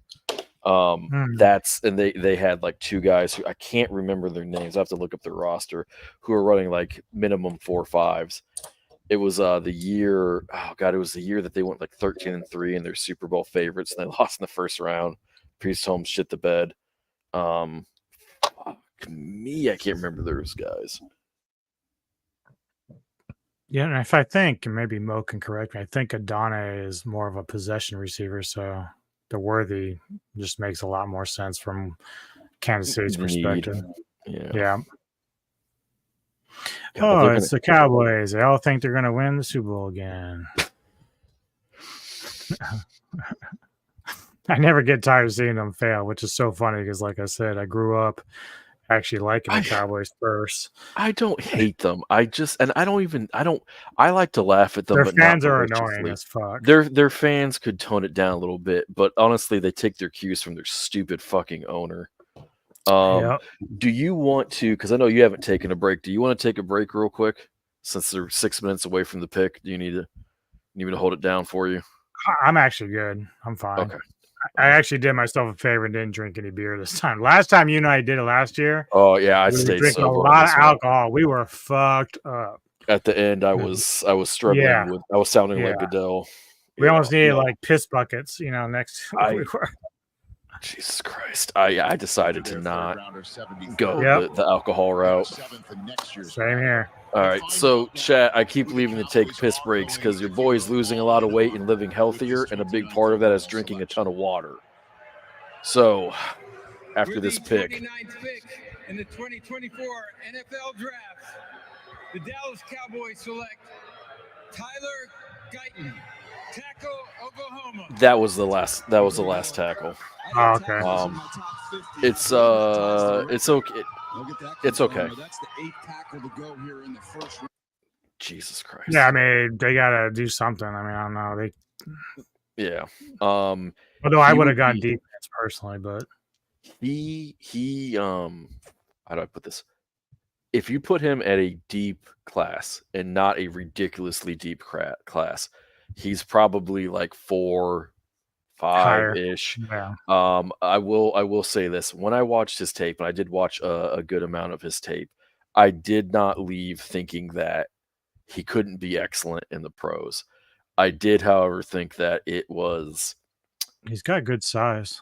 Yeah, I mean they got the ball out so quickly, but like it's actually a pretty good pick. I will be right back, and I hate to say that. Okay, you got it. You got it.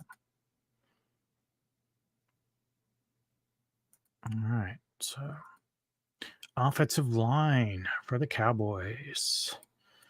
So what do we got out there? Quarterbacks are pretty much gone out of my list. Receivers are almost gone. I had a couple in there, but I don't think, unless Buffalo goes that route. No running backs taken. That's interesting. Pretty crazy. One tight end gone. Still have some of those. Still have Jackson Powers Johnson, a center out there. Got some guards. Most of the tackles are all gone. In fact, all of them are pretty much gone now. Cooper's out there.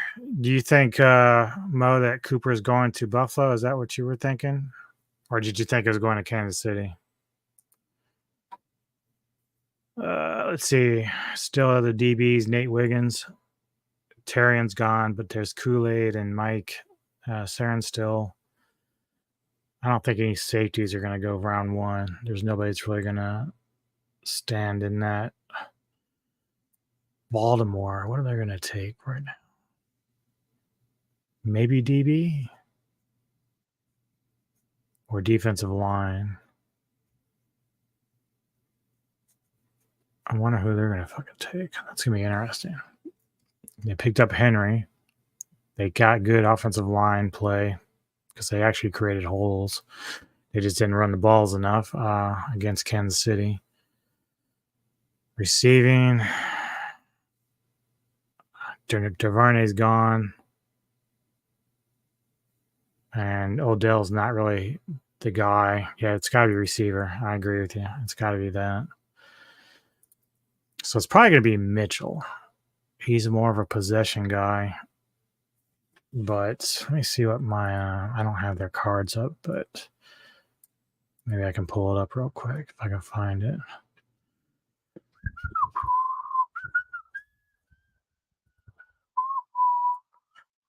So, yeah, let's see. I made the card up. I want to see what his combine numbers were. It's got a lot of athleticism, so that might be a way to go. Let's see what happens because they're already to go. Definitely think it's going to be receiver. That's a good point, Joel, because that could be a little bit of a duplication. Kyle Hamilton plays the big nickel, the small nickel at the same time. He plays the best defender on the field, right? Every time. Oh, that's right. Bateman. Yep. You're right. Yep. So they got a couple of young ones there. Defense, Kyle Hamilton brought up there. So that's good. Kyle's out Who there. We're good. was the one that fumbled at the line? Was that Bateman? They like to go shopping down there. They like to go shopping there. Why not? Certainly on the defensive side. I forgot who the fuck that was, but that was he's a pretty good player. As far But as I'm concerned, one of the most no-brainer free agent signings that I can remember in recent memory, where it's just like was born to play there, is Derrick Henry. Going to be in the backfield, standing next to Orton. I got the card for Franklin too. Sideline a fullback in Baltimore with Lamar Jackson under center. Can we bring Mark Ingram back just so we can get another one of those photos? Right. Bring him back to the Ravens. Yeah, so it's pretty interesting. They might just go a totally different direction here. So 3 picks to go. It's the 1 seed from last year's AFC playoffs in the Baltimore Ravens. With the 30th pick in the 2024 NFL Draft, the Baltimore Ravens select Nate Wiggins, defensive back. Clemson. Okay. That makes sense. Although I thought I would have gone receiver, but they do have a couple already, so maybe they're okay there. Yeah, there's he was cornerback 2 on a lot of people's lists, and I can't help but say that I'm disgusted that he fell to them. They do it every year. Every fucking year. I kind of felt that Clemson was kind of a letdown as a team last year, but Wiggins was like one of the highlights of the team. Like I really felt like he was one of the stars. Ravens doing Raven things. Well, they oftentimes do the right things. That's what I kind of envy about them the most. One of the best front offices in football, and has been for like a quarter of a century at this point. Yeah, they got some sort of secret mojo they got going on over there.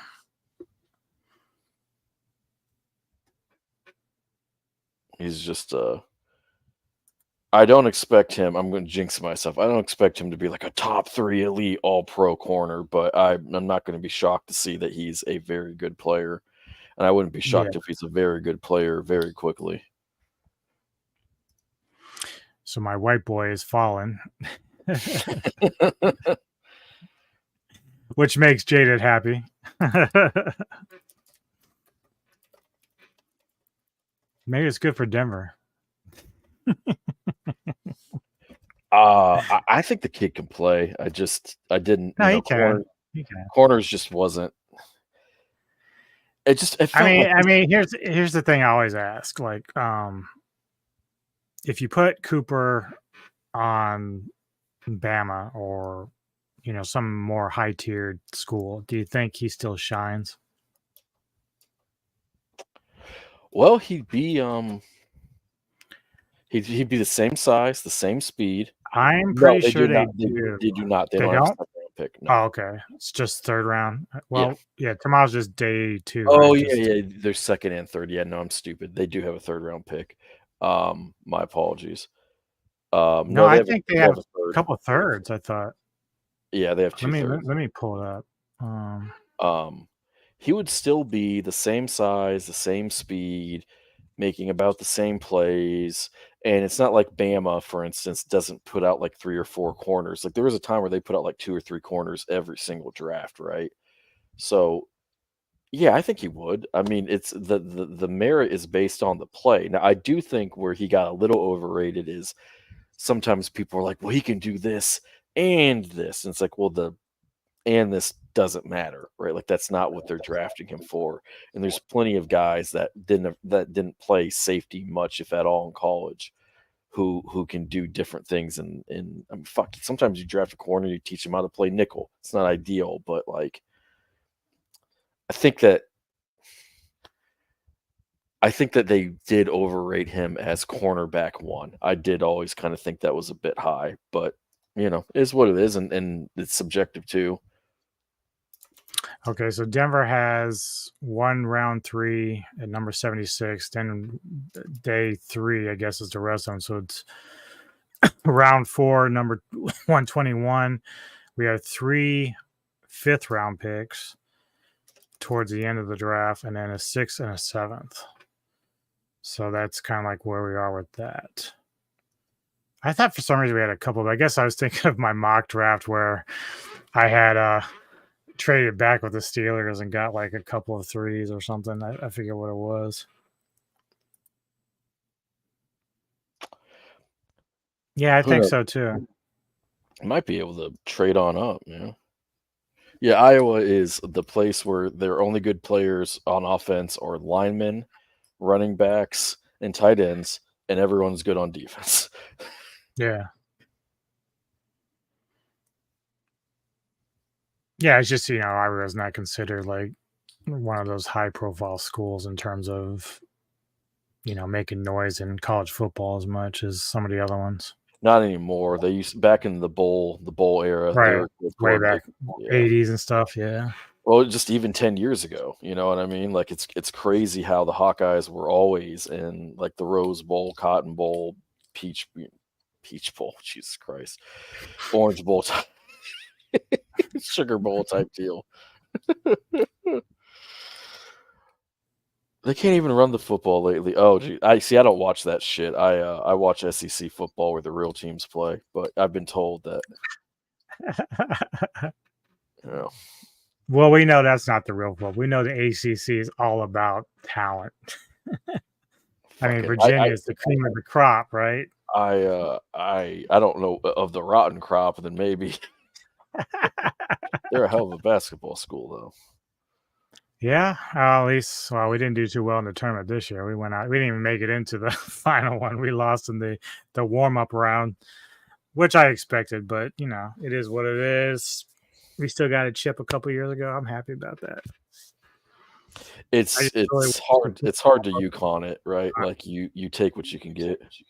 Yeah, because they're not notoriously known to be a strong school. Like we did good things over the years, but not on the level like football wise. We never really got to close to like playing for a championship or anything like that. But we've had good games and good bowls. But I mean, recently there's only like Georgia, Alabama, and Bama's probably going to fall off at least for a while. Legit, they're punter point. Jesus, who took over coaching for Bama? I don't know, honestly. I don't know. Oh, God damn it. So, Mo, you're a Nuggets fan. Is that correct? I believe you're a Nuggets fan. Yeah, I think he is. Yeah, I'm 99.9% sure Mo's a Nuggets fan. Did the Nuggets kick out the Lakers already? No, after the Lakers gave up a 20-point lead in Game 2. I think it was 20 points on the dot, actually. They are up 0-2, and Lakers started out strong, but I believe the Nuggets just took the lead just a second ago. With the 31st pick in the 2024 Here goes Jonathan Brooks. The San Francisco 49ers select Ricky Pearsall. Nope. Wide receiver, Florida. So they do take a receiver. He's fast. He's fast. So they like their speed too. Yeah. No, maybe they're going to trade Ayuk then. Who knows? Charles and I saw him down there. Michael Gallup was my comparison. Route polish. And one of the things when you watch him. Where did DeBoer come from, Mo? Which school was that again? I forget. That's the best catch anybody had all year long. You won't see a better catch than that one. To be able to haul that one in. Yeah, this guy's fast. See ya. Oh, Washington. Okay. Yeah. So that's going to be interesting because Washington had a really good year. So I wonder how they bounce back. They lost. Yeah, it's going to be interesting. For them. So that means Buffalo's got the last pick, right, of the round? So they probably go receiver since it's deep, or they go Cooper. I am going to, for the 97th time, they're taking Coleman. Keon Coleman. They need some serious defensive help. No matter those names on there, dude, they sucked. They were so bad. They did that thing where they had a really good defensive rank, and they lost a lot of guys who were injury prone and. Oh, wait. Carolina traded up. Buffalo went back into the second. Carolina seems excited. I wonder who the fuck they took. Yeah. They took Kool-Aid. See, I just want them to pick a really bad player so I can laugh at them. So, let's see. I did not have a round one grade on Pearsall. Oh, yeah. I traded back once. Or no, wait. Yeah. 6th round pick, and Buffalo got a 2nd round pick. And I will say this for Buffalo: they have so many holes on their roster. Getting a lot of draft capital is not a bad idea. Not a bad idea at all. No, it's especially with so many players dropping, like just in certain positions. Like Oh, no, we don't say FLA. Like in all seriousness, the Lakers are the reason why a team like the Nuggets can even exist in the NBA. Respect your father. Respect your father. See, I can't. See, I don't mind. I want the Nuggets to win because they're kind of like, I'm from Denver and everything. Yeah. But Yeah. being Just a Portland fan, I just can't talk any trash because my Blazers suck ass. It's like being a baseball fan and hating the Yankees. It's like, why would you hate the reason why your team gets to even exist? It's like, yeah, it doesn't make any sense. It just doesn't. Again, well, this year seemed to go off without a hook. We did pretty good, man. Like compared to last year, it seemed a little bit rough. Especially we just learned not to drink. That's the problem. That was especially because I drink maybe 4 times a year.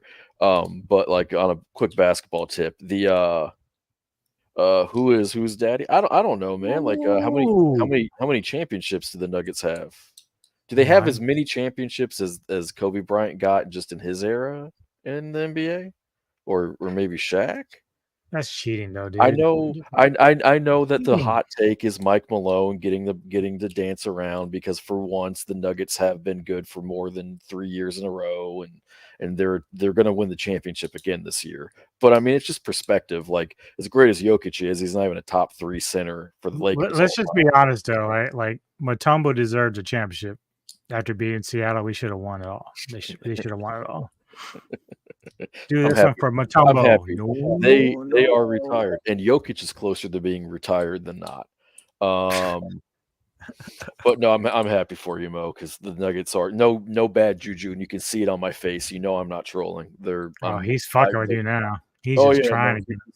He's they got it. It's like how do I put this? It's like when the Raiders have a win streak against the Broncos. Like everybody knows that the Broncos are the better franchise, hands down. But the little guy, they got to enjoy their moment. So, Well, yeah, that's that moment where was it McDaniels? Oh fuck! No, those was dark days on the board. Who the fuck came back and beat us with the Raiders with Marshmallow? Who the fuck was it? Was it Art Shell? When he was their coach? Maybe. Somebody put up well, that was one game, but then the other one where he got beat like 52 to whatever. That was fucking shit. Wasn't that the game that got McDaniels fired? I think that was the game. Mo will remember. Because it was like we just gave up. I said fuck it. Art Shell. It must have been Shell. It must have been Shell. Art Shell's dead. Wasn't he the offensive lineman coach? Wasn't he an offensive lineman for them, and then was their head coach for a while? Yeah. Had the first pick of this first round, but the Bears kind of took it. Here's the Panthers wrapping up the night. The Buffalo Bills have traded the 32nd pick to the Carolina Panthers. With the 32nd pick in the 2024 NFL Draft, the Carolina Panthers select Xavier Liggett. Oh! South Carolina. They are of their word, sir. Honest Dave. That closes the first round. Poet gets his wish. Liggett goes first round. Don't forget, over the next 2 days, I feel a little bit better. You can break the It helps heal the Keon Coleman debacle.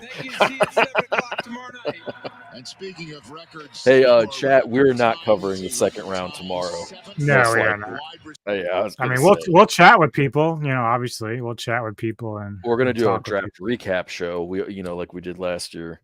Hey, thanks for showing up, everyone, and I appreciate y'all. Yep.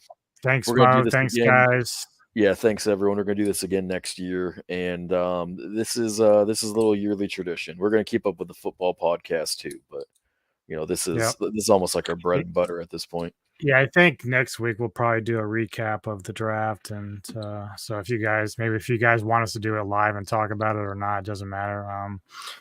But I think we will do a little recap of the draft picks that were selected and our thoughts going into the season. Yeah. Shit, yeah, dude. Oh wait. Tom Cable. That's right. Tom Cable. Absolutely. Definitely, dude. It was Tom Cable. Art Shell coached them in 2006 and only 2006. RIP Art Shell. Thanks, Yeah, Abe. hey, Appreciate it, brother. you're the GOAT. Russell Wilson, notwithstanding, the GOAT. Yep.